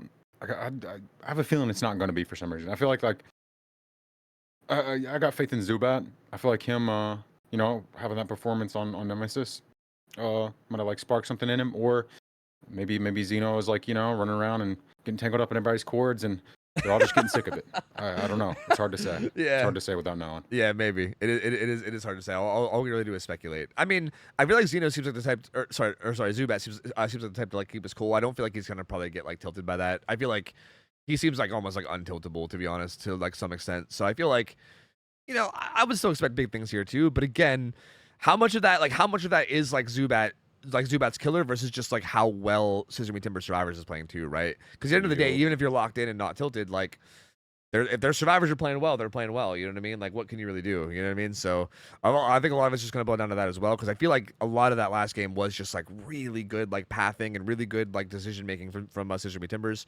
So you never know. But I think we're kind of getting ahead of ourselves because this first matchup is actually gonna be it's going to be Scissor Me Timbers on Killer again up against Richard Survivors. So the same survivors that we just saw are going to be coming back out again, but this time it's going to be Arugula on Killer playing Plague. So this is our matchup, and let's go see how they can do, man. Let's go see how they can do. What is that? The build, Colubrine, Eruption, Pain Res. So no agitation like I was saying might come through. But, you know, it might not be needed. This is a lot of slowdown, to be fair, right? Like, I mean, you know, like maybe who needs it? Looks like the 4gen is like closer towards like Shack's side, which is bottom side of the map, rather than like you know, like much more so than top. So that's kind of potentially the dangerous spot. See here, everyone spawns on the side of the corrupted gens, but they have to cross at some point to do the gens on the other side. So they're all kind of stealthing right now and they're either going to stealth out corrupt or they're either going to stealth out corrupt or they're going to try to sneak by and get to the other side of the map to do gens, right?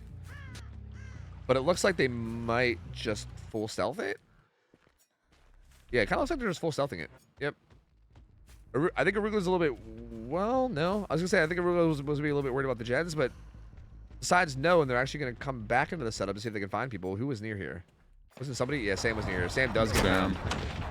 It gets found, pops live real quick, and it's just going to play pallets over here. This does kind of allow everyone else to kind of like scatter into the gens and start doing stuff, except for Xeno, who's doing a totem. And...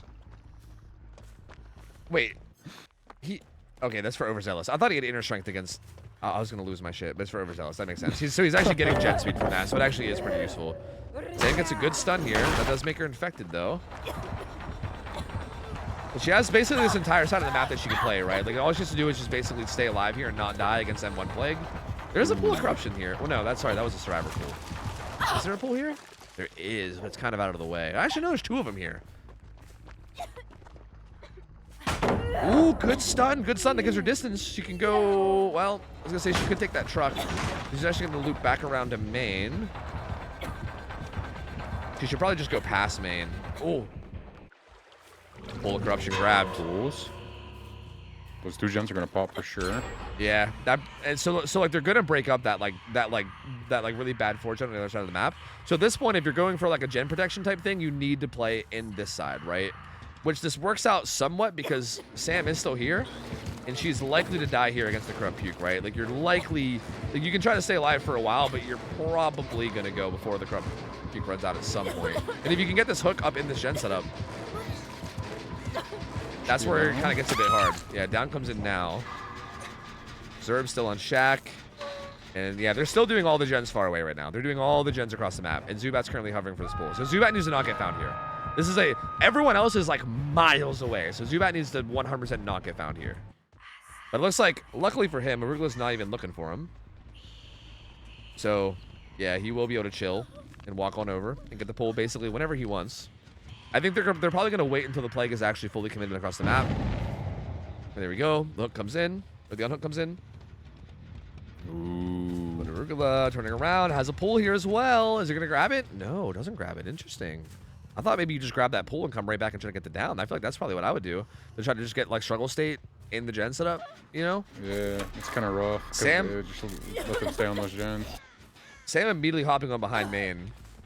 It's a little risky, but it looks like it's going to work out. As long as she uses her live to get out of there. Like, the big thing you don't want is you don't want her dying again in this gen setup, right? But that's like the #1 thing you don't want. But also, it looks like not even a worry because Arugula's just going to commit to Zubat. They pop 2 more gens down to their side. And here comes the corruption. Zubat wisely just running past, doesn't even care if he gets hit. Again, at this point, the survivors just need to die away from the gen setup. Kind of loses a 50 there, but oh my god, if he got away with that, bro. That would have been so dumb, bro. I would have been mad. I'd have been so mad. He does have the chase down here. Sam, I think, was still cranking that gen, right? Yep, it's still being worked. So, good bit of progress there. I think Zito and Zerbs are now working on a different gen over there as well, if I had to imagine. And Zubat playing this so well, using this crane palette with distance. And Corrupt Peak's like almost 3/4 of the way out. No, you don't leave this, do you? Oh, this is rough. No. This is rough. Does Sam pop before? I think Sam pops before he even gets there. And then this gen setup's gone. And at that point, it's like, who even cares if you die? They're not even going there anyways. Or are they? They're doubling the other one. Yeah, they're doubling the other one. So yeah, Regula went to the, unfortunately, like the worst gen imaginable. Yeah, this one pops. Sam unfortunately runs the wrong way, but honestly, this actually like works out kind of well because they pop all gens, and Sam's worth the least amount of stages here. This might be a 3-stage game. Zubat's already on the gate across the map, and these two are already just gonna start running down. Yeah, it's over. It's just gonna be 3 stages. It's gonna be 3 stages. So this is a weird best of 3 where I feel like both teams' killers have come in on the killers that they chose. Okay, Zeno. Okay, Zeno. All right, buddy. Anyway, both killers have came in on the killers that they chose and then had like really rough games where they struggled a bit, where the other team just kind of popped off. I mean, 3 stages here is, I mean, at this point, you just like, you hook one person, then you hook one other person, and then camp them, and then it's almost over, right? So yeah, that's rough. Yeah, that's really, really rough. Yep. This is possibly like the best this game could have gone for Team Richard. That was phenomenally well played. Like, just perfect setup all around. I feel like Sam getting on that gen while injured was such a bold play that I wonder if Arugula just wasn't ready for it. Like, I feel like for instance, I wouldn't expect the person that just got unhooked and who has already been hooked, right, to get right on the gen in like the 3-gen setup. I would kind of expect him to like bolt across the map and try to get somewhere safe. So I wonder if that is maybe what caught them maybe what caught them off guard. And maybe made them like make the decisions that they made. Because yeah, I mean, maybe they just didn't expect the gen to pop that fast, but really, really well played, man. Really, really well played. That was insane. I mean, it's definitely easy to lose here, but I think that the survivors we're about to see are rather capable of pulling it off, honestly. Yeah, that's the thing. It just boils down to like, can you basically just have the most absurd chases ever, though, right? That's kind of what you need. Like, I think Zubat, for instance, like holding that chase against Corrupt Puke at the end there was like nuts, right? Like, that was so good. And that's kind of what got them the 3 stage, right? Because if Zubat dies there, it's at least another fresh and probably like, you know, like 4 stages, maybe instead of 3, which is, funnily enough, like I would say 4 stages over 3 stages here is like a significant difference at this stage, right? So yeah, like I think if they can have chases like that one where they basically just hold chase forever, you know, and don't give them anything, it's possible. But I think, see, like the thing that makes this harder is the fact that like the killer now, like the first killer doesn't know their win con, right? Like you're just trying to play for the best result possible. But like now that you know the win con is like the win con is literally 3 stages too fresh even, right? So like if you hook one person, you could just not even camp their hook at all and just completely commit to somebody else and get them on hook and then just stand in front of them with Puke, right? And it's like, that's so hard to do anything against. You know what I mean? Like, it's not like, I mean, I don't think you literally do exactly that, but that's like a dumbed down version of, you know, something that you can do to get you the win con, you know? Like it's so much easier because you know exactly what you're going for. You know what I mean? But that being said, I mean, Richard's Survivors is what put them in the position to have that advantage. So, you know, it's not like it's not deserved, you know? It's not like it's not deserved. So I'm scared. Every single engagement, like the first chase is gonna matter so fucking much. Like it could literally be the game, yeah. Yep. Oh, 100%. I'm scared. Yep. It's fucking nasty, bro. It's such a tough set. I feel like the survivor rounds from this set in general have switch been like to spectator. Oh, you're right. Yeah, I think the survivor rounds here have just been really, really impressive, man. Like I feel like I've been really, really impressed with how these guys are playing. Because again, I'm not even sure like how much practice there's been or whatever either. Like Broken on is like 200 ping. Like there's just like so much that made me feel like I wasn't sure how like disciplined and locked in the survivors were gonna be. But I mean, I was clearly very wrong. I was clearly very, very wrong because they are kind of fucking juicing. It's kind of crazy. But yeah, here's going to be a tough one. This bracket is not auto-updating for some reason. That's making me kind of sad.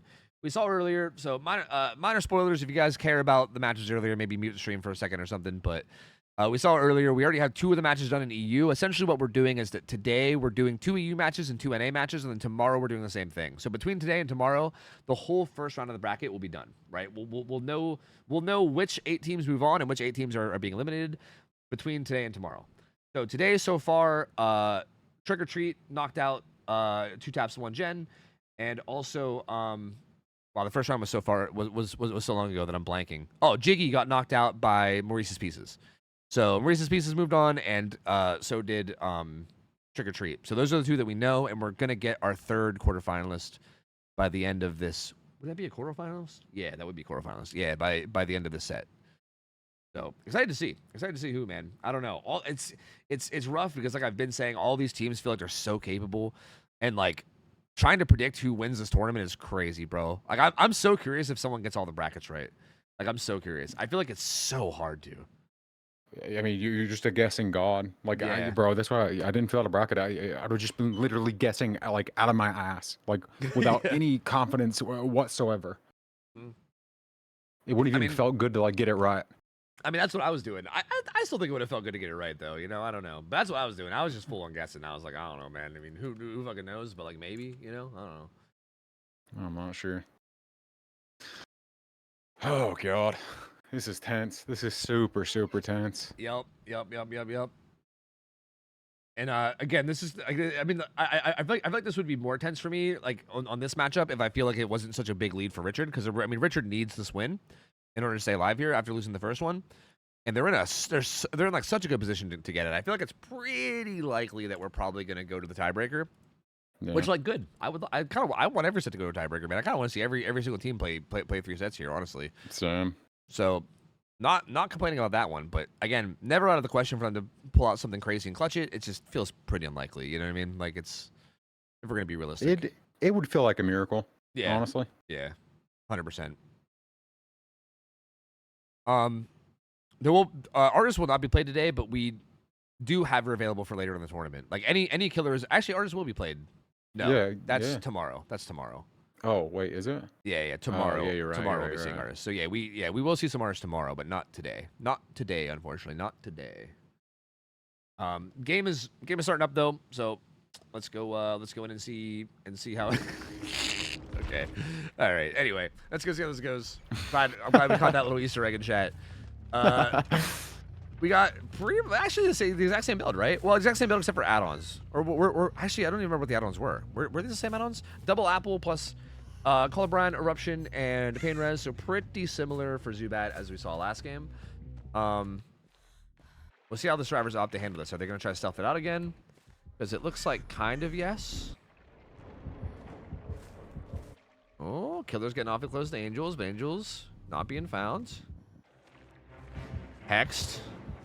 Monka. Uh-oh. Oh! Oh, God. I'm clenching. Does not get found. Woo!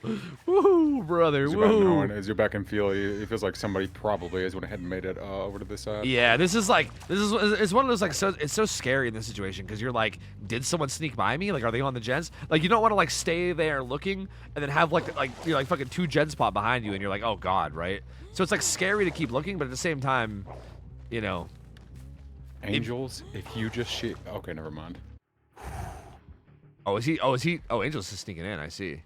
Well, yeah, he was chilling over there. And he's just running around in a circle, leaving scratch marks. Oh, maybe. I mean, he might want to get found, honestly. Oh, yeah, true. Maybe in the. There might be a world where that's the case, but I feel like probably not. They probably just want to chill and wait out Corrupt if they can. Ooh, Broken gets found. What's funny is I think if he didn't sprint there, I think he would have been fine. Like, I think he wasn't even looking at him. I think he wouldn't even notice him until he sprinted. But I think you are right. Hey, what are you gonna do? He does get found. He gets puked on, but does not get committed to. And Zubat's looking for more. He was looking for other people to rotate. The Corrupt should be going away soon. They're still waiting down here by Corrupt. Like both Naya and Hex are both waiting down here by Corrupt. And actually, no, Angels is across the map. Angels is no. Is the only one down here? Yeah. Angels is down here, but everyone else is still by Corrupt. Oh. Does he know? Oh, he was trying to get the gen. Oh my God. He was trying to get the gen and he almost got Angels. I didn't even realize. Holy shit. I thought he knew, but he was just literally trying to get the gen. Bro, Angels almost ate that. That was crazy. Angel stays hidden, though, which is crazy. Like, looking good. I mean, Corrupt's gone now, so they're able to freely work on these, and they are. This is a good early game. This is a good early game. I mean, considering the win con they need, which is so hard, like, this is... I feel like this is what you want for an early game, right? Really slow, really careful. No one really getting in a bad position. Like, I honestly feel like he probably could have just committed to that chase on Broken, to be honest with you. Especially considering what the win con is. Like, I feel like this kind of opens them up to maybe slow play this into a good spot. Like, they're playing so stealthy, bro. Look, no one's on a gen right now. They're all just chilling. They're waiting for the puke to go away. They're going to slow play the fuck out of this. I don't know. Let me alt tab and snooze my ads real quick, bro. Holy shit. I'm gonna need He knows to. that if he would have committed to Broken, then they were gonna be on gens for sure. So he's like kind of just been keeping it in this place, which I respect, I guess. Yeah, to me though, I think with the win con being what it is, I almost feel like you should just be like, who cares? You know what I mean? Because I feel like the only way they get this win con is through something like this. I feel like the only way this win con gets beaten, like again, you like to actually win, especially, which is like less than one person dying. Oh yeah, Angels gets found though. Oh, some peek on him here and there. I can actually see his progress even from Angel's point of view, which is a little awkward. He blocks pallet though. Oh, big body Angels though takes the pallet back. Oh, he takes the window. He's getting hit, baby. Big body zoom getting hit. Big body zoom at, bro. Oh no. And basement too, bro. In the gen setup over here. Oh, disastrous. Oh. Titanic, man. They're doing gens across the map. What are they going to do? Like gens, obviously, but Broken is down here, you know? Yeah, he's got to just stealth here and not get found, and then they're going to freely do gens, and if Zubat steps too far away, then he's going to run and get the pool. But the problem, was it, the guy on Hook's the one with Sprint Burst, right? You really would ideally want Sprint Burst here. Well, it was live, and he's saving. Oh, no. I think they have to double locker, maybe, but even double locker is fucked. I mean, Broken has to get out of here. He's still healthy, technically. True. Oh, the stun! He stunned him out of power. He stunned him out of power, so he no longer has Crump Puke. Wait a minute. Oh, he's hit. No, he's not. He broke away. Broken's here. I mean, I think because win con. True, and I think he also could have maybe made that pallet. Broken. See, like, if Broken die, he creates it on ping. This guy's a psycho. Oh my god. This guy is nuts, bro. On ping. For what? For this? He has another pallet. He's just shit. Oh, I jinxed him. That's my fault. Broken. That's my bad, bro. That's my bad. You know what? That was all me. I'm sorry. You're just casting that spell the entire time, huh? Yeah, to make sure that curse hit. That was my fault. He ends up going down, and that's there's Corrupt Puke. See again, like literally, he could just stand in front of this hook right now. Like, he actually could have waited a minute. Like, he could have waited a minute to grab his puke, because I think the puke lasts like 60 seconds, and the hook stages last 70. He could have waited 10 seconds, grabbed that puke, and then just stood there. And then it's just like, what do you do, right? I mean, I don't think he wants to do that, because I feel like that's probably the boring way to win. He probably wants to go out there and chase someone to win, right? But, like, at this point, the next hook stage wins. Like, they literally cannot have anyone else get hooked for the rest of this game if they want to win it. So, yeah, not exactly the spot you want to be in, I feel like. Angel's being chased. Loses a 50 there, and with Corrupt Puke, this should be not even a puke. You should just get him once. Well, pallet. Huh? Naya. Oh, that also knocks him out of power, though. That knocks him out of power, too. Uh-oh. Miracles do happen. Wait a minute.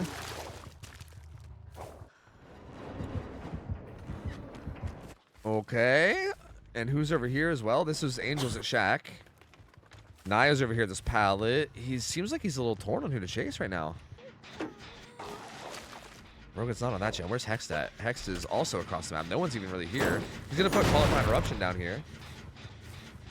I am concerned. I mean, realistically, still, like...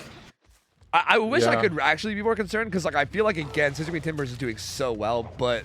It's still, like, they have to let, like, no one can get hooked, right? Like, no one can get hooked. And there's also a 4-gen on the side that they have to break. So like, they got to break this 4-gen. And there's a Corrupt pool in here. Like, it's still pretty much, like, like you said, miracles can't happen, but it's got to be, like, basically, like, an actual miracle. Like, they're in not the best position. Well, I mean, one miracle already happened, you know? They stopped him from being able to hook Angels, so... True, Just need a couple more. True. Was this, that was not Hex. Who's here? Was that Broken? Oh yeah, Broken was there. Or no, sorry, Angels was there, but he managed to get away. Corrupt Puke grabbed. I feel like now everyone is that's on the side needs to stealth like crazy. Oh, he sees. What was that? That was not Naya. Who did he see? Broken? No, Angels? I don't even know. He saw somebody. Hexed. I guess. Yeah, he's on Hexed. X. And again, this is like, he's got Corrupt Puke, and if you die, it's game over. So like, you know, not chasing it though. Interesting. Going back to the gens. What? I mean, I guess maybe you start to commit that to like bait them into getting on the gens, and then you come back and catch them out. But I feel like considering your win con is just any down right now. Naya stealthing near this, not getting found. He's heading over towards Angel's gen. Angel's just kind of sticking it. He's gonna get up on the hill now with SB. All runs out though. And he SB's the main, or sorry, not main, to Shaq. Did he just not see? Oh, I was watching Angel's screen and he saw him do that. What? Huh? I don't know. Maybe he thought he would stop power or something. Hey, I was told that Angels, I think, is playing on like no sleep. I think apparently his schedule was not good for this, so I guess we can maybe give him that as the excuse. But yeah, he like I was literally spectating him during that, and I feel like he was looking at the back of Shaq and he didn't see him coming. Maybe he thought Shaq Pilot was there and he just wanted to run up and throw it or something. I don't know, but that was odd. That was a very odd play. But either way, it ends up being game over. It looks like the Stallions are coming into Hex as well. So might as well just to add even more, you know. They'll probably try to play it out and do their best just because you might as well, right, for the sake of practice and just, you know, to show off what you can do. But yeah, this match is over and it's going to be 1-1 now. So that does take us into tiebreaker, which is sick, bro. I mean, we can see a tiebreaker, you know. Shot me up. I'm all for it. I'm all for it. And it's on what, Death Slinger? Yeah, Slinger Seppo, which is one of my favorite sets, but I love Slinger Seppo. I think it's such a good set. I think it's just really like it's kind of like this with like the holding of 3 gens type situation a lot of the times, but Slinger is an actual super deadly killer. So I feel like there's like multiple times where you'll get in situations where like if the shot lands, it's like game over, and they have to juke it, and it's so like intense to watch. I feel like it's so good. I love it. So I'm hoping we end up seeing that, but I guess we'll see. Broken. Going down in the gen setup. Again, all 4 gens are kind of on the side, but I think they're cranking them. They're currently doubling Shaq, and Hex is working on the one like right beside the hook, I guess. How much progress do they get here before they have to break away? A good bit, to be fair. As a matter of fact, he's not even... well, he's not checking on Shaq. Oh, he's just chilling. He's vibing. Or wait, no, my thing is bugged now. Gross. Why did that even happen? Oh, that's fixed. Okay. Yeah, I think it fixes when they kick something. Yeah. Anuk comes in. He's going to take this chase onto, I believe this is Naya. Ooh, goes for the aggressive swing, but no such luck. Naya playing her distance well here. Goes for the firecracker. Does make pallet though. Should be pretty much chilling. Good stun as well. One West ping too. Good gen progress coming through. Has another pallet here she could use and does. This also ties into the window. Oh, West ping. West ping comes through on that one though. A little bit too much greed there, but still pretty solidly played chase. Oh, who in the what? Who in the Angels with the flashlight? Fucking Angels. Here with the beamer. I don't think he gets there in time. No, he does not. Oh, close, but just barely doesn't get there. They did pop one of the gens, and honestly, they have a lot of progress on the other, but it's still pain res it. That's a little bit of an aggressive, you know? Well, a little you bit, know, a lot of it. That was just aggressive as hell. It was, yeah. But I mean, it's smart though because it just keeps pressure off of the gen, right? I mean, it ideally can anyway. Like you either have to stay, like I mean, you either get the pull for free, which you did, or you keep him off the gen. But so it ends up actually being a really good play. But unfortunately, they don't pop. Zubat does come over and interrupt it. And now they're kind of just hovering around. I think this gen setup is a lot better now, though, right? Because I'm pretty sure they pop Shaq. So, yeah, like, for instance, like, the 2 on this side are still pretty far away from that one on the other side. You know what I mean? Like, it's not as nasty of a 3 gen as it could be. Like over here, we see Angel's just freely working this with SB. He can just SB in the middle of the map and use these tiles if he needs to. Oh, and down he goes at the pallet. Doesn't get the throw in time. Uh-oh. He's going to get rehooked. Uh-oh. And he's dead. That's right, he's death hook. I forgot. The overlay was fucked up, but I forgot. He is death hook. That makes it a 3v1. This is like possibly 4Kable now, actually. Like if anything, like this might be likely 4Kable. Especially with Call O'Brien, like affecting these gens. These gens are regressing a lot, dude. Like a lot. You can't really like leave the gens alone without them losing a lot of progress. Look, you got to stay kind of aggressive. Hex kind of middle map. Naya on the hill with BL. He's going to BL away. And Broken is cranking the gen that just got kicked. Right back to it. Yeah, right back to it though. But Naya was left alone up here, so she'll also make her way over to that hill gen. She's got to be real careful though, because if he goes right back, he doesn't. He doesn't. No. He was thinking about it. I think he was just taking a look at their positioning. He was trying to see if he can. I think he was trying to see if he can locate where Naya was, maybe, but he doesn't. He sees these two. This is giving Naya free reign on this gen, but it's still got a ways to go. This seems like they play with this with the corrupted flag right there. Or I guess this also works as well. Just didn't go back because you know where they are and you pushed them up so far. Yeah, I was gonna say, when did they call out that he's going back though? Definitely saw her there. Definitely saw her there. So Naya in some trouble now. Is just gonna try to die away from the gens. I think they're gonna try to run back in and work on that gen far away from her death spot. Yeah. Did Zubat miss her scratch marks? Oh, he did. Wait, what? He did. Oh no! Wait, it's an elaborate bait. He's actually just going back to this gen. It was all an elaborate bait. Imagine. I don't know if it. I mean, if he did lose her on accident, then this actually does work out because they literally rush back in here to double this. This is kind of like it's almost like an insane game sense play that he did on accident, you know? But down goes Hex, eruption popping everywhere. I think he's looking for Broken, but Broken. Ooh. Oh, never mind. They're good. Yeah, Broken's out. Yeah. Naya right back on that hill gen, cracking it again. She has BL up this time, so a little bit safer this time around. And I think that might have been his last corrupt pull too, right? So I believe now he's actually just like 4.6 plague. Pain res though. Oh my god, the amount of regression. This has to be like out of regression event soon, right? You'd think. Nice. Which in the one on the hill? Yeah, the one on the hill. Yeah. I thought it already was. Or no. Yeah, I don't actually know. I feel like the only way we can know is if he runs up to try to kick it, and then it looks like he can't. I guess. Yeah. I think that's the only way we can really know. Like the actual spectator on it is kind of weird, so I don't actually know. I can't trust it. Broken might get found here, going for the unhook. Oh, he does. Which means Naya might have to break off her gen and come get pull. Yep, which stops gen progress. Or they just don't get the unhook at all. And Naya just does the gen. Like, that's honestly another option. I feel like that might be the better option. True. It's just literally don't even get the pull. Just crank this. Like, Broken can either try to sneak into 1-for-1 if possible, but if Zubat doesn't let him, then they go into the 2v1 with high gen progress and just hope for the best. Because I think realistically here, if Naya comes in, you don't get the save anyway. Like, everyone's injured. Like, you can't. You kind of have to just do gens. She does have Deja Vu, so she's doing a little bit faster. I mean, she's not. Well, she might. Yeah, I think actually.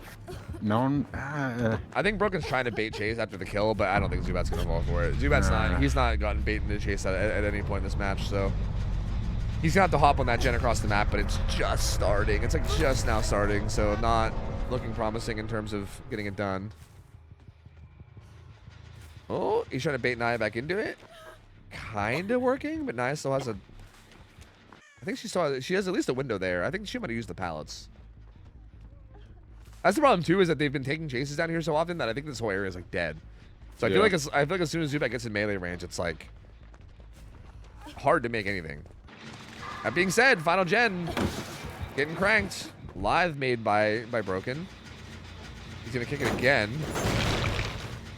Broken might, at this point, Broken might even want to just go in and pressure the same one Naya is. I was literally thinking the exact same thing. It's like, you know, he's gonna come back. Oh, great fake on the window from Naya. Oh, she does have this pallet. It never got broken. Okay. So even Zubat expects it. Whoa, what the? Oh yeah, he went back to the gen, I see.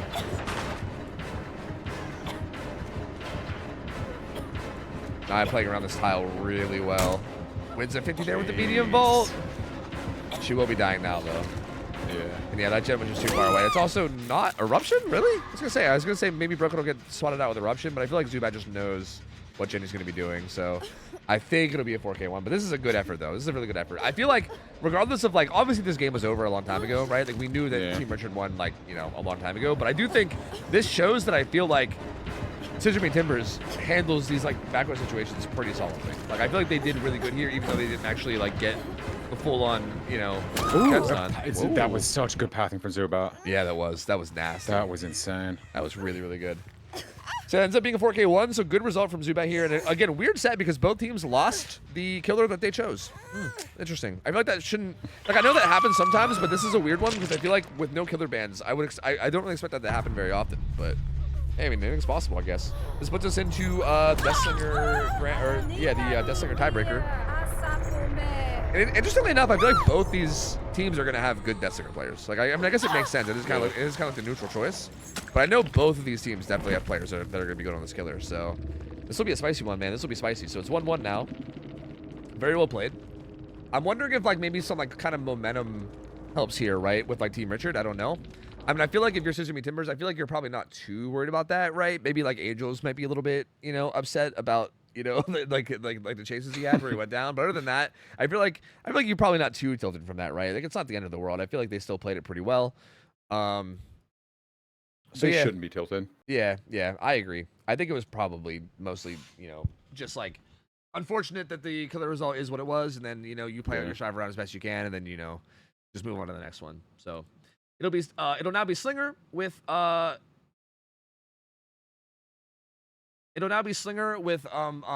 Suffo. So let's wait and see who is going to be playing it. And this will be for the elimination, man. This will be for the elimination. So whoever wins this one is going to knock out the other team, which is, again... This is sad. I don't know. want either of these teams to go. I really don't. I'd love to see more of them. Same. Both these teams are so fucking good, bro. They're both so good. It's honestly... It's a bit of a bummer, bro. It's a bit of a bummer. I'm telling you. I think the more I watch this tournament, the more I see gamers... Like the more I see teams get knocked out and get sad about it, the more I'm like really heavily pushing for double elim next time, dude. I can't do this anymore. My heart can't take it, brother. My heart can't take it. Yeah, this shouldn't hopefully take too long to get set up because I believe we're just kind of chilling in the same lobby and yeah. Now, how much, Ralph, do you think Huntress gameplay translates into Deathslinger gameplay? That's my question here. Well, I mean, obviously the ability to aim, just muscle memory, just being comfortable in that form. So at least a bit, like, I think enough to matter for sure. Yeah. Like you can obviously aim, so you can be precise as hell. I'm assuming like they're probably familiar enough with Deathslinger to know about, you know, little tiny holes they can possibly get hits in if that opportunity presents itself. At all, but I mean, that's always obviously like extremely risky against really, really good people. Yeah, there's also not too many of those on a map like Suffo too, right? Like I feel like there's like over water tower and like for instance, like the maze tiles are completely sealed, right? They're like solid walls. Like if it was on a map like I don't know, like you know, like Cold Wind or actually not Cold Wind, like I don't know, there's a bunch of maps that have like maze, like Swamp or something, where there's like a bunch of holes all over them, you know. But yeah, I think on a map like Cold Wind, I think other than maybe like, or sorry, on a map like Suffo, maybe like the main building has like a little bit, and then like maybe water tower, but that's pretty much it. Yeah, for the most part, I think it's going to be just like going for safe stuff. And again, Slinger's honestly pretty good at like holding gen setups. Like Suffo being the map it is, right? Like obviously most people know Suffo Pit. That's the map where there's obviously these like big split sides with like a choke point in the middle, kind of like ARP that we just saw. But sometimes you get really gross. I feel like Suffo might have like the worst gen setups I think I've ever seen on a map sometimes. Like it kind of depends here and there, right? But you can get some like nasty like 5 gens on one side. And honestly, you're almost guaranteed to have like at least like a 4 gen, right? Like I mean, you sometimes get like 3-1-3, but typically you have like one side with like 4 gens and one with 3. So if the Slinger's able to like get hooks and downs in like the 4 gen side, it can sometimes get real hard to get out of it. Especially if they run Cigar and they like and then they let you break out with Cigar, it can get real gross. So I don't know, man. Slinger's rough, man. All that zoning with him too is so rough and so scary, and you have to like see it as a threat of getting hit. You know, it's so weird being in that position. Yeah, yeah, exactly. It is definitely very hard, and I feel like I would expect the Slinger players to be like walking gamers down a lot, right? Just like ADSing and walking people down.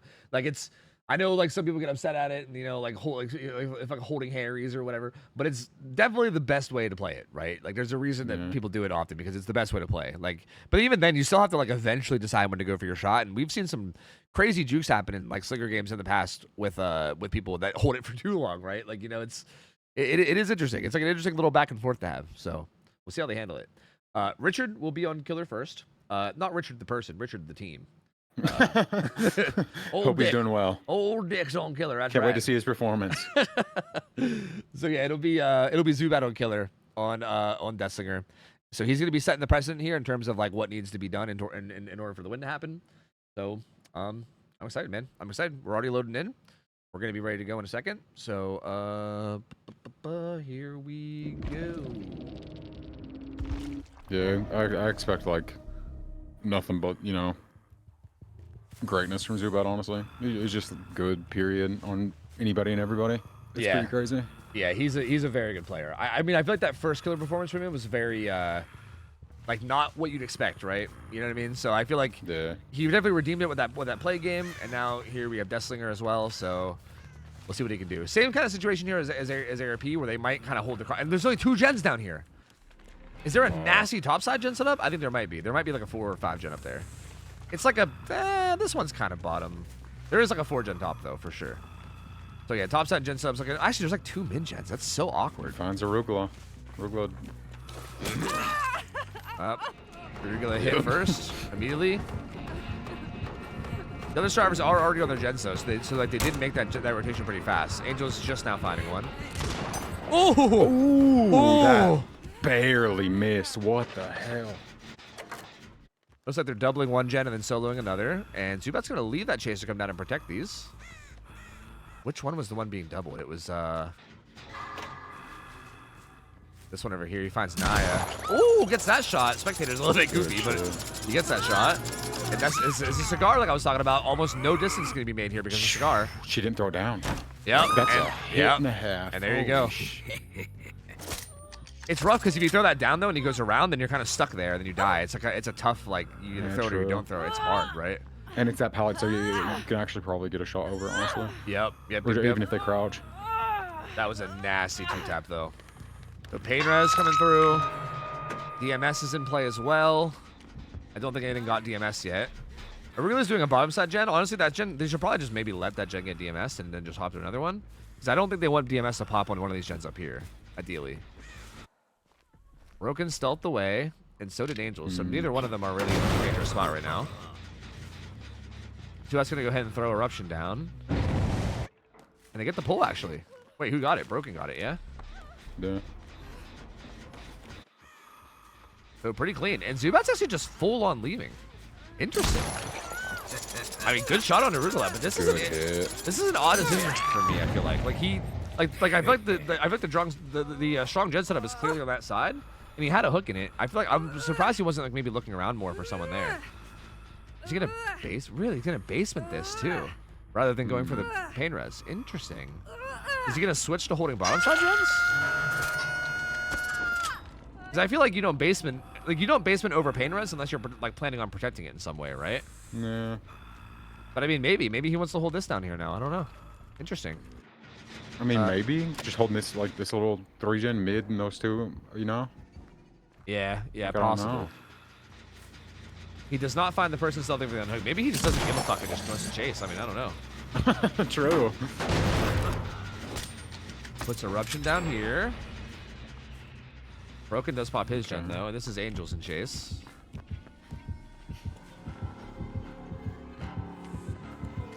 He's gonna probably greed this a lot because he's gonna guarantee get hit if he throws it. Yeah, it doesn't end up getting hit anyway though. Ooh, a little bit too low. The pull came in across the map for the record, and he's getting healed. So that basement, like again, like going for basement there over pain res was bizarre to me. I'm very confused about it. I don't know. And now you have 2 different fresh hooks, but nobody's like close to death. Yeah, I don't think this is looking too good right now for Zubat, honestly. Like, Like he got some pretty fast downs, but I don't think he's played strategically around the downs in a way that's actually putting him in like a winning position right now, unfortunately. Like Broken and Arugula are doubling a gen that they're getting very close to popping. And he sees Angels at Shaq, but he's got like maximum distance at Shaq. Like he's gonzo. I don't know, man. I don't know. I don't understand the basement play. I really don't. He does find Arugula again. Arugula has been hooked once, so he could maybe follow this up, put Arugula on a pain res, and then maybe play around that. But I don't know. Thought they might try to leave for distance, but didn't quite happen. Okay. They're dead. That's Eruption too. Oh! Oh! Broken! Oh, he actually got it. Jesus, I couldn't tell. That fucking it's Psycho coming in with the sprint burst flashlight, bro. Devastating. And he misses that follow-up shot too. Oh, that takes away so much. Oh, that takes away so much.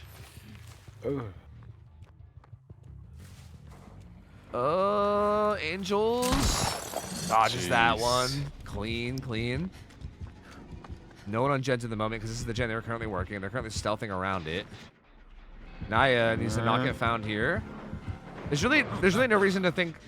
Like, I don't know if Zubat would like hard check that. I don't know if he would think that somebody else would be there. So yeah, I think Naya does get away. Doesn't get found. So she stays safe. Now who are you looking for? Broken? And Arugula. They're both down here. Okay, he sees and hears both of them. I think he's wanting to go after Arugula. Ooh. Oh, whoa, whoa. Down comes the Eruption pops. He's worried about the beamer again. I would be too. Should be, bro. I would As be he too. should be. Yep, I would be too. Ooh. Okay, he's located the beam. The beam has been located. The beam has been found. He knows it's safe to pick up now. The gen I mean, I'll be honest. I thought there'd be way more gen progress for this. Like, I know that they were playing like a bit stealthy and safe, but I feel like it kind of came back to bite him because of how fast Arugula got found and downed. Like, they don't really have the gen progresses to speak for. So it still ends up not being a horrible spot. They're playing like a kind of weird mix of both like stealthy and slow, but also not getting the benefits out of it because people are still getting found quickly and two-tapped. DMS there. The unhook comes in pretty quickly. That's a fast unhook considering that person's death hook. Good juke on that though. And he might just commit to this and try to get the kill and make it a 3v1. I mean, if he can, get it fast. Great juke from Arugula though. Yep. I have a constant repair bar on my screen. I don't know why, but I do too. Oh, dude, yeah, you have the same bug. I do that. That's crazy. That's wild. That is wild. Ours are actually at like different fucking points too. Yours just more repaired. That's so goofy, dude. What the fuck? But it really gets away. So I mean, you know, they're kind of chilling. I think if Arugula plays really safe now and just doesn't get found, like plays super safe, make sure you like pre-stealth really early whenever the killer is coming your way, then I think they might end up being okay. Because no one else is like, the only other person that's been hooked once, I believe, is Naya, right? Naya's been hooked once. And they're just holding distance really well right now. Like every chase Zubat takes is just like so far. They're on the other side of the map resetting.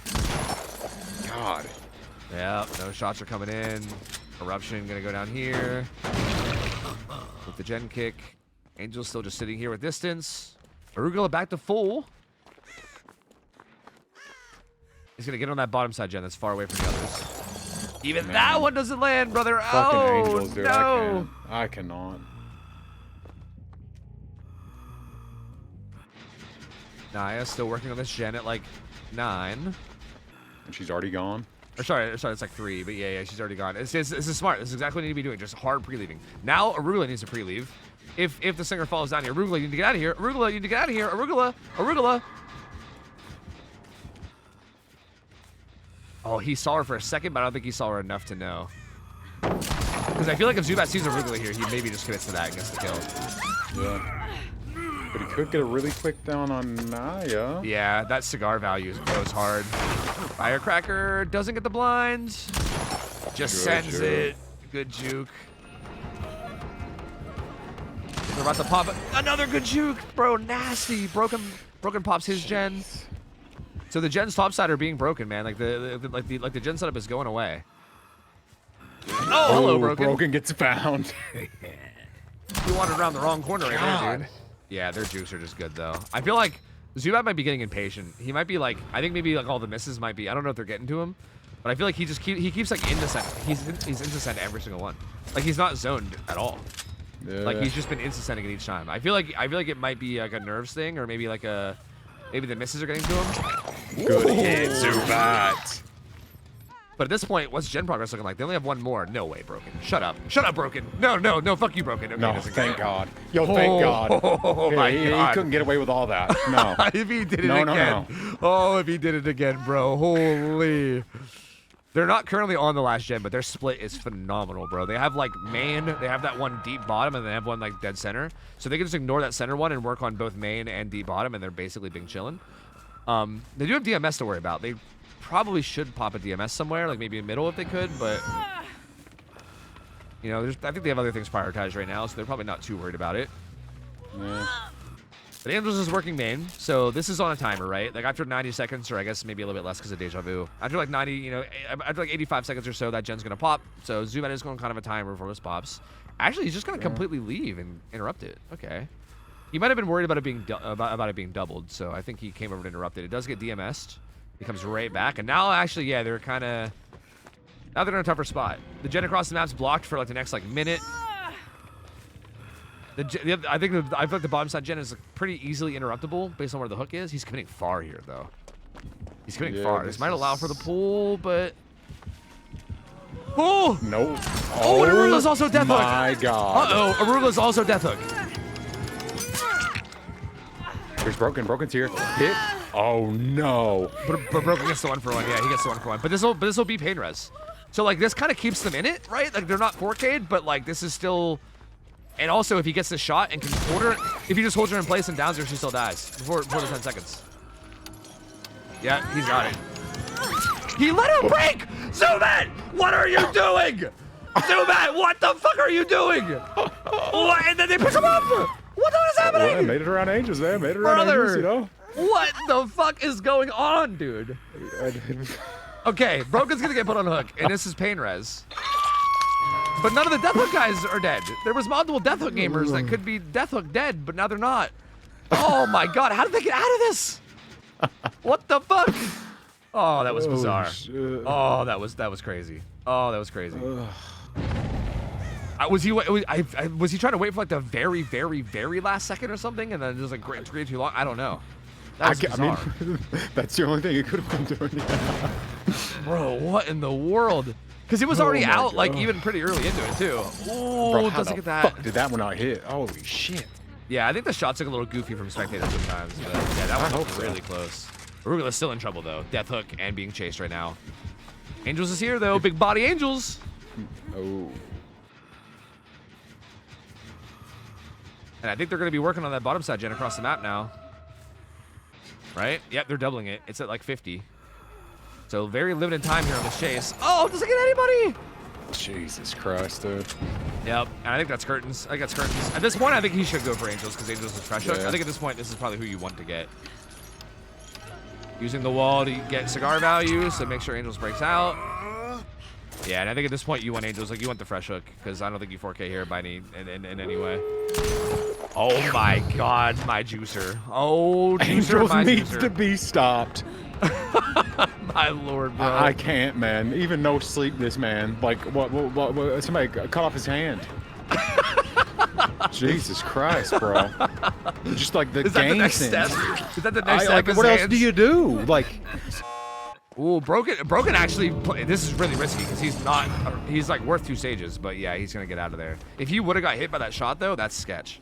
He's still hovering it, bro. He's still hovering it. I don't think they should try, like this is good for stages for Zubat, but like, what's this end up being? Like 5, it ends up being 8 stages if he full dies. So I don't know, getting the pull here is, I don't think you do it. I don't think you get the pull here. No. I feel like you let him die. But you know, we'll see what their call is. They are like they want to go for the pull, Tofu. They do be looking like they want to go for the pull. I mean, Broken does have SB too, which definitely helps in a situation like this. Like if you can, like if one person gets hit and then Broken like SB's in for it, it can definitely work. But I don't know. It's this could be risky. This could get very hairy. Wasn't somebody right there? I mean, They're both on each side. Yeah, Yeah. Arugula's kind of close. Yeah, Naya's on the other side. Oh, he missed a shot. Yeah, that means Reloading. they get to creep in a little bit more. Naya's already there. It's that. Naya gets hit. Arugula gets pulled. I mean, if Naya or Arugula can die instead of Angels, they actually save a hook stage here. Or maybe maybe Broken can body block it, and then no. Wait, maybe. I think that was another situation where he had him and he waited too long. I think this comes from people that don't, like, I do this a lot too, where if you're, like, not comfortable with the 10-second timer and how long it takes, like, I do the same thing a lot, where, like, I don't know if the timer's is, like, done or not, you know? Under pallet, though, and you know this fucking goblin's been hovering all game, you know what I mean? Oh? Oh, wait a minute. Oh, he's gonna hook Naya and then try to still get Angels. So Broken is to run in and try to heal him. Where's the hook? The hook is right there on that tile. He they don't get him. this. They don't get him. They might even risk more if they stay for the pallet save too. Oh no. But Arugula's still. Oh. Nothing. Arugula just taking the hit to pick up. I think they just want like Arugula to die for Angels. It's like, and yeah, that's what happens. Arugula dies. Angels are gonna run to the other gate, I think. Right? Wait, why is he staying?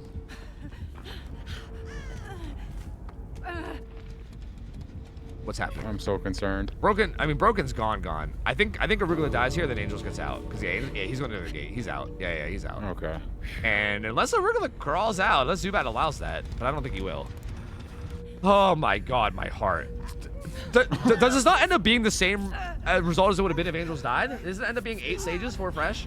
God damn it, bro. This whole roller coaster just to get the same result. Fuck, man. Oh my god. Oh shit. My old man heart can't take this, bro. Jesus. I mean, I'm just speechless in so many of these games, man. I'm just in here with my mouth like agape. Yeah. Like I can't. Actually, I'm glad that my webcam's not on during the game because I agree. Same. Like, sometimes I'm just like, what in the fuck, dude? What in the world? This was such a weird game because I don't even know, like, how do you break down what happened in this game? Like, I feel like on one hand, I feel like Zubat was playing Chase like really, really well, and he like got multiple like really fast 2-taps, which I'm like, damn, Pog, like pop off. But then also there was a bunch of times where he was just missing shots over and over and over again. And then also there was that situation where he kind of like, you know, he kind of had a little bit of a soft throw around that one unhook situation, right? Where he could have like got a kill with gens up and then had some stuff happen. So it was kind of it was like a weird back and forth. Like I feel like early game, it felt like maybe it was going to be like a crazy pop off game where it was going to be like, you know, 4K1, 4K2. And then it kind of came back, and then there was like multiple kind of throws back and forth. It was such an odd game, man. I mean, we end up with 8 stages 4 fresh though, which is, I would say, still pretty good. You know? Yeah, that's not a bad result whatsoever. Yeah, like I would say it's like slightly above average. Like this is like if the survivors pop off, they could definitely do better. But if the killer pops off, like I think any side can pop off and then do better, right? All it takes is a pop off game from either side, and then this gets pretty easily beaten. But that being said, it's right down the middle. It's just going to boil down now to how the killer from Scissor Me Timbers can play, and maybe if the survivors from Richard can lock in. I guess I don't know, man. I don't know. I mean, I expect my prediction here is that we're going to see some fucking stupid shit from Xeno. That's going to be my guess. I feel like knowing Xeno, we're going to see something. Is it not Hex playing killer? It is Hex playing killer, but I'm saying his survivor. Yeah, true. Like we're gonna see, like I feel like his survivor is like he's gonna do something dumb. I already know it. I know at some point in this game, that's a guarantee, Tofu. Yeah, that's a guarantee. 100%. I'm gonna be yelling Xeno's name at some point while casting this. I can already tell. Like I can know for sure. Ralph, can I let you take over casting while I run to the bathroom real quick? This coffee kind of doing. It's kind of doing a number. Yeah, and then once you come back, I'm going. Okay, we can take shifts. All right, I'll bring it back. Got in a it. second. BRB. Jesus Christ. Whole chat room. Oh god, man, I've been so overstimulated trying to get used to actually like spectating in the game and controlling it myself. Like there's way too often I've been sitting here like waiting on it to, you know, go to somebody else and it doesn't go anywhere, and I'm like, who's in charge of the camera? It's me. Got it. But this is nuts. And most of these matches, there's nothing for me to say. Like obviously Tofu is like, you know, Tofu doesn't need me at all. I'm just happy to be here. Oh, God. But majority of the time, I'm just sitting here, like, biting my nails, you know? America's on the edge of their recliners. Because these are some, like, really, really, really intense matches. They really, really are, man. They really, really are. You're doing good? Well, I'm doing me.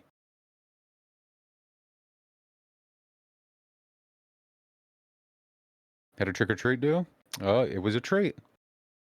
It was indeed treat. Wasn't a trick. There's like the passenger princess of casting. I mean, literally. Like, Tofu can cast on his own. Like, he's got the gameplay and stuff covered. Like, you know, he doesn't need any help. It's rare that you're ever going to point out something that Tofu, you know, hasn't already mentioned or doesn't already see himself or something. All right. Oh, I'm gone. I'm out. you better go. I think they're gonna be ready soon. So you better go. You want me to hold them for you, or do you want me just to cast for the first beginning? Or you do what? Do you want me to hold them for you, or do you want me to, or like do you want me to? Just Oh no, cast send it. I'll be back. Okay, yeah. All right.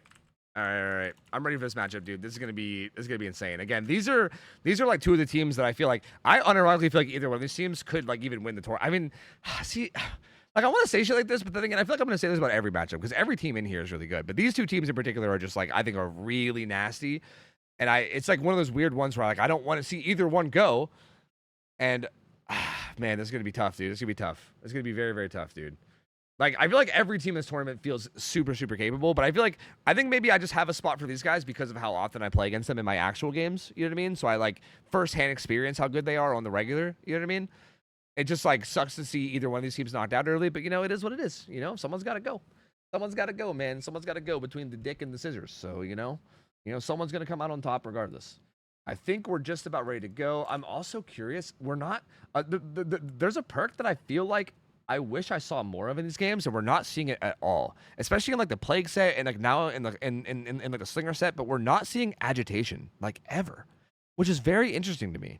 Like I feel like Agi would go so hard here. I feel like maybe there's not enough play happening around like hook positions and things of the like, because I feel like that kind of thing could go super hard, but I feel like instead it's just kind of taking whatever like painters you can and then kind of going about your day. Which, you know, it has had varying success. You know, it's worked sometimes, it's not worked other times. So, like, you know, who am I to judge? All right, game should be starting. So, here we go. Also, Ralph will be back soon. All right, Ralph will be back soon. All right, so here we are. This is for the full win here. Hex has to beat 8 stages for fresh. He's got to get 9 stages total or more to win. And if he doesn't, it's either a tie or a loss. He's got Surge on the build, man. Surge. Again, I've seen more Surge today than I think I've ever seen, dude. Wild. All right, holding cross. These guys are probably going to try to stealth and just not get found. Except for Zeno, of course, who's going to run up and fucking throw a pallet. Of course. Yep. Naturally. Yep. Okay. I forgot that Zeno was on the team. So yeah, the rest of the team's not getting found except for Zeno, who runs up and throws like one of the worst pallets in the game. Does bait a shot though and has distance and plays logs with it. X says, you know what? No, thank you. No, thank you. I'm just gonna go ahead and not chase Zeno. So Zeno did not get what he wanted, I guess. He's still just running around it, man. Ooh. Oh, wait a minute. Finds Zerb. Zerb's very wisely not breaking free, making him M1. But still, he does not have very much distance here. He is dead. He is 2-tap. Team, I'm 2-tap. Yep. Team, I'm 2-tap. And there's no gen progress pretty much. Like, Sam has a little bit here, but barely any. Zeno just now hops on 2, and Zubat is here. Like, also they're kind of doing, like, middle map gens as well, right? They're, like, kind of close. He is taking him right there. Yep. Oh, wait, we do see Agi here, though. Oh, I was just talking about how we haven't seen Agi in like any of these sets, but finally, bro, I think Agi's so good in sets. No, like we this, saw dude. it on didn't we see it on somebody? We saw it on Trickster earlier, I think. Oh yeah. We saw one set, but I mean, like in the last 2 sets we watched of like Plague and Slinger, I thought I'd see it more. Yeah, sure. Zubat does get found here. Ooh, good 50 win though. Finds him in that window. That's a very quick hit on Zubat. He's gonna be making his way across the map. Who's even in position here for save? Looks like Zeno is. Oh wait, somehow Zerb's got hit again though. He's gonna have to take the hit frame, I think. Otherwise, he can hold him in place, I think. Well, no, he can break free. Never mind. He gets out. Fucking Zeno. This is. Yep. This is what I meant. This is what I meant. Yep. Fucking Zeno. He's just gonna do this. He's just gonna do this.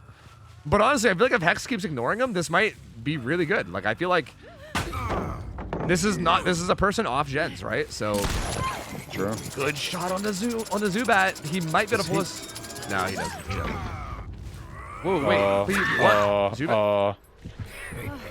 Was he just spamming spacebar expecting him to come over? I don't know. That's a good question. I don't know. Or Zeno keeps, you know, yelling, "I'm gonna tame him," and Zubat's like, "You know what? Fuck this. No, I'm getting hooked. No." True. And here's that agi value that we were talking about, right? Carries him right back over to these gens that had progress. So another pain res right here on the gens with progress. Bro, they have like nothing for gen progress right now. Like nothing. Like they have a little bit of gen progress like around this hook, but he just keeps hooking them right on top of it. So their gen progress means nothing. You can just sit here and watch it regress. Like right here, this gen right here is like the only progress they have. And he's also got a 4-gen bottom, so like he's kind of holding on to that too. Oh my god. Okay. Oh, okay.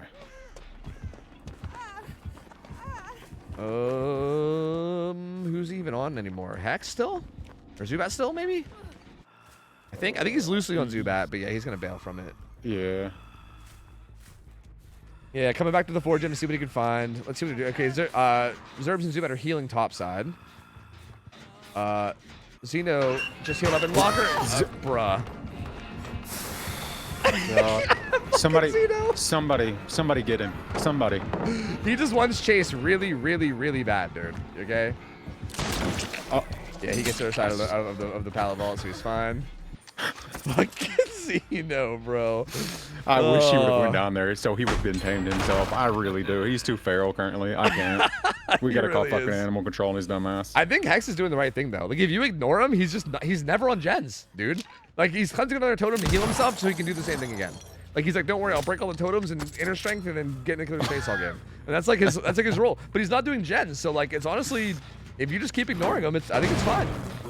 I feel like Hex like did his homework on this team, bro. I'm telling you, he knows. He just don't look at Zuno. Zuno. Oh. That's their shit name. It's True. I'm just a fan. That's so cute. Yeah. Topside gen pops. And then he fucking. And then that. Hello, Mr. Zeno. Hello. Well. They popped the gen top side. They popped, did they pop 2 gens top? I think they popped 2 gens top. I don't think a bottom side gen pop. I'm not 100%. Actually, I think it must have based on what I'm seeing on Deja right here. Yeah. So yeah, they definitely popped a bottom side gen too. They popped the bottom and a top gen. So the gen split's looking a little bit better, but just the general progress is still not looking good. They need to do gens like far away from this hook that keeps getting hooked. Like he keeps hooking them in the same like general middle of the map area. So if they just do gens far, they should be okay. Yonut comes in pretty quick from Zubat. But Hex still just hovering around this mid-map. Wants to find somebody here, it looks like. Not really finding it. Guess who's in the locker, though? Guess who's in the locker? Oh, surprise. Look who it is. Yeah, I don't think he's going to be able to get cigar value here. He's trying to find a way to, but there's no way. Yeah, he's going to eventually hit him. All right, we'll see with Zeno with his clownery again, what he can do. Throws this God Rock, insta-kick. He's running to this gen that's being worked. Put him back on the leash. Put him back on the leash. Don't let him run around. Put him back on that leash. Get him. Yup. Wait, big body Sam? No. Skinny Legend. And Zeno goes back down. Sam's kind of in some trouble here too. Might end up getting... yeah. Oh my That was a good shot. Okay. Whew. And she'll probably be able to get away while he hooks Zeno again. No, she stays to stop the regression on the gen. Yeah. I guess it also depends on where he hooks too, right? Because he might carry him deep in. And it looks like he is trying to carry him deep in, yeah. He gets out with a hit, and I think he might call that. He's calling that. Zubat's predicting. He gets out with a hit. Yeah. That was a little greedy, even with Agi. Yeah, he gets out with a hit, and Zubat takes it. So never mind. That whole down he got there completely circumvented. Kind of greedy from Hex. I was kind of surprised he didn't just hook on that gen that had progress right there. Oh, no! Yo, Zerbs! Get back on the leash and let's go home. Oh, come on. They could have body blocked it, but Zerbs wasn't ready for it. Not big body Zerbs. But this hook will come in, but I think this buys time for Sam. Oh my god. That was close. I think this buys time for Sam to probably pop that gen. Because I think he's already been pain res, right? Yeah. And if Sam pops this, it gets rid of the 3-gen down here too. It's popped. Yeah. No more 3-gen down here. Oh, yo, Sam is fresh hook though. This is an important survivor in terms of like being in chase. Oh, Wants to try to save Zubat, but no, she'll probably just get the fuck out of there. Get going. Get on, get. I mean, they have high gen prog, so if they just stay alive. Oh, Hex landing some good shots though. Hex is nasty. If he gets a follow-up shot on her here, this is gonna be trouble. This is gonna be Problemos team. I mean, she goes edge map. Ooh, adrenaline. Holy shit. Yeah, on Zubat, so he's up. But still, Sam here goes down. Wait, what's the math here? What was even the last game? It's been so long ago. 8 stages? Wait, my brain. We need 9, and this is what? Wait, you're right. We have 2, 3, 4. This would only be 7. This would only be 7. We need more. We need more. But they're already on the gates. Zerbs is on a gate. He can't camp this. He needs more. He needs more. Because, right, I'm pretty sure Xeno's death hooked, but no one else is, right? Zubat and Zerbs have only been hooked once, I believe. So, yeah, Yeah. Yep. Yeah. So there's 4 hooks currently with everyone other than Sam, so it'd be 7. Yeah, he needs 8 to tie. So he needs something else. But he's like just patrolling this. I'm not sure if he like doesn't realize what the win con is. I don't know. Because yeah, these guys can just go. They just leave and it's over, right? And they're all there. I think they're there. I think they go. I don't know if Hex maybe didn't realize what the win con was, but he needed to go seek people. Like he needed to go find them. He was not able to just sit here and camp this. I don't know. Yeah, they're out. They're out, and I think that's it. I'm very surprised by that. Maybe they miscounted the hooks or something themselves. I don't know. I'm not sure what happened there. But I feel like based on WinCon, he should have known that he had to leave that and go after someone else. But unfortunately, I guess maybe something was calmed. Maybe the wrong hook stages were calmed or something. I don't know. I'm not sure exactly what happened. Maybe. But yeah, that ends up being a 1 hook stage win for Richard. Dude, this best of 3. Oh my God, brother. Oh my God. That is wild, bro. That is wild. And like, fuck Xeno, okay? That's all I was saying. I was like, man, I can't believe Xeno got away with all that yeah, shit. For the record, fuck Xeno, okay?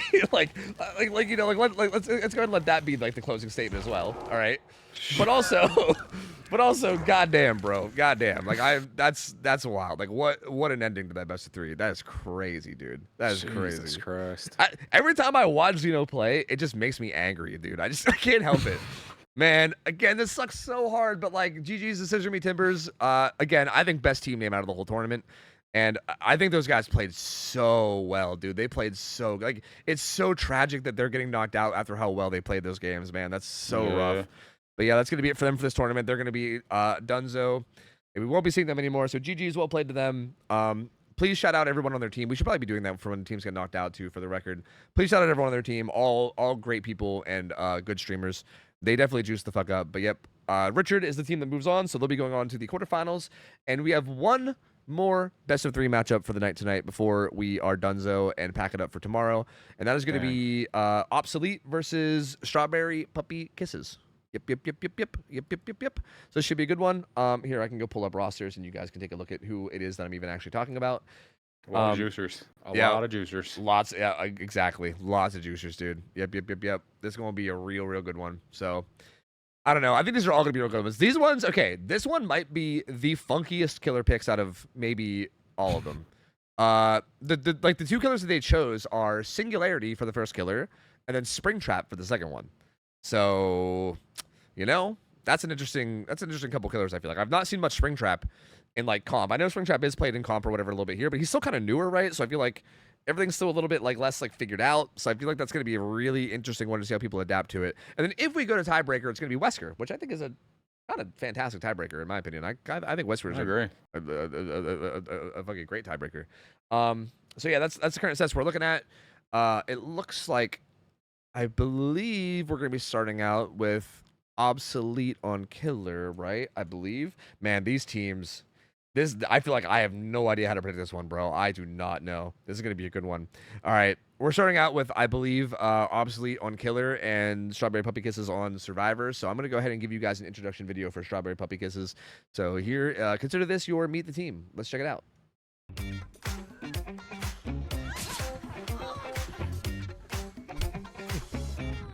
Oh my God. Wait, did we... Oh! Help me! Wait, no, I need this! It's corn. A big oh my god! The offset too! Oh, baby! I got the same, I got the same, I got the same.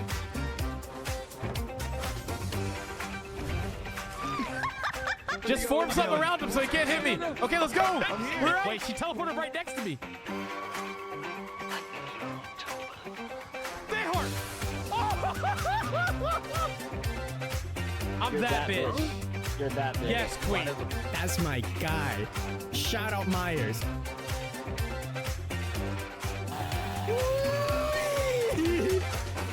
That's all you guys' fault, but this hit is all my fault. For Kobe! For Kobe! Wait! Yes! Yes! Yes! Dude, so good, man. This team's got some juicers, bro. I feel like the clips were mostly just like funny, silly, you know what I mean? Like obviously they're hilarious, right? But I feel like the clips almost didn't even like really show how good these gamers are, because these guys are nasty good. So I feel like this is gonna end up being a really, really good set. I'm excited for it, man. I'm pumped. That's Strawberry Puppy Kisses. We're gonna be seeing them on Survivor first round, and we'll be seeing Obsolete on Killer. I know, right? I don't really know where that one came from. I'm not really sure what the origin story was there. Like most teams were just like throwing out random stuff until something stuck, and you know, like a bunch of trolley stuff. I'm not really sure where this one came from. Strawberry Puppy Kisses. Interesting. Maybe it's supposed to be like intentionally deceiving, you know, like. Yeah, does it? It's so wholesome and haha. Yeah, it's okay. It's like SPK for sure. Does SPK stand for something? Am I missing something here?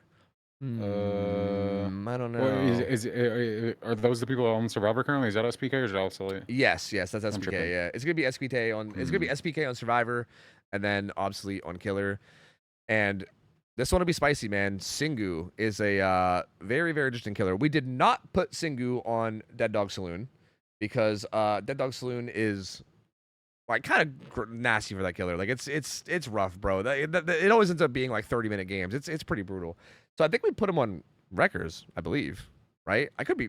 Well, yeah, he's on Wreckers. Okay, I was gonna say I can't remember. I mean, I remember we hashed out balancing a long time ago. I'm pretty sure he's on Wreckers. So this should be a little bit more reasonable for the survivors. But again, Singu in general, when played well, is definitely the type of killer where I feel like you need to be real good on Survivor. You know what I mean? Like you got to be real good. So curious to see how much these guys have practiced. These guys are very good players. We have like a super good squad of people here.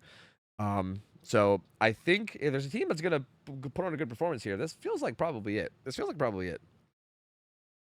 I think it's either team's game. I don't know. They're both like just to the brim with juicers. So I don't know. Yeah. I'm excited. I think to me the most exciting part of this kind of thing is like, I feel like you see all these players and you see how good they are, like on like their streams and everything. But sometimes you're like, okay, well maybe that's just like a baby Wraith or something. You know what I mean?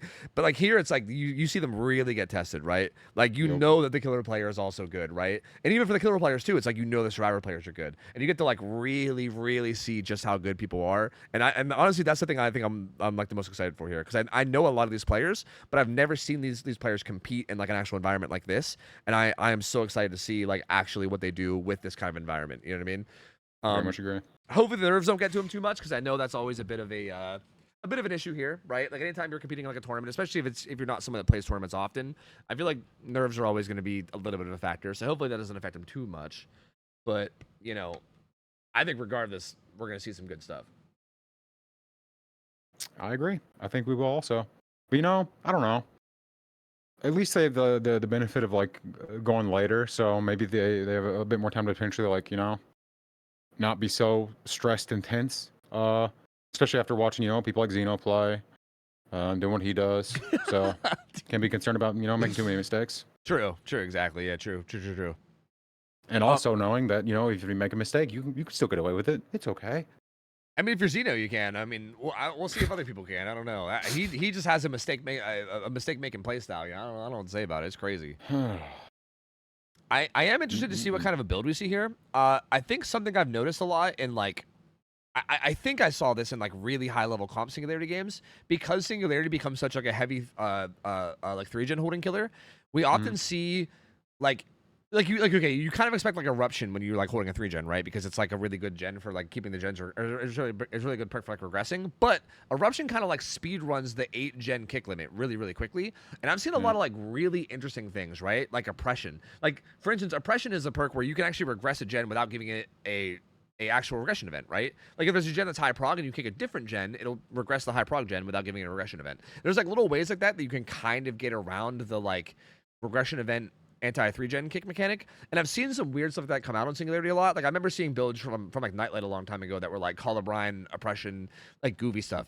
That was on Dead Dog Saloon though, and Dead Dog Saloon is like probably the better map for holding 3-gens. Maybe on Wreckers already don't do that, right? Maybe here you go with something more traditional. I'm curious though. I mean, we obviously have like the obvious choices of what you could run with like Pain Res DMS. You know, like Eruption still there on the table.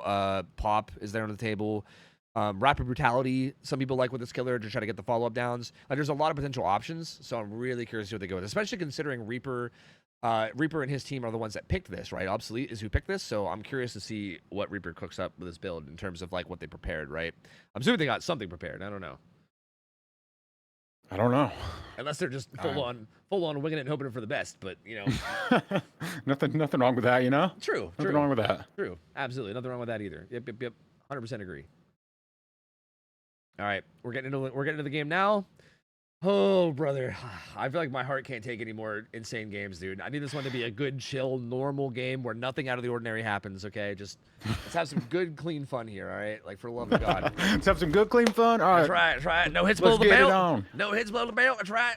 All right, Agi. Hey, well, like I said, the exact 2 perks I named are the 2 that we see. So you know, I suspect we're gonna have some heavy 3-gen holding. I have this theory, you know. Call me crazy. I think we're going to have a very heavy, like, 3-gen hold situation. Oh, we do have Singu as an S tier killer in this, do we? Is that a thing? Did we consider Singu S tier? Maybe we did. I can't remember. We put a bunch of killers in S tier bouncing, but I can't remember exactly who they were. But maybe Singu was one of them. I mean, it must have been because my team did those checks. So I mean, I trust them. So yeah, I guess Singu's S tier, which means the survivors are going to be allowed to have way more stuff. This is a very fast like first down. Like, bro, I'm saying like Reaper's in the zone, son. He's cam. Yeah, Mark, go. Yeah. Bodied. Yeah, Cyclone will make this fall, but he'll be in some trouble here. Oh, chainball technology, he knows. But Reaper gets the follow-up. He doesn't know about chainball technology. He's right back into it. Yo, Reaper got him with the chainball technology, brother. Oh no, very fast first down. He's reaping. He do be reaping. He do be following his name, and he do be reaping. So we see Deli here on light. We'll be setting up kind of for this pull. He's going basement. Does he make it? I like Giga Chad, bro. Wait, we're even.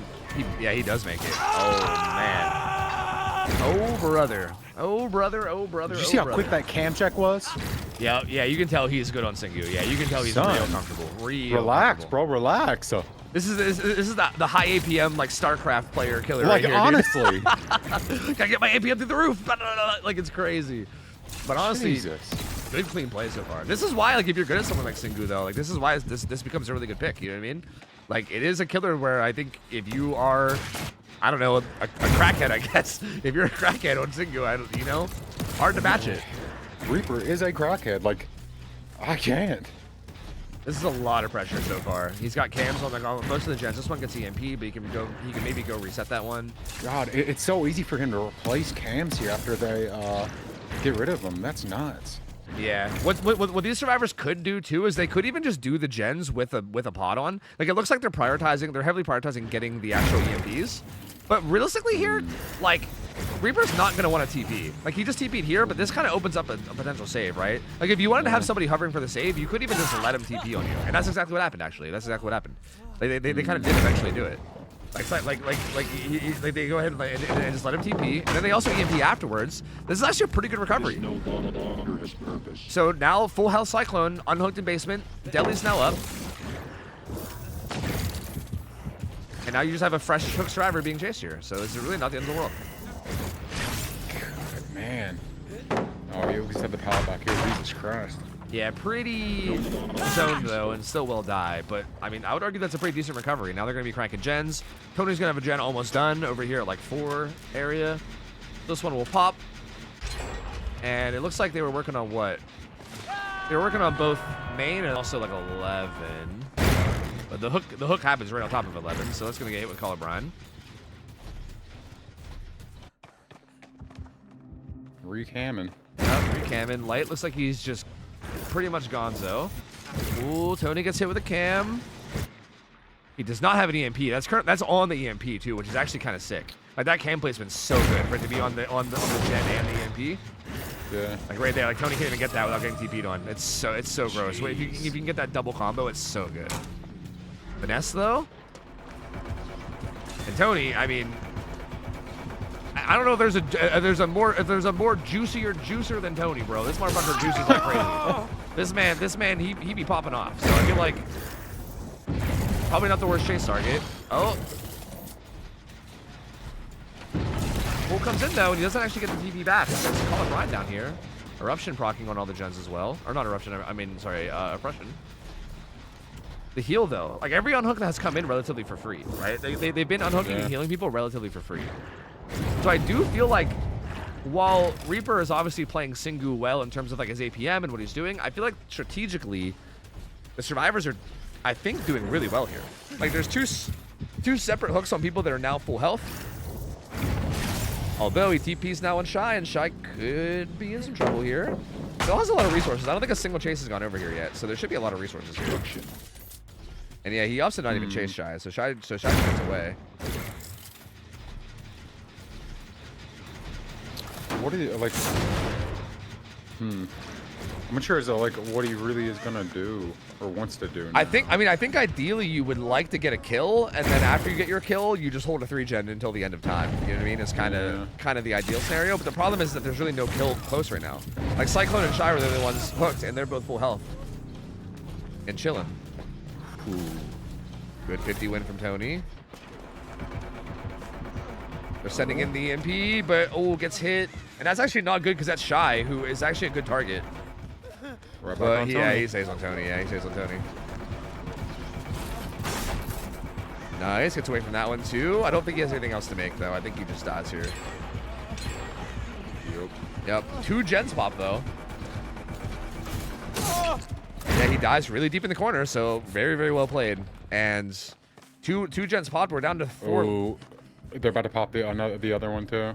Oh yeah, they are. Oh, jeez. 1 gen left. And what's the gen setup like? It's not that good. There's like 2 over here on this left side, and the other one's at like 1. So the gen setup's not even that good. The survivors are in a fantastic spot here. Actually, like I would say Reaper is in some trouble. Like honestly, like this might be outs with like pretty decent stages if more stuff doesn't happen very, very soon. Light is showing up.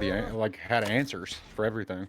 Yeah, and I feel like he really needed to maybe focus down one person harder. Like I feel like especially with that basement, I think him leaving basement to TP on the guy and then let him get that pull for free was a pretty big major mistake there. You know, like this is like clearly good Singu play in terms of like mechanics, but I feel like in terms of like decision making, I feel like he's just like there's a few little things I think he definitely could have done better. And now they're just playing this really smart, right? They're getting free progress, and the second he TPs, Light's and now Light's gonna pull. So they get pulled for free. With will make it. Whoops. Wait. Oh, who's being chased? Whoops. Sorry. My bad. Die. Good use of. Yeah. Good use of chain ball technology there. Getting to use the pallet with distance. Can make it to Shack now. Could just free throw Shack. Yep. Just staying alive. Getting free gen progress. And Reaper bails. Such good play for Tiebreaker Puppy Kisses here, man. Such good play.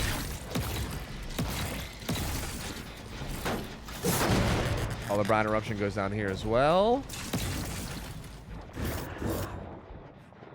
That doesn't... That's bizarre. That's one of those weird... I'd have been pissed. That's one of those... something out loud. Absolutely.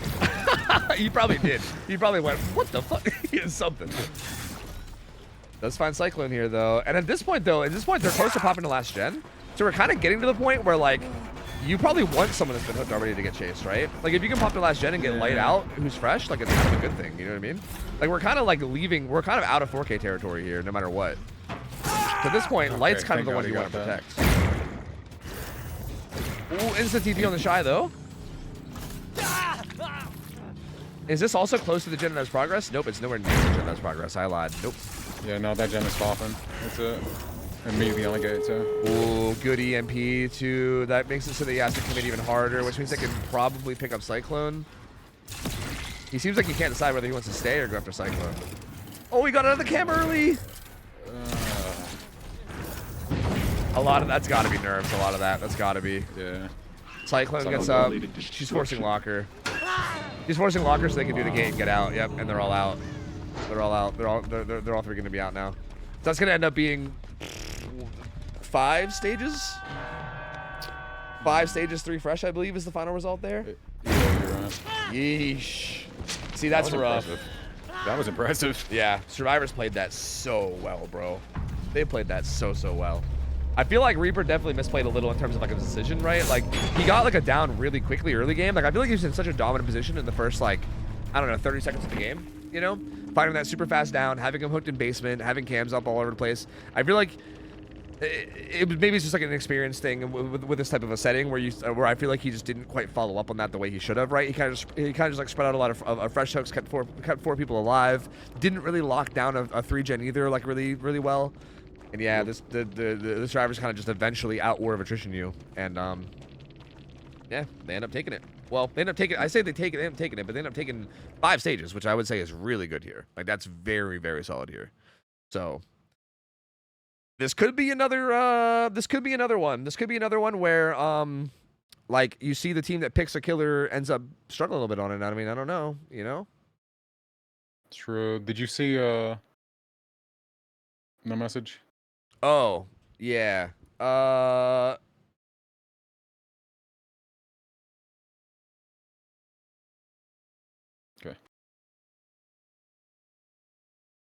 Okay, yeah, sorry. Just had to answer something real quick. Yep. All right, I'm curious. Yeah. Yeah, like I feel like 5. See, the thing about this though is Singu is kind of like I'm wondering on this other team how many gamers play Singu, because if they don't have someone who's like super comfortable with Singu, then like this killer is a bit awkward, bro. Like he is a bit awkward. So like I could definitely see it being a thing where like even though the win con is not that difficult, I can still see it being kind of difficult to reach depending, right? So yeah, I guess we're gonna have to wait and see, man. I mean, I don't know. Anyway, that was a really good performance from Strawberry Puppy Kisses on Survivor. We are gonna be seeing Obsolete on Survivor now though. And hey, guess what? We got a fancy little intro video for them too. So let's go meet Team Obsolete, shall we? Bada bing, bada boom.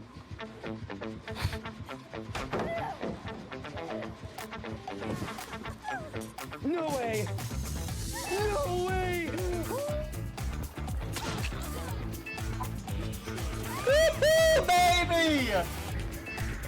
Oh. I'm dead as fuck. What the?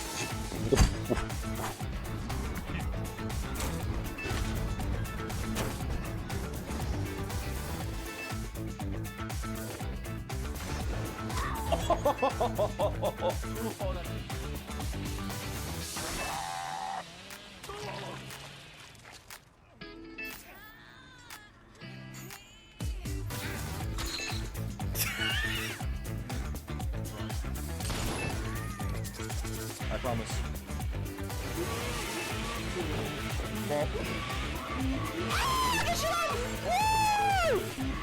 Bubba goes. The Bubba pleases, my friends. Yo. Oh my gosh! Chat, if you're enjoying these games as much as we are, don't forget to donate. Oh!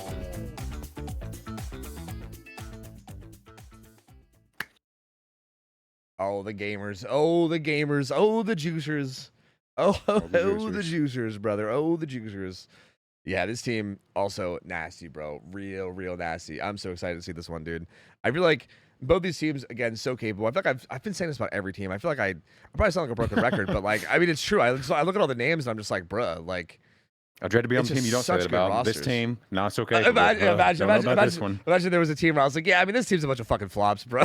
they're done for. They're done for. They have no chance. I mean, realistically, the teams are pretty balanced to the point where I feel like, again, like we were doing like fantasy brackets where you're able to like predict whatever team wins or whatever, and I feel like filling out the fantasy bracket was a nightmare. I'll tell you this much: mine wasn't fully inaccurate, but it was already. I've already missed at least 1 or 2 games. Like it's so hard. So many of these games are like 50-50s, man. Like teams are so close skill wise that it's so difficult, bro. Like it's so difficult. But yeah, I mean, we'll be heading into this game in a minute. I'm gonna try to rush out some ads right quick myself because this could be Singu. It could be a long one.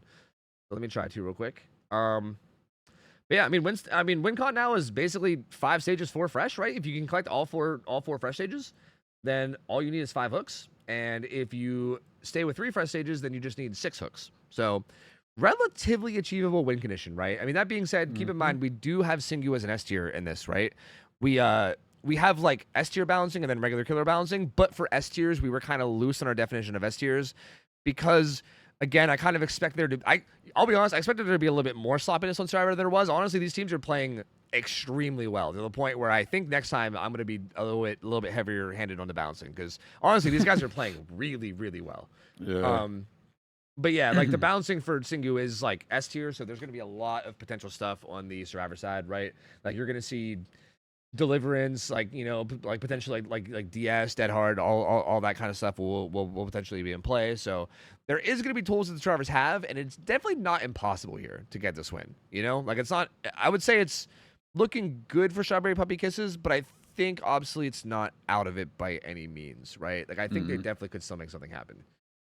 I don't know. Like, if Singularity gets an early down like Reaper did, and actually like holds it and doesn't let it go, that could be all it takes. Yeah, it could be real tough to play around that, especially then trying to like progress the gens as well against Singu, and then like if you get a kill with like any kind of a holdable 3-gen up, oh, it's a nightmare against this killer, dude. It's a nightmare. Like I feel like I've like 3v1 with a 3-gen is just brutal here. And again, I would argue that the next set, I don't know how comfortable gamers are on Springtrap, but considering the fact that Strawberry Puppy Kisses picked it, that could be like a big advantage, right? Like if someone is very, very comfortable in that killer, that's kind of a tough set to the point where I feel like if you're Obsolete, I feel like you don't want to lose your first set and then go into a set like that being down 1, right? Like having to win on their killer choice set, especially when it's kind of a bit of an odd killer like that, right? Like kind of a newer one. Kind of a scary place to be, you know? Kind of a scary place to be. So I think for Survivor here, they're definitely going to want to lock in and try to make something happen. But again, I'm still just sitting here looking at the Survivor team, and honestly, it looks nasty, bro. It looks nasty. Like, I'm just sitting here looking at it, and it's fucking gross. I feel like it's definitely possible. Like, it's definitely possible for them to pull something out here. I don't know. I'm curious. I'm super duper curious to see how this goes. I don't know. And yeah, like you just said about the Springtrap set, I'd be scared of the Springtrap set because it's so weird. Yeah. He's new, and also he just has, you know, I feel like somebody they could really pull out some weird like style of play with him. Yeah. Like I don't like it. I don't like it. Yep. And I also just feel like the hatchets in general just feel very like you know, like he can sit there and zone you for a while, and then it's like if you still miss, it's like brutal, right? Because you wasted so much time. But then like sometimes it feels like you can't avoid getting hit if he just zones you enough. It's just it can be rough, man. It can be really rough. And again, I think if someone's really experienced on that versus someone else, I think that might show a lot, right? So yeah, I definitely think you don't want to go into that set going down. So I think this ends up being a really big game, and this is not unwinnable. Like it really isn't. Like especially with all the perks we allow. Like and again, considering Singu wasn't their pick and the killer might be semi uncomfy on him, this really isn't like out of the realm of possibility here. So I'm hyped. I'm curious to see if they can make something happen. Like if the Survivors pull out the win here, that's going to be super sick. Because I feel like Strawberry Puppy Kisses on Survivor were doing work. So if they can outperform them, that will be wild, bro. That'll be wild. I'm also curious. There's a chance too. Yeah, I'm also curious if they go with the same perks. I feel like the idea behind like that build and running and like running those perks, I feel like kind of got lost in translation with how the match actually played out. You know what I mean? Like with how Reaper played that, I feel like he would have been better off with like Pain Res Dead Man Switch. You know, like the actual typical stuff. Exactly. So I'm curious if something like that like happens again here, or if we just see something like standard, right? Like you know, like just like straight out of the rip. So, we're in. So. Let's go see. Yeah, this is Dragon's Grip that's a spicy one. That could catch someone off guard for sure. Interesting. All right, I mean, Pop, Eruption, Dragon's Grip. No Call of Brine. I mean, I feel like Call of Brine, I would expect probably to see Call of Brine Eruption before Pop Eruption, but you know, Pop Eruption can definitely pop off too. Again, Survivor team here looking nasty. Sonic is on the deli. Best of visuals on DS. We have Unbreakable on Epidemic, so good spread of the strong perks. Ooh, gets a couple tags quickly. Sonic is deli too, so if he ends up finding himself in chase quickly, this could be bad. And speaking of which, here it is. Ooh. Big swing. Sonic could be making his way into Shaq. Insta vaults it. He should be able to make Shaq pallet though, safely. Playing this chase very safe so far. We'll be able to make this filler. He'll probably just pre-drop this one as well. Let him get the kick. I mean, this is kind of what it boils down to. Just sacrifice pallets and, you know, do your thing. And he's going to leave it. So Sonic doing a good job being kind of like a deterrent there of chase. Well, I say that, but Cyclone goes right back. I think that was an accident. I don't think he actually wanted to chase him. Seems like he did not want to actually go after that. He wanted to go for sure. the chase.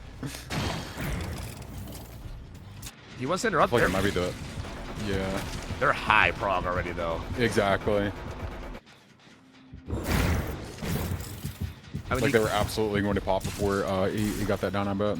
Yeah. I think at least one of them. At least one that was being doubled for sure. Ooh, Beeswax kind of doubles back into him and then throws the pallet. And that's really unfortunate. Using a really strong pallet and getting hit there. That's very unfortunate.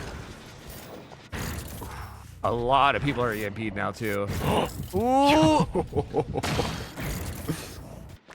The EMP'd. I think I said EMP'd. I meant biobody, but you know.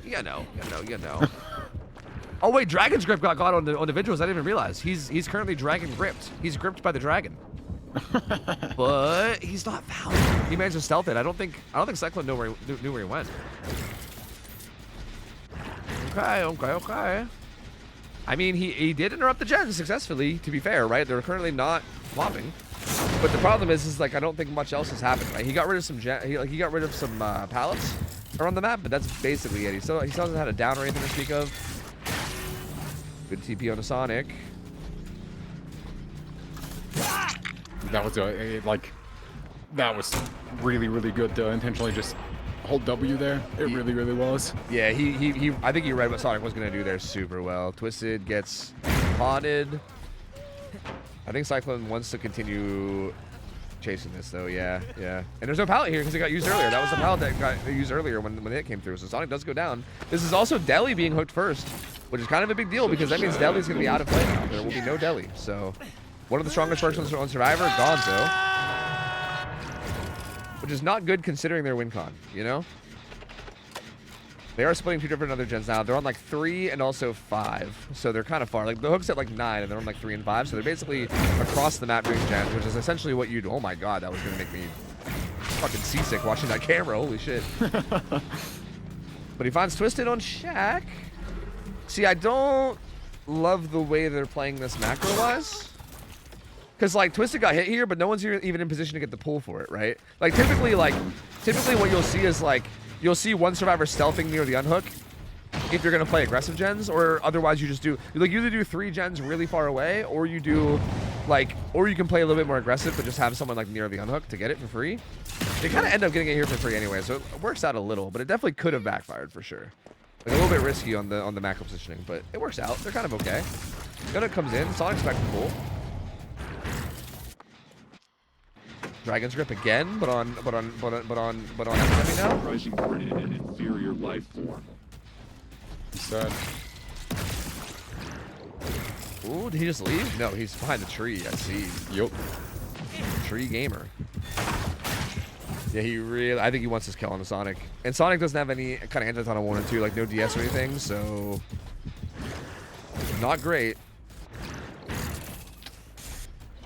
But he gets EMP'd and he's pretty much gonzo. And that was a TP on the Twisted at Shaq. Nice, playing this window really well. I mean, 2 gens are done. They have a 3rd one, pretty high progress. It's still looking pretty good for survivors, I'd say. This is rough. Great TP, really though. He kicks the gen. Okay, Bees gets hit. Does not get TP'd on. Dragon's Grip again on the Twisted. But the pod's EMP'd. This is like the 3rd or 4th time Dragon's Grip has activated this game, but still no value yet. Oh, that's gonna be Twisted again. He's currently Dragon's Grip still. Ooh, he's Dragon's Gripped. And exhausted. Ooh. And there goes Land Dragon's Grip value, baby. There it is. There it is. I mean, Twisted does have DS, so him getting put on hook is not the end of the world. They could even fast pull him with DS and try to bait a chase. He's going basement. They're currently just splitting 3 gens, right? Yeah, they're currently splitting 3 gens. There's only 3 gens left, and they're just splitting all 3 of them. So this kind of forces the killer to not camp this at all, right? Like, you literally cannot do that because you just lose. So I do like this. I do like this gen pressure coming in. One of them get popped, and maybe 2, depending on where. Yeah, actually, where is he? Yeah, I think. Yeah, he's heading down that way, kind of. Yeah, he's heading towards it. Yeah, he'll put. I think he'll put Pop Eruption down on this. This one won't quite pop, but they still just have generally really good progress. Yeah. He found the one Sonic was doing as well, so he found a location of both the gens that are being worked. Sonic does have an EMP. He didn't EMP the thing though. Oh, that was kind of a mistake for Sonic. He needed to run up and EMP the actual pod itself too, but didn't. Beeswax hovering, basement. Yep, and Epidemi gets hit on the gen. Beeswax should go down, I think. Yep. But no, on Sonic. Yeah, he's just kind of letting the unhook happen now. I think he'd rather pressure the gens, which I think is the right move. I like trying to play around that unhook in basement at this point. It's kind of, you know, you just whatever it, and you just go after the gens instead. Yep. But I think he does need to get a follow-up down here soon. Like, I think maybe chasing Sonic would have been a good play there. Chasing somebody. Oh, but if he chases him, he doesn't know. He doesn't know about the DS.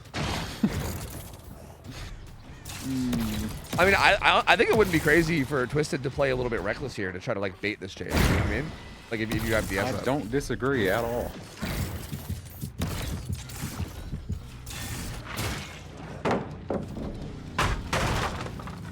Okay, Epidemic gets found. Has a pallet he uses, but kind of loses the 50 there, and I think he's gonna be dying.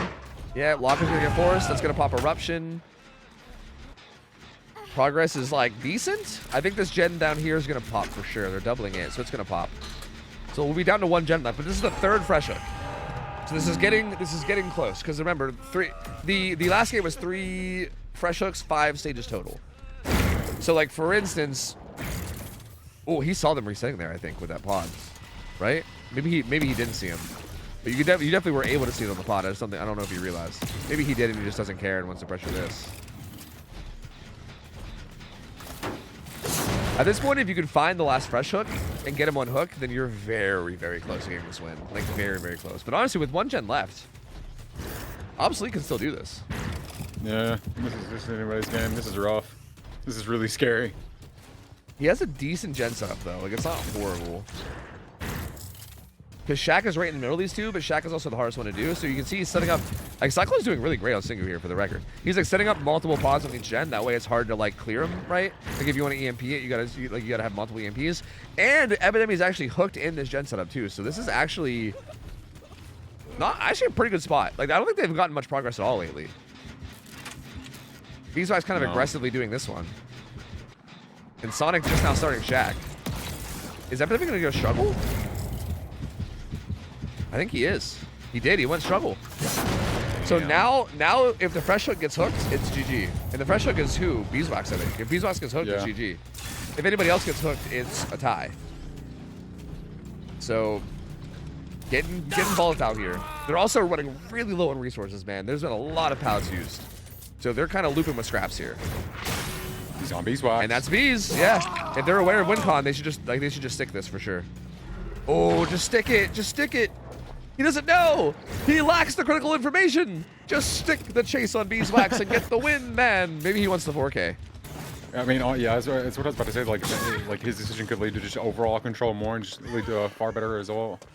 I think this is definitely like I think if you're aware of the win con though, this is way riskier. I think you just take no, it's risky for sure. Yeah, you just take the win con down for sure. I think this whole like the whole idea of like identifying the win con and playing around it though is I think something that maybe they're not used to. I think he just realized. I think that's what that was. That was him realizing. Somebody mentioned it in his call or something, or he realized it because this motherfucker definitely just realized. That turn that he did was like oh wait a minute. Like those white turns, absolutely. Yep. He's not fully committing though. Maybe not. Huh. I feel like you just fully commit to that regardless of how well he's running you. Like it doesn't matter as long as you get the down and the hook before. Oh no! Ooh, Sonic. Chain ball. Sonic going down though. That's a lot of eruption. They did not study. They did not study the technology of the chain ball, and that's a lot of eruption popping off, like you said. Yeah. And this is the tying hook now. So now Obsolete can no longer win. Tie is the best they can hope for. And one more hook and it's game over. And he's injured too. Yeah. What's he got? What's he got?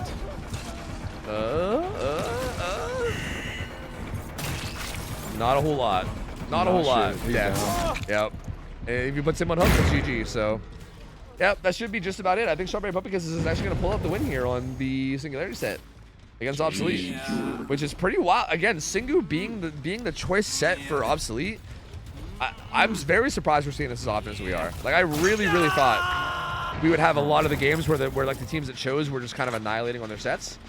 Man, Cyclone played this really well. He didn't seem uncomfortable at all. No, bro, he was absolutely in the zone. Jesus. Yeah, if anything, that was impressive. Yeah, if anything, it's kind of weird, but I feel like the survivors here felt like they were a little more uncomfortable against Singularity. Like, it's a bit odd. Like, I feel like this just felt like a stronger set for Strawberry Puppy Kisses overall, even though it was Obsolete's pick. So very interesting. Final Gen does pop though, so they'll likely be able to get outs, but it's probably going to be, you know, about like 7-8 stages depending on who he finds. Damn, that hit. Yeah, Lord. that was a spicy one. He should make this shack window. He'll be in some trouble after he vaults it, I think. I don't think he's got much else. He does have a pallet here. Does he even make that? I don't think. No. Nope. Well, B's on the gate. Does he interrupt it or does he just pick? He's looking at the other gate, actually. He went to the wrong gate. So they actually freely opened this gate. He didn't check the gate that was right in front of him. He's probably like, oh shit, oops. I guess it doesn't really matter at this point. You can fumble all you want at this point. You already got the win gone, so you know, go nuts at this point. Anyone there? No. Sonic? Beeswax? Oh. Who is it? I don't know. Help. Yeah, he'll get hooked, and I think the rest will probably just go on out. We'll probably just get on out of here, and I believe that's what? 7, 8 stages, something? It's some amount of stages. That's enough for the win, all right? Definitely enough for the win. Or wait, no, it's 8. Wait, 7.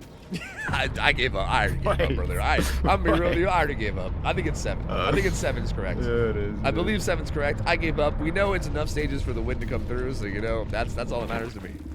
So hey, there you go. Strawberry Puppy Kisses coming through and winning the first set, even on the other team's choice. So they go up 1-0, and they're going to be going up 1-0 going into their killer choice as well. So that's a really good spot to be in, man. That's a very good spot to be in. So we'll see. Although I feel like I just got done saying this last round with Scissor Me Timbers, and then I think the overall best of 3 ended up not playing very well. But they're not like playing out very well for them. So you know, maybe I shouldn't jinx this, but I feel like this is definitely a really good start. Like if you're a Strawberry Puppy Kisses fan, this is definitely super good start for them.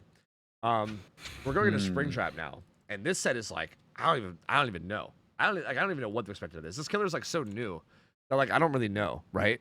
Like I know there's all that funky stuff you can do, like orbitals and whatnot, but also just in general, just playing them like just like a generally zoning killer, you know, where you just hold hatchet and deny all options is also just really gross. It's a really gross and like effective way of playing him, and I feel like that's probably what we're gonna see a lot of that.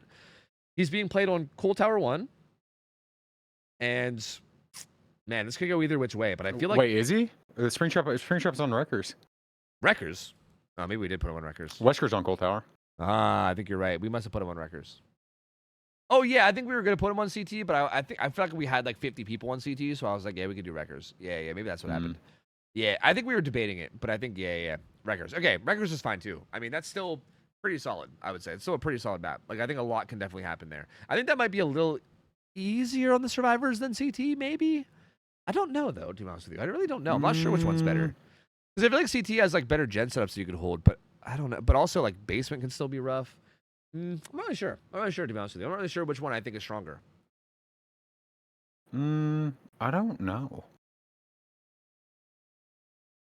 Yeah, I feel like... I actually don't know. Yeah, me neither. I feel like regardless, though, with how strong these survivor teams have been showing up today, like, I feel like regardless, it's going to be rough for the Springtrap players. I think they're going to have to make sure they pop off, and I'm curious to see how this goes. I feel like all day today we've had very strong Survivor play, like really good Survivor results. I thought there'd be a lot more like 4Ks happening, honestly, but I think we've only had like a couple. I think like all night. So yeah, and I mean we just saw this team. Like we're having the exact same team on Survivor again, right? So it's going to be Strawberry Puppy Kisses on Killer and Obsolete on Survivor again. So the same Survivors you just saw are going to be in it again. Again, very good players. We saw them that last game. They almost even took that game, even with the really hard win con. So they're definitely very capable. It's just gonna be a matter of how well they adapt to the actual new killer and all the different things he can do. True. And this is King instead of Cyclone on Killer now. Yeah. Yep. So this is gonna be King playing, and he also said that he was nervous. He said he's scared as fuck because it's first ever comp tournament. So that's also what they do. Nerves gonna be a thing here for sure. There's no way around it, man. Like nerves are gonna be a thing. I feel like anytime that you're competing for the first time, especially like Killer, especially in like a tournament, it's like so like it's just all you, bro. Like it's all on you, and like your team is like relying on you. Like I don't know how other people are, but for me, it's like the idea of letting other people down is like worse than anything else. Like if it was like a solo tournament where if I lose, I'm out, and I'm like whatever. Like a 1v1 tournament, I'm like yeah, whatever. But like letting down other people, like bro, that shit kills me. It makes me so nervous every time I play. Anytime, anytime, any kind of like a team based tournament is just like so hard, man. Like the nerves are so hard to deal with. Yeah. I wish my teammates on Marvel Rivals felt the same, Yeah, no. I sure do. Yeah, no. They feel quite the opposite. They want you to suffer. Is what that is. Yeah, no. They don't care about you at all. Like not even a little. As a matter of fact, they hate you. They actually hate you. Yes, they do. They hate your fucking guts, do. bro. They don't want you to ever feel a moment of happiness. So trust me, I feel that. Holy. Lobby starting soon. Build here is gonna be interesting. I don't feel like a lot of the door, like I think the door stuff here might not get utilized a lot, right? Like that's kind of something I'm curious about too. Like stealth, I feel like doesn't really do nearly as much when obviously you're in like a competitive setting like this where everybody has comms. Sure. I also feel like obviously like the survivors checking doors to like reveal his aura shouldn't really be used pretty much ever because you can just call out where he is, right? I mean, it could help with like looping certain tiles every once in a while, but like even then probably just sit on gens. You know what I mean? But I'm curious to see if any team does that anyway, right? Like there might be a killer that maybe utilizes the doors regardless. I mean, the doors can still be good mobility, right? Even even without the stealth, so it's still possible. But and just because you go into a door doesn't mean you have to go anywhere. So yeah, true, exactly. Like you can go into debate, exactly. Yeah. So there's like a lot of things that could be done there in terms of like mind games and everything that could be possible to do. And again, I think a lot of this is going to boil down to how well King plays because King's again obviously a good player, but nerves are going to be a thing here as well. So. How good of a performance he puts out is gonna play a big role here, and I think he kind of needs, hopefully he's not listening because I don't want to put more pressure on him if he's listening. But I feel like he needs a pretty good result here because we this team kind of already. Well, actually, no, you don't need a good result here. Sorry, I was kind of flip-flopping teams in my head. I thought this was the team that needed to win. Actually, I would say there's less pressure then. Yeah, if anything, there's less pressure. So sorry, maybe he should listen. There's kind of less pressure because their team already won the other set. So like, even if they somehow lose a set, which is the one that they chose, it still goes to tiebreaker. So they're just they're chilling. True. It's fine. It's fine. They're chilling. True. It's fine. But he still doesn't want to perform poorly. Obviously, like. Yeah. It's better technically, I guess, if he goes ahead and ends it. Gets the double. Yeah, just go ahead and get like a 4K5, man, and just end it. Easy peasy. Just go ahead and do that. It's fine. What if he's mind gaming, bro? What if he's not actually nervous and he's confident as hell and he goes in here just slinging, slashing, axe here, axe there? True. It's probably all an elaborate mind game. He's like, dude, don't worry about little old me. I'm just so nervous and scared. And then he shows up it got us. We'd be fucked. True. Exactly. Yeah, I'd 100% fall for that shit. 100%. I mean, I think regardless of how confident you are, this team of survivors is no fucking joke. So. I don't know, The game's loading up right now. We're going to be able to see what's going on. I'm curious to see what he runs for a build, too. I think this one's going to be a lot more, like, standard. We could see... Well, no. Yeah, I think I expect a lot more standard. Maybe Agi or something, but probably, like, a very, very, like, standard build in terms of, like, what we see people running. Pretty standard. Yeah, yep. Painter ZMS Eruption, that's pretty much what I expect. The add-ons are fucking fine. Do you have any idea? I don't know. That's that's... Walk like teleport speed is the bottom one. Yep. Which we just saw right there. And shit, I can't see the add-ons anymore. Yeah, me neither. That's weird. Shit. I don't know why. I guess doors just take away add-ons. Yeah, he had some other green add-on. I don't know. He finds a chase. It might be undetectable duration. I don't think it's that one's security badge. I don't think he had that one. It was some other one. Yeah, you're right. Yeah. Sonic taking for a shake. Sonic is nasty in chase, bro. So this is gonna be a tough one. The sounds are all goofy and like contorted for me for some reason. I don't know why. But still on Sonic. They're currently cracking Gen. Sonic just gonna try to play his life here and do as well as he can. Ooh, no. He actually gets away with that too. Oh, but he eats that hatchet. Good hatchet from King. Oh, it gets him off guard a bit. He should be going down here. Down he goes. He goes under pallet, and maybe he's trying to fake him out, but no one's there. Yeah, King does not get faked out. He picks him up immediately. He's also close to basement if he wanted to basement, but I think he might go to a pain res instead. Yeah. Sloppy on axe hit is apparently the answer. I'm nervous, you guys. Yeah, right. Exactly. Tee and then just fucking immediately like killing. Like that's crazy. Yeah, like Sonic, one of the honestly like one of the best survivors I think like in here. Like he is so good, bro. That motherfucker's nasty. So maybe I just jinxed him. I don't know, but like he's real good. So I feel like you should feel real good about getting that down fast for sure. And now I'm hearing. Spectating Springtrap is odd. I hear his sounds even when I'm on Survivors. It's very bizarre. Oh, do you? Yeah, even if you go to Survivors, you still do. It's super, it's super goofy. Yeah. Fuck. He comes back to the hook. Raise the unhook happens. And he actually is still here. He's gonna go. Ooh. He's going for the tunnel. Do it. Do it. Get it. Get the tunnel. Sonic gets away from that pallet with some distance. King staying on him though. Dude.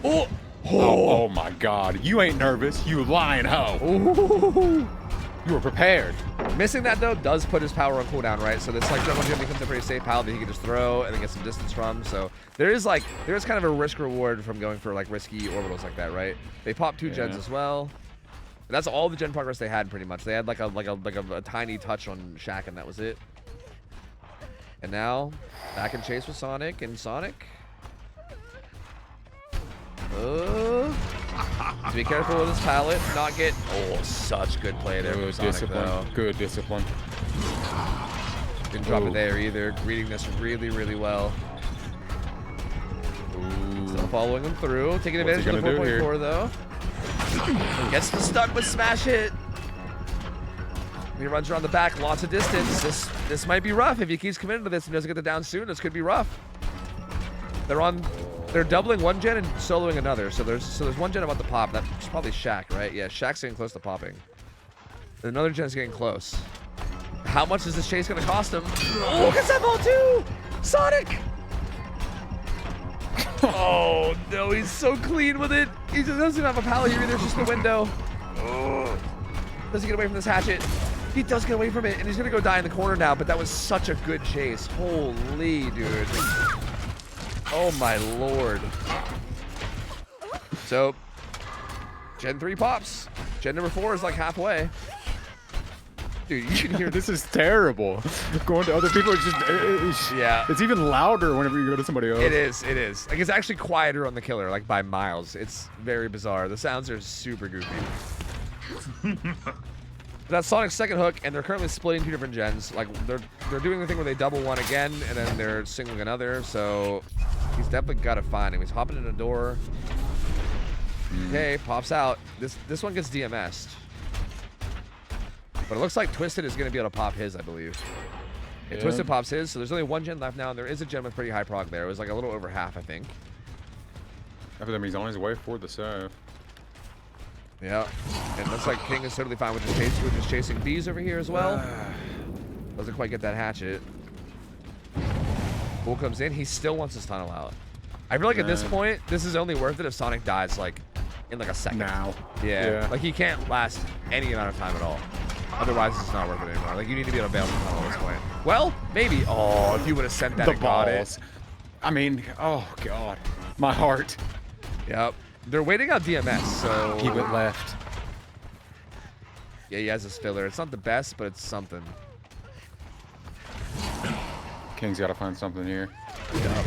Oh, close. That was so close. So close, but now they're gonna be all over this gen, bro. They're all over it. It's gonna pop. It's about to pop. And now this gen pop. And it's adrenaline too. He has adrenaline. Oh no. Bro, That's horrible. And now you end up with only 2 stages, and and I don't even know if you get it down in time. Like they might just pop all the gens. Okay, don't switch off the killer when he's good. Do not switch off this killer when he's in the middle of teleporting. Don't ever do it. Don't ever do it. Don't ever do it. Don't ever do it. Don't do it. Don't switch off him when he's teleporting. Don't do it. We've been going so late, it got dark outside, bro. Man. Well, looking. God. Thank God I did that at the end of the game and not in the middle. Oh my God. Holy. That's a tragic result though. I feel like the number one mistake there was literally just him not knowing to peel off of the tunnel out at that stage. Like, I think he made the right choice to go for the tunnel out after the first down was so fast. And the second down was like, wasn't that bad, but I think by the time that unhook came in and there was only 1 gen left and they already had a gen with Prague and all 4 survivors up, like there's just no way that's worth it, right? That just comes, I think that's one of those mistakes that you have to just make like multiple times in order to be able to recognize that scenario. And I think, again, King did say this is his first competitive tournament. I think he just hasn't been in this scenario enough to really be able to understand that situation and like peel off from it. It ends up being pretty devastating because 2 stages, 1 fresh is not a good result, right? Like if you could have found like a fresh hook and maybe gotten like a separate kill and gotten like 5 stages, that one would have been like more workable with, right? It still would have been okay, but like, you know, this one ends up being a result that is going to be very, very hard to work around. You know, they're going to have to basically. I feel like his last chance there was if he would have like turned back and went to the hook at the right time whenever the ace was running in for the unhook. Like maybe he could have stopped it and then confirmed that at least. But I don't know. It's really, really rough. Yeah. Like something had to happen at a good time there, right? Like something had to happen at some kind of a good time, or like some of their down needed to happen. But either way, I think the only thing that could have went wrong there was going back to commit for Sonic, and that just was unfortunately the play that he went for. So yeah, it just kind of being the worst case scenario in that exact situation, and kind of pays the price for it. But hey, we're gonna do. I still think, like, again, mechanically, I think he played Springtrap really well. Like he had some nasty hatchets, like he had some good downs. It's just like the gen pressure and the efficiency, and then that one chase from Sonic that he just took him for a run was just a little bit too much, and it was just way too hard to come back from that at that point, you know? I respect that he went for that shot over the wall. I respect it. I absolutely respect it. It almost hit too. It almost hit. It did. And if that would have landed, that would have been so sick, dude. That would have been so nasty. Honestly, that would have been so gross. It is like one of those unfortunate things because this is the kind of killer that, like, I think I learned this more the more I played this guy, but I feel like he's one of those killers where there's like a lot of like fancy fun stuff you can go for, but it's also like going for that then puts you in like a weird spot where you don't have power for a little while, and then like it's just no, it's extremely risky. Like it's definitely not safe to go for like those more ambiguous shots whatsoever. Yeah. Yeah. Exactly. So yeah, it's unfortunate because I would love to see killers do it more, but at the same time, it is very like I think safer play is usually more. But going for 1 or 2 a match is, you might as well, fuck it, Yeah, I agree. It's worth the risk. Yeah, it's worth it. And also, if you land that, you're a legend, right? Like, I mean, like exactly. It's like you said, like that was really close to landing. So if he got it, I mean, he'd have been a legend, bro. It would have been crazy. So, Did you play both videos? I did. Right? Okay. Yes. Yeah, we did. I can't remember. Yeah, we did. Yeah, we did it all during the first set, so we're good. Yeah. Oh yeah. Honestly, I should maybe play those videos more than once per each team. Honestly, they're so good. They're so well made. I figured I'd just show them each once, but like they're so well made, bro. I love those videos. But yeah, no, I don't think we really need to, and I think they're already in lobby, kind of getting set up. So I would hate I'd hate for them to be ready and us be like, no, hold on, But yeah, this should be interesting because now WinCon here. I mean, okay, if we're gonna keep it real, WinCon here is ridiculously easy. Like, this is such an unfortunate spot. We should be going to tiebreaker. I feel like the only way we don't go to tiebreaker is if the survivors like literally just like juice their life away. Like if they just never go down ever. I mean, listen, after that last game, bro, I feel like I've said this every single set too, but they're capable. They are absolutely capable. You're not wrong. These are really good players. And again, we don't know the experience from the killer on Springtrap either, right? Like, they might not play Springtrap a lot. So I feel like, hypothetically, if you imagine, like, I don't know, if you imagine, like, a pub game where you're going against somebody who doesn't know what they're doing, like, it's possible to have, like, crazy 5-gen chases and stuff. But, like, I struggle to think that Reaper hasn't played at least a little Springtrap, right? I feel like he's probably played a decent amount, actually. Yeah, so I feel like as long as he's, like, relatively comfortable, like, all he has to do is get 2 separate hooks, and that's it, right? Like, he doesn't have to camp or play around hooks at all. He has to hook one person and find another person, hook them at some point, and then that's it, right? Like, it's a super solid win con. So the survivors basically just have to, like, it's kind of like I said, just never go down. Like, if even one person goes down before all gens pop, it's like At that point, it's so hard because you have to have nobody else go down for the whole rest of the game. So difficult, very, very difficult. Like not impossible, but super difficult.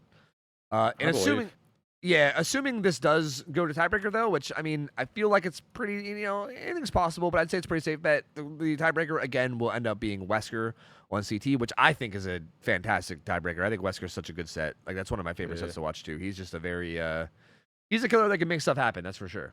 So it's a very skill-based up.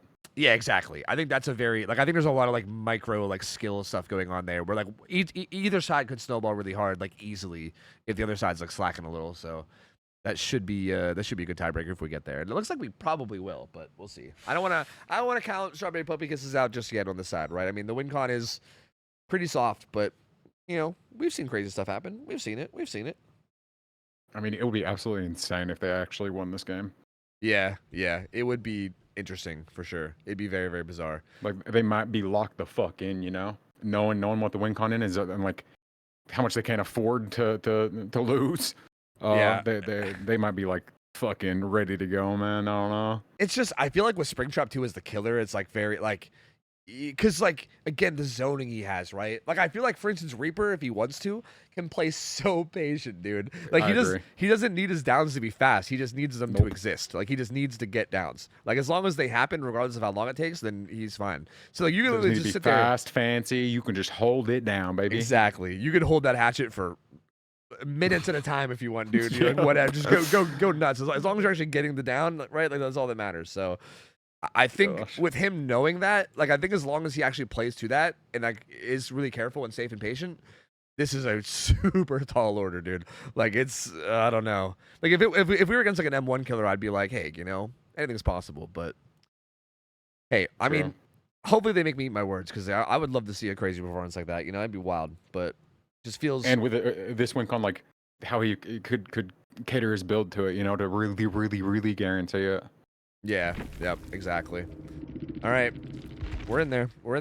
Looks like we see the build looks pretty similar. I mean, Columbine Eruption instead of Pain Res. We still see Deadman switch. Immediately TPing. He has one of the Ultra add-ons too. He's got oh man, it did the thing. He had an Ultra. If you go back and forth, you can see it. It's the round one, the coin-looking ass one. Oh yeah, that's the one where when you throw your axe, it gives it a terror radius and you get stealth.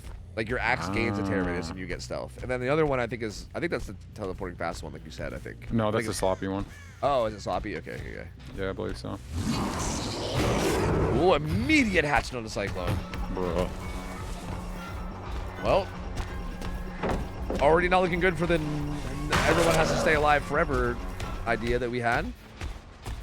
But Cyclone gonna play Shack pretty well here.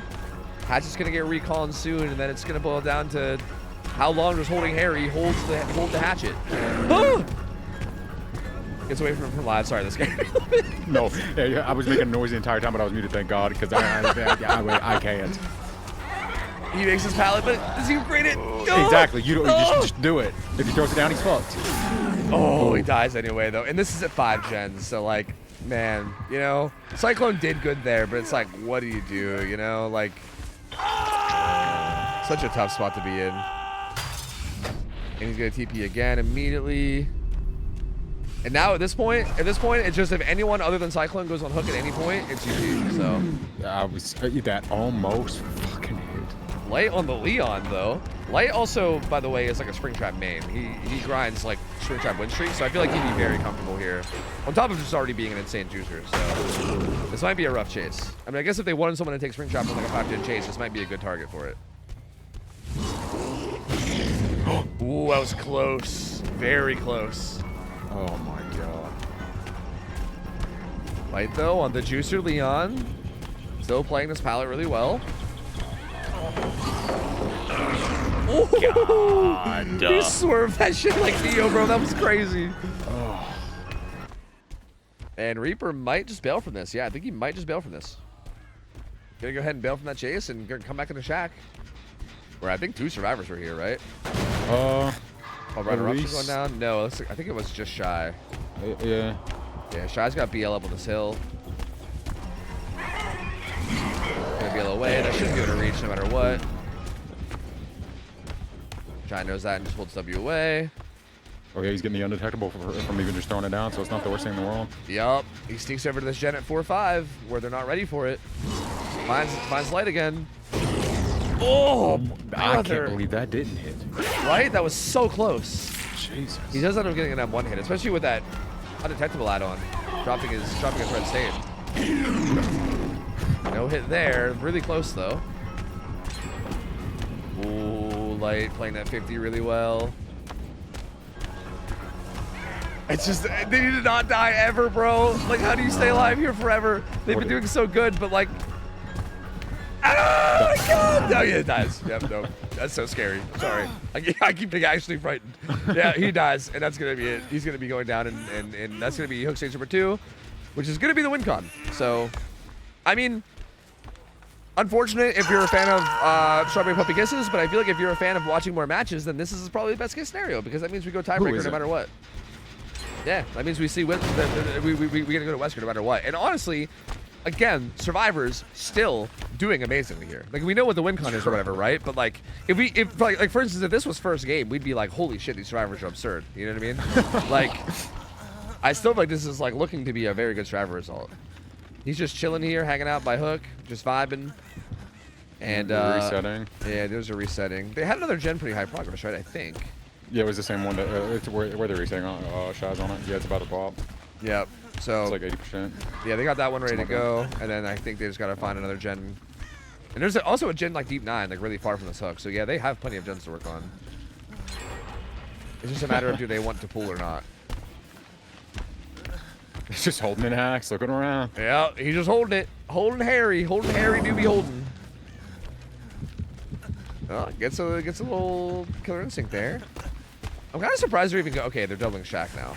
I'm kind of surprised they're even going for this. They weren't just doubling out a gen. But they're going for it now. Light will go struggle.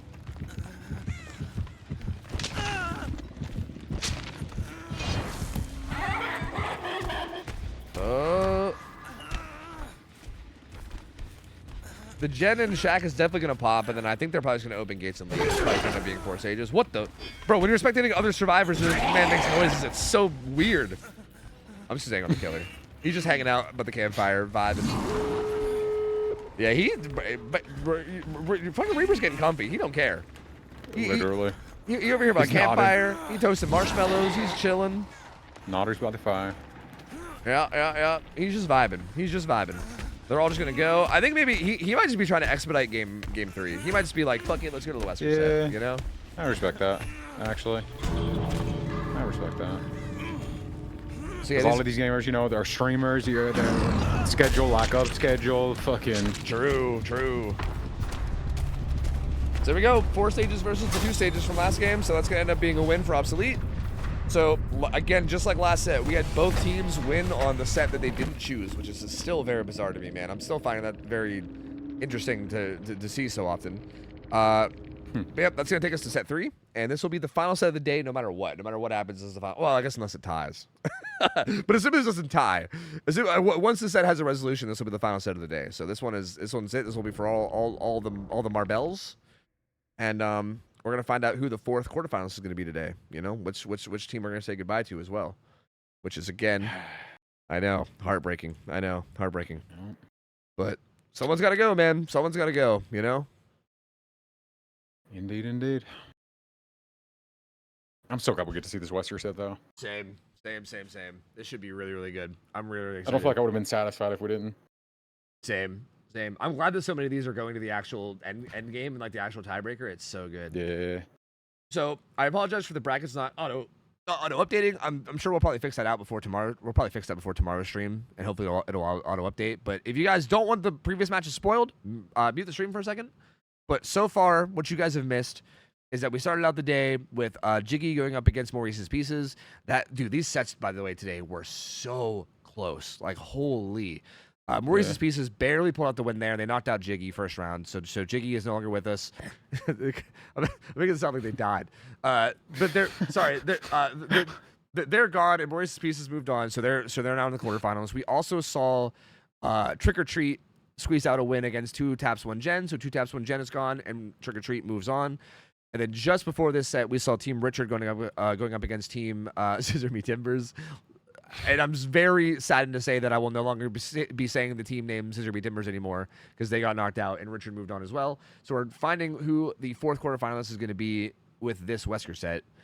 And then we're going to know half the teams that made it and half the teams that are out. And then tomorrow we get the other half. We see all the rest of them tomorrow. So, yep. Man, there's so many good players that got knocked out already today. It's so crazy, man. It's so crazy. Yeah. Like, it's so wild. Very And all unfortunate. it does is lead to, like, it's going to be super hype next weekend. Yeah. Because it's literally nothing but juicers. Mm-hmm. Like, yeah, like all the teams that pulled out, like, crazy victories here is just, yeah. Yo. Like, they then got to do it again against these other teams. It's going to be wild, bro. It's going to be wild. Ugh. Yep. I'm very excited, man. I'm very excited.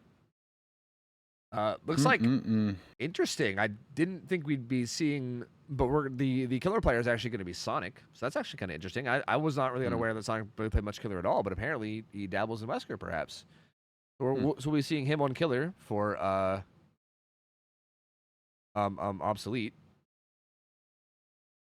And Strawberry Puppy Kisses on Survivor here. They need something. I mean, both sides need something here. Like, you need a good result. This is for everything, right?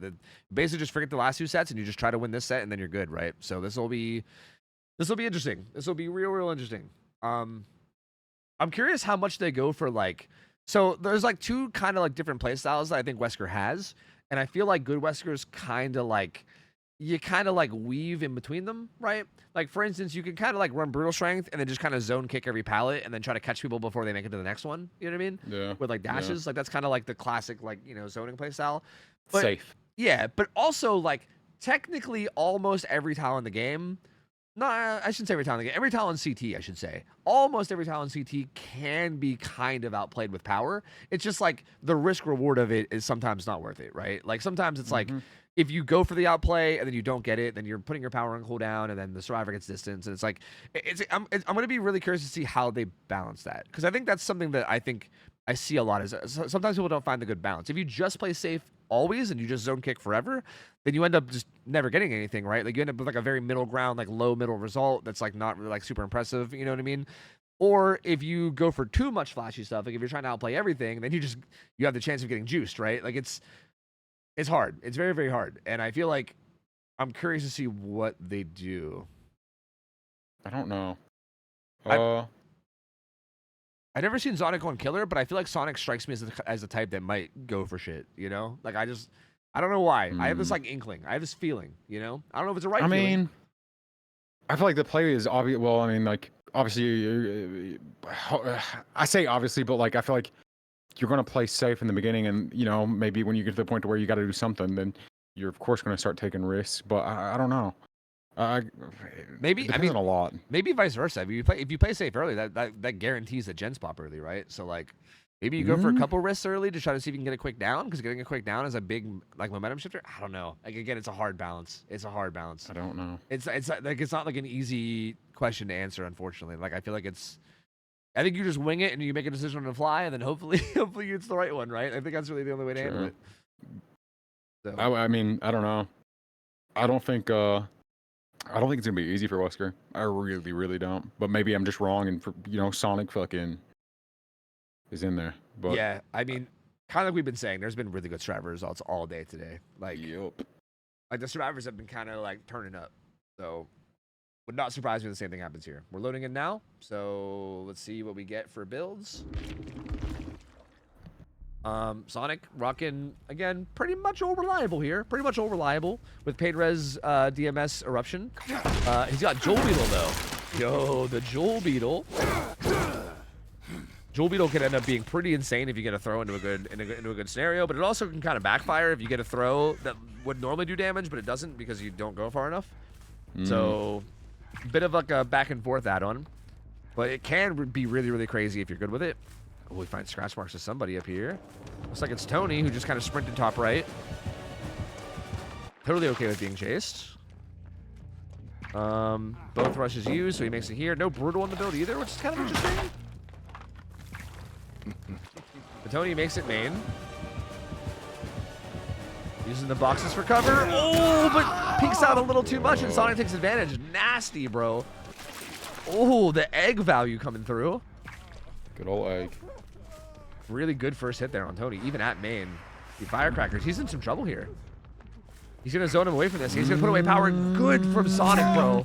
Jeez. Okay, I'm a little scared for Strawberry Puppy Kisses now, because that was really, everything about that was executed so well. Like, so many players there will get greedy and go for that anyway, but he was smart enough and to they're just, like, right put away on the gen, too. Yup. Pain res on the gen that was being doubled, bro. This is a devastatingly bad start. DMS on that gen as well. All the progress now. Like, one gen got fucking Pain res one, DMS the other. Oh, brother. Trying to chase here. Unshy. Oh, doesn't no. see. That's where Jewel Beetle can hurt sometimes. Yep. That's exactly. Down. No. Oh. It wasn't even a damage. It wasn't even a damage. Oh, yeah, true. Oh, yeah, you're right. Yeah. I was already far ahead. What this one is, though. This is where it's a and down. this is a down. Yeah, this is a down. Yeah.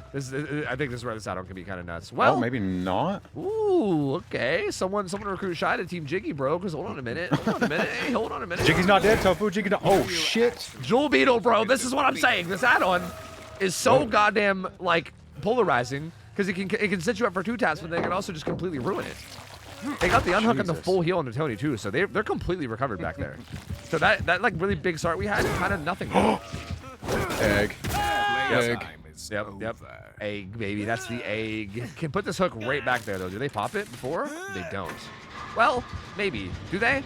Ooh, that great skill check from Light. Was it enough? Oh, no. Oh, my God. He hit a What a great, nightmare. too. He's needed another great. Oh. Ooh, gets away from that one. Both dashes used, though, so that puts him on cooldown for a minute. Light Ops just go ahead and throw the pallet. Wins that 50. They do pop 1 gen. He's going to go back. I mean, Cyclone just cranking a gen across the map. Tony's also pretty far away right now up towards the main building, so no one's really in position for this unhook. Does Sonic want to hold this bottom side gen setup? Looks like he maybe does. Oh. Because he's putting Eruption down. He's not really venturing too far up. And 11 just pops. There's really no topside gen set up anymore either. So yeah, he might just want to sit down here and protect this. Oh, yeah, look at this. What the fuck? Yeah. The problem is that this gen on the street just has really good progress, but once it gets unblocked, he actually can't kick it. It's still regressing from pain runs, but it is regressing. And I think if he can stop that from popping, the problem is I don't know if he can stop that from popping now that it has that high progress. Like, if they play really aggressive on it, it might be, like, near impossible to stop that. So, like... Well, Luskin's on Shaq, so... True. That's actually good. I mean, they're actually working another gen too, so that's pretty good for them. We're gonna get this double pull. Oh, they didn't double it. He put out his tentacle, and then the time putting it away kind of cost him. It's a throwdown though. The old hoedown throwdown, he gets. Should be another pain res, and yeah, this should probably. Will this even hit? This probably hit Shaq Gen actually. No, it did not. I don't think he knows that Shaq Gen's being worked. I don't think he does it either. Oh no, they're gonna pop Shaq Gen and his whole plan's gonna get foiled, bro. Oh god. Like, he just never went back to check on it. It's almost done. They're gonna pop it. Maybe he'll check it now. You gotta check it, bro. Don't get caught with your tentacle out. Come on. Check it. You hear it. He's going. Ah, panic. His eyes lit up. Oh. I feel like at this point though, it's so high progress that like this is gonna be tough. This is gonna be tough. The other two are healing at main though, so like they're miles away right now. But is Sonic confident that they're miles away though? Light playing the Shaq really well. Oh, lost the 50 there. Yep, that kind of turns into a 50 because he can dash around the corner, but he lost the 50. The pull does come in before struggle though, so no one's they are getting these pulls in time, so like no one's gone struggle. Light still holding the chase down. Great vault out there. Taking his distance and holding it, he's gone. Okay, so Sonic's just gonna go back and check on the gens though. Yeah. Oh, fine Cyclone here. He lies away though. He's gone with live. He's just out of this bitch. Sayonara. Ooh, well. Got the hell up. Yeah, well, hold on a minute. Is he gone? I don't know. No lies. He has to actually play this. I think the pallet is gone, right? I believe. I remember it was used, but I don't know if it got broken. Not like this. Good flare out from Cyclone there, not getting hit. The pallet is there too. And they got to be close to popping these gens, right? Yep. Yeah. Yep. But Sonic knows as well. Yeah, I mean, actually, they popped the top gen, so that's a little. I feel like their gen purchasation there is a little off. Like, I think maybe like the top gens could have waited. Oh, he is full infected though, so I think he dies. Yeah, he does eventually die though, because full infection. And that is Eruption. Shy almost managed to pop this Shack gen, but not quite. And this will be pain res, but both these gens are being cracked. One of them's gonna pop. The other one might get pain res DMS, maybe. Okay, it didn't get DMS, but it did get pain res. If they can go pop DMS somewhere else, that could be huge. And they're just split now in general, so it's just harder. Yep. Good pathing from Shy there too, to just use your distance and get the fuck out of there. Not trying to like mess around or do anything at Shack. Standing here, just getting out. Good pathing. What? That was a throw. That was a throw. It was just buggy. That was the old Jewel Beetle. And this is why Jewel Beetle's kind of nuts. You just don't go anywhere. You just go nowhere. So that's the power of Jewel Beetle, I guess. You go with Wesker. That's where you fucking go. True. They're back on Shack and also splitting main. So one of these gens is popping for sure. This is hook stage number 5. I think at this point, if Sonic can find one of the survivors that hasn't been hooked yet and get a hook there, will end up being like 7 stages, I believe. If he can find one of these non-death hook survivors and kill them, yeah, that ended up being 7. He's got 5 right now. Ooh, the throw too. Oh, okay. Sonic in some trouble. That was his live as well, so no exhaustion, and yeah, down. Yep, down he goes. Jesus. Good chases. Just not making it to save. Yeah, he could even get more out of this. Maybe he's gonna be able to hook him, and does he go for more? I don't know. Does he have time to go for more? It's hard to say. I'm not sure. I don't think. The hook's kind of taking a while, so I don't think. I think we've got a hook right beside him, maybe, but this is kind of taking a while. I think he puts him on the hill here, camps him out, and then it's just 7 stages. He's only halfway done with the door, and Tony gets off of the door. So. Okay, yeah, maybe. I mean, they're all taking time to reset. Yeah, they're chilling. Yeah, he seems pretty content with just hanging out here, though. This is so hard to unhook because like Wesker can slam. Like you got to be careful because Wesker can slam you into another survivor and get 2 injuries at once. You also could just get thrown and damaged, which is not great. Like there's a lot of things that can be done here that are not great. So this is a. I think they maybe just leave. Well, I can't tell because they're actually cleansing. I think they might be doing that just to make sure they don't get like caught out in one shot. Safe, yeah. Yeah, just to make sure they get out of the gate safely. Yeah, I'm assuming. Yeah. I don't think there's a world where they save here. I don't know. Like on the hill, it's just not worth the risk. I don't even know if they have enough time now. True. Because if they get there, they have to literally just keep on holding W and go straight in. Yeah, there's no time for hesitation whatsoever. Yeah, no, they're going gate. They're going gate. They're going out. Yep. So it ends up being 7 stages, 4 fresh. I mean, pretty like, I would say like slightly above average. You know, like I guess this is like probably how I'd say that. Like this is like solid result, but not insane. Like not insane on either side. Like I feel like survivors did well with what was going on, and Sonic was juicing and had a lot of good downs. I feel like this could have been a good opportunity to actually get to actually focus on like a tunnel down and get a 4K. Like I feel like that first down came in so fast that I would have liked to see him go for that instead. Like I think this game might have been 4Kable, but I feel like we've not been seeing that a lot. We've not really been seeing anyone really hard commit to the tunnel out very often, especially in games where like it makes a lot of sense to, you know? Because I feel like keeping all 4 survivors up like this just kind of guarantees that you're not 4King, and then we end up with like something like 7 stages, you know? So curious to see how this goes on the killer side now for Strawberry Puppy Kisses, because they could close this out if they get a big result, you know? I don't know. I'm nervous for them. Same. That wasn't bad at all. It just kind of seemed like Wesker things, you know?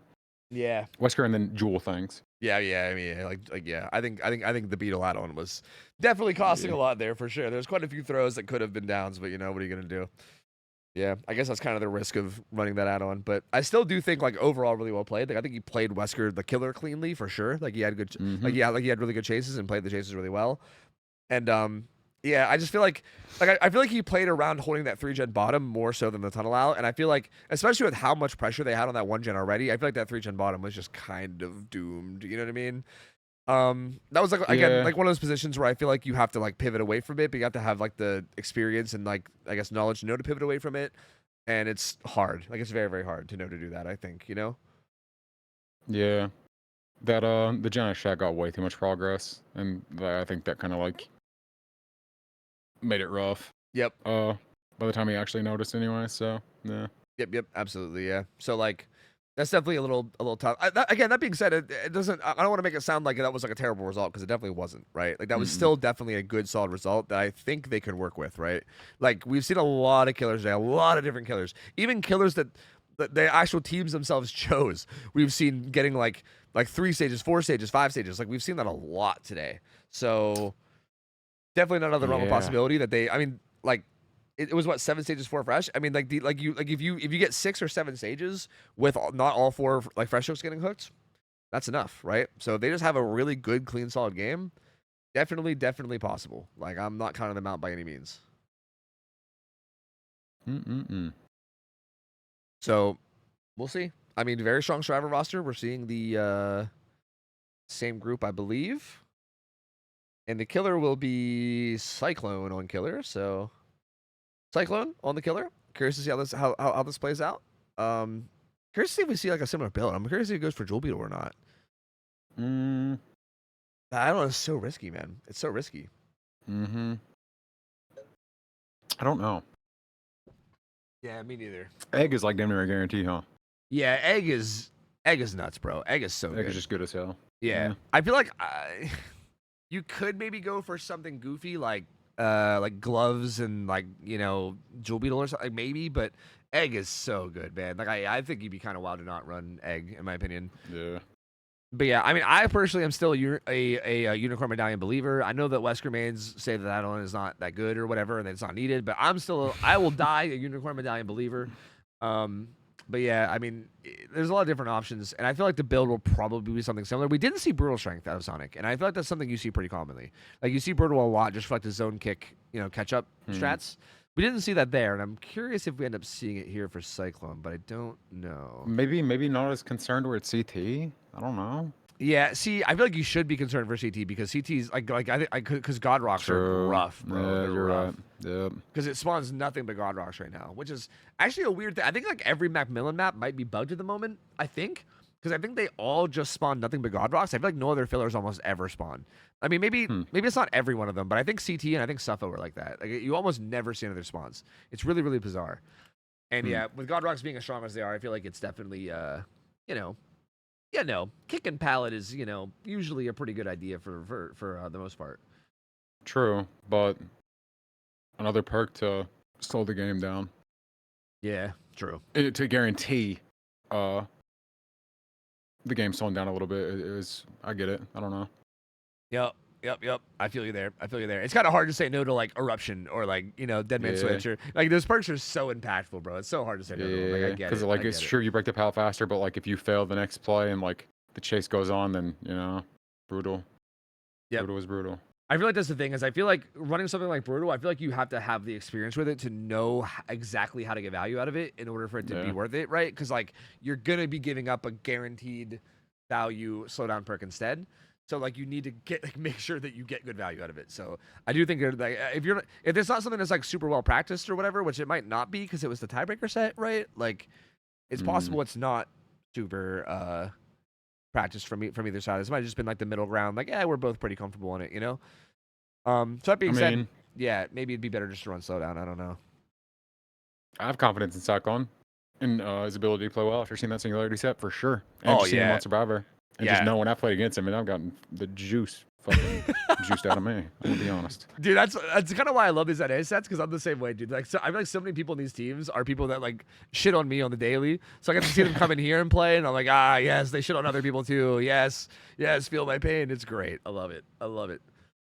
So yeah, it's cool to see, and it's again, I'm still very very impressed with how a lot of these guys are playing in like the actual tournament setting with nerves and everything involved. Like it's funny to think about some of these players like having nerves, right? Because some of them are playing so fucking good that you wouldn't even expect them to even be nervous. I mean, I don't know. I mean, maybe they're not. They got nerves of motherfucking steel. Yeah, exactly. Like it's crazy, man. Like they're performing so well considering. It's crazy, man. Looks like I'm just saying, tomorrow's sets, y'all got a lot to live up to. Y'all better bring the hate. True. The sets today were all so good, dude. Fucking So great. good. For the record, the game's starting soon, but I'll give a quick rundown on the sets happening tomorrow. It'll be starting out with Deep Six versus Meow Meow Meow. It'll be Huntress, Unknown, and Billy. We have versus Unemployables, Artist, Ghostface, Unknown. Ooh. Silken versus Freaky Billies will be Singularity, Houndmaster, Deathslinger. That's a goof. That's a silly one. Yeah, bizarre killers. And then guest spots versus Unemployed will be Ghostface, Blight, Wraith. Ooh. So good sets, man. Good sets. I'm very interested to see how that one goes. Lots of good teams, lots of good sets. Half of them are gonna get knocked out, and it's gonna make me sad. But you know, really, wait, really? Who would have ever decided something like that, Tofu? yeah, true. Who? What kind of person would make that decision? Yeah, true. Oh. True. We're gonna do a tournament where no one ever gets knocked out. We're just playing for funsies. There you go. All right. Shit. The game started. We're ready. Let's go see. This is for all the marbles, bro. This is for it. The final game of the night. So Cyclone needs to be able to beat 7 stages 4 fresh on his killer. He does have brutal yet, like you said. Opting not to run Deadman Switch is what he dropped from the other build. And he has the same add-ons. So he's got Beetle and Egg again. So pretty similar. Like almost the same thing as Sonic ran, but like one little perk difference. And even like that, right? Even like breaking that and just being able to get a little bit less distance, like Brutal ends up adding up to a lot of value. Tried to catch him off guard with his pathing, but Sonic, good stun.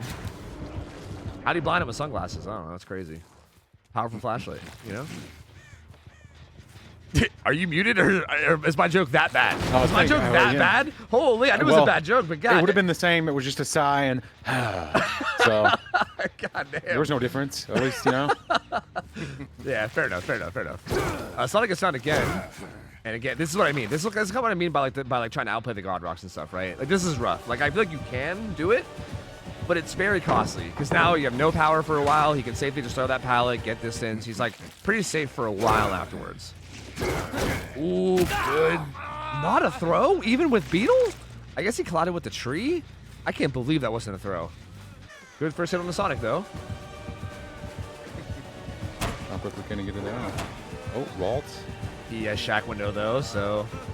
Ooh, Sonic in a good spot. Might just throw this. I was going to say, yeah. I was going to say, throw that bitch down, baby. Yep, throw it down. Just have a good first chase, man. It's all that matters, honestly. Above all else. Zoning. Good zoning from Cyclone. Ooh. There you go. Ooh, clean. They do get a gen done, though, so this is a little bit of a better start than last game. But Pain Res does come through on the gen that Twisted was on. And he's going to be taking this chase down towards bottom side. Ooh, okay.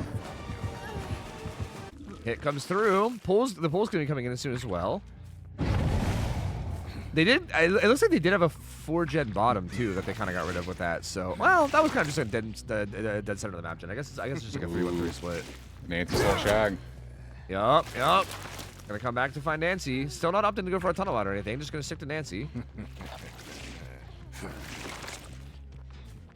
Oh,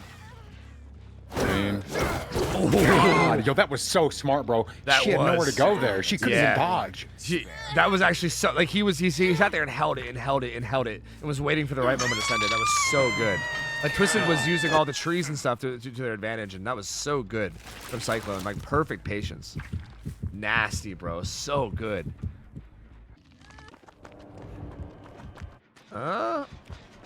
Beeswax upstairs with BL. Sonic got found here at 1. Ooh, and that's a throw. Not a throw. That's brute. Okay, all right. And Sonic's already been hooked once. This could be a potential tunnel out if he actually stays on him and then, like, actually commits to it.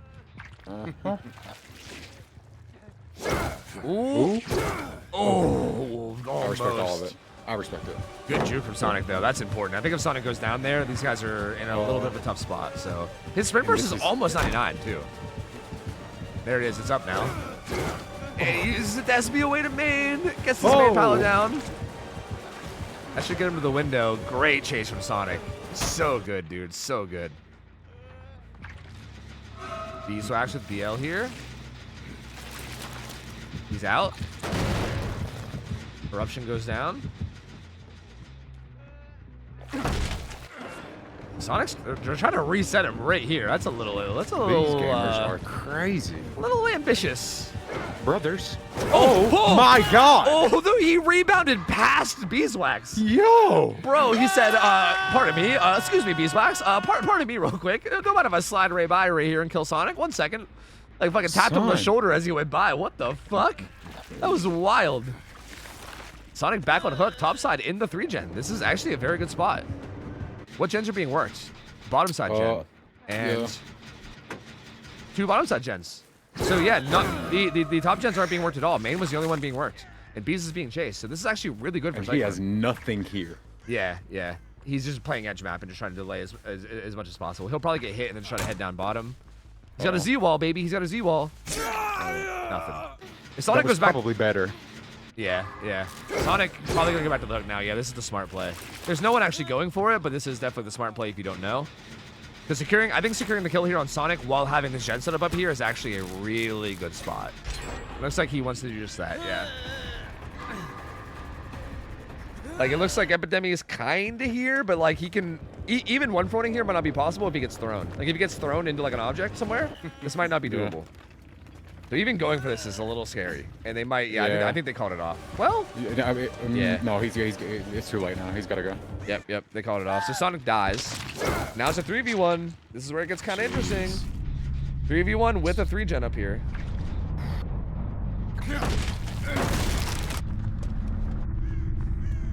We'll see how they handle it. If he gets another quick down, they need to definitely, and they definitely need to make sure that whoever gets chased goes away from that gen setup. Like every chase needs to make sure it goes towards Shaq. Because if any downs happen up here, it's gonna be big problemos. Yeah, finds a couple gamers up here scattering. I think he's gonna be going for Twisted. Great stun with smash hit. He's gonna go ahead and take his leave. No. Okay, thank God. Still staying here to play the palette a little bit though. Oh, Cyclone. Another clean rebound, That's his fucking signature move. That's the Cyclone, that right there. Jesus Christ. He hit him with the Cyclone. He actually didn't get damaged though, because the throw. Again, this is Jewel Beetle things. He's kind of getting robbed by. I say robbed by Beetle, but it's just how it works, right? So he's getting the throw and it's just not doing anything, unfortunately. That's mental warfare, bro. They got hit with it. They're scared. True. He didn't just tossed away. Get out of here. He didn't want the real damage. He want the psychological damage. That's right. Absolutely. Hitting him with the Cyclone, bro. It's like his version of the Stone Cold Stunner. I love it. It's great. Another stunner. You found Epidemic here. And again, wisely. Ooh, but still wisely just running down towards bottom again. It doesn't even matter if you get hit, if you just stay bottom is ideal. Because again, right now, Beeswax back up on main gen. And Cyclone is actually committing to this. I mean, if he gets the down, it's Eruption. I guess maybe he's hoping for that. But if Epidemic just buys enough time for main here, this is huge. And it's very, very close. So, does he die here? Yep. Nope. You disappoint me. Is that and possibly a pain res too. But they have 2 gens up there being worked. They have main and the gen 2. And that hook is far. He might not get this. I don't think he gets this. The main gen's gonna pop. Yep. Yeah, main gen pops. He does pain res the gen with the most progress though. And that's also hook stage number 5. Keep in mind, WinCon is 8 stages. So keep in mind, like I think still like best case here for survivors is they probably still end up in like an endgame scenario where there's like a really awkward unhook scenario. You know what I mean? Because we're kind of coming up on the WinCon semi soon. Oh, Bees. Playing so good on nothing there. That tile had nothing. Yep, the pathing there just so good. And Twisted's actually gonna pop this gen. So, Cyclone bailed from the chase to go to this, and he pops it. So wait a minute. Bees is on a door. Yep. Ooh. Good throw though. That's a throw. It's gonna be very hard to not get 2-tapped. He does have a window here, but like, not the best setup ever. And Twisted is worth 2 stages, right? But that's not enough because it's not a fresh hook. So Bees opens that door and then unhooks Epidemic. Oh no! I think that's it. I think that's it because he can unhook Epidemic now, and as long as they get out, it's over. It's over. Bees is on the way.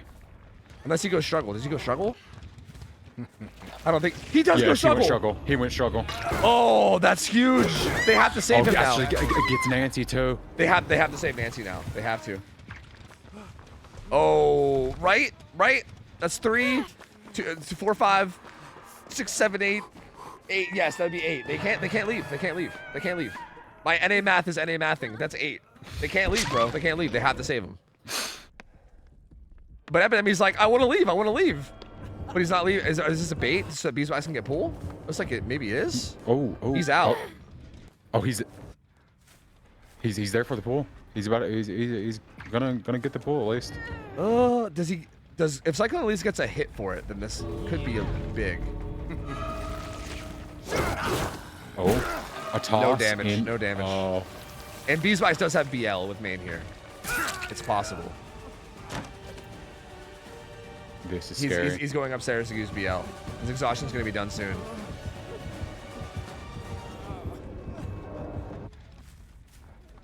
Oh, Cyclone does not want to give him the house. Oh, fuck, the ultimate standoff. Bro, Cyclone knows. He could, in theory, like, sit here and wait for him to be maximum infection if he wanted to. Watch him hit something nasty. I mean, he's gonna dash down to that broken wall if he goes. I'm surprised he's not even holding out power. Like, if he's not holding out power, you could, in theory, go. Not the fucking peekaboo, bro. Not the peekaboo. We got a Rapunzel situation. Actually, I mean, endgame claps too. I guess he might just be holding him here for endgame claps. Right? Oh, true. He's like, you gotta make a move, bro. You can't stay here forever, bro. Yeah, like, you gotta make a move at some point. He's like playing around with the windows right now. Like, what windows am I gonna jump out of? Oh, Rapunzel's out. Rapunzel's out. Not like this. He let down his long doof. That's not the gate that's open though. Oh, and he knows. Oh no. Oh, he don't give a knows. fuck about playing no damn mind game. Don't. Yeah, he don't care. He's just holding him. Yep. Wow. Yeah, he's just not sending it. He's just saying, nobody's ready to send crazy. it. Yep, giving him the nodders. Yep. Yeah, he's sending that head up and down. Oh my lord, that was. So wait, so was is so this close? So Strawberry Puppy Kisses wins. Okay. They won by 1 stage. That ends up being 8 stages, right? Epidemic was death hooks. Twisted was hooked once. But yeah, I mean easily because Beeswax full died. So yeah, never mind easily. That was even more than 8. That was like a bunch more. So yeah, never mind. I don't know what I'm saying. That was way more because he was fresh hook. So yeah, that was a crazy ending. If they would have got to Epidemic just a split second sooner before he went struggle, then they could have just went out the door and won. Like, they could have just went out the door and won easily. It was so close, dude. It was so close. Literally like a second away. Oh my lord, that's crazy, bro. That's crazy. Wow. I feel like mentally and like psychologically drained, bro. Watching these games. Like unironically, holy fuck. I need to take a nap after this. My god. These were such good games, man. I mean, Obsolete, unfortunately, they are going to be out of the tournament then. So that's the last time we'll be seeing them. They played so well. So hats off to them. If you guys can, feel free to shout out all the players on Team Obsolete. They played so well, bro. They played out of their minds. Like, they played so good. That was such a close ending there. Every one of these sets has been like literally down to the wire, man. These have been. My body wasn't ready for this today, bro. It wasn't. I'm gonna wake up sore tomorrow. Like, yeah, actually, dude, same. Yeah, so reminder, we have 4 more games tomorrow. That will be the last one for today. We have 4 more games tomorrow that are all going to be happening, and it's, again, 4 more really good sets. So if you guys maybe showed up today thinking that maybe the streamer that you got, like maybe your favorite streamer was going to play or something and you didn't see them today, good possibility that they'll be on here tomorrow, because every other team's going to be here tomorrow, and we're going to do the same thing. 4 best of 3s. 4 of the teams are going to go home. 4 of them will move on to the quarterfinals to play against the 4 that just won today. And yeah, that's it for the day. That's it for the day today. I don't think the bracket's actually updating because there's something wrong with it, but it's okay. We'll fix that for tomorrow. So that's all for today. Ralph, any final thoughts before we end stream? No, my brain has been scrambled, bro. I mean, I can't. I don't know what tomorrow's gonna bring. Yeah, I agree. I completely agree with you. I need a rest is what I need. I need some fucking rest. My lord, these were such good games, man. Like hats off They to all the really, players. really were. The gamers were playing out of their mind today, dude. It was They so good. actually were. Yeah, so fucking good. Oh. All right, Look forward to tomorrow. Yep. GG, Stofo. That's See gonna be you, it for see you us. then. Yep. Take care. All right, guys, that's it for us. Thank you guys so much for watching. I will be back tomorrow, noon EST, for more games, and that's gonna be all for us. Thank you guys so much for watching. Thank you guys for hanging out. I will see you guys later. I'm out of here. I'll see ya. I'll take care. See ya. See you later. See ya.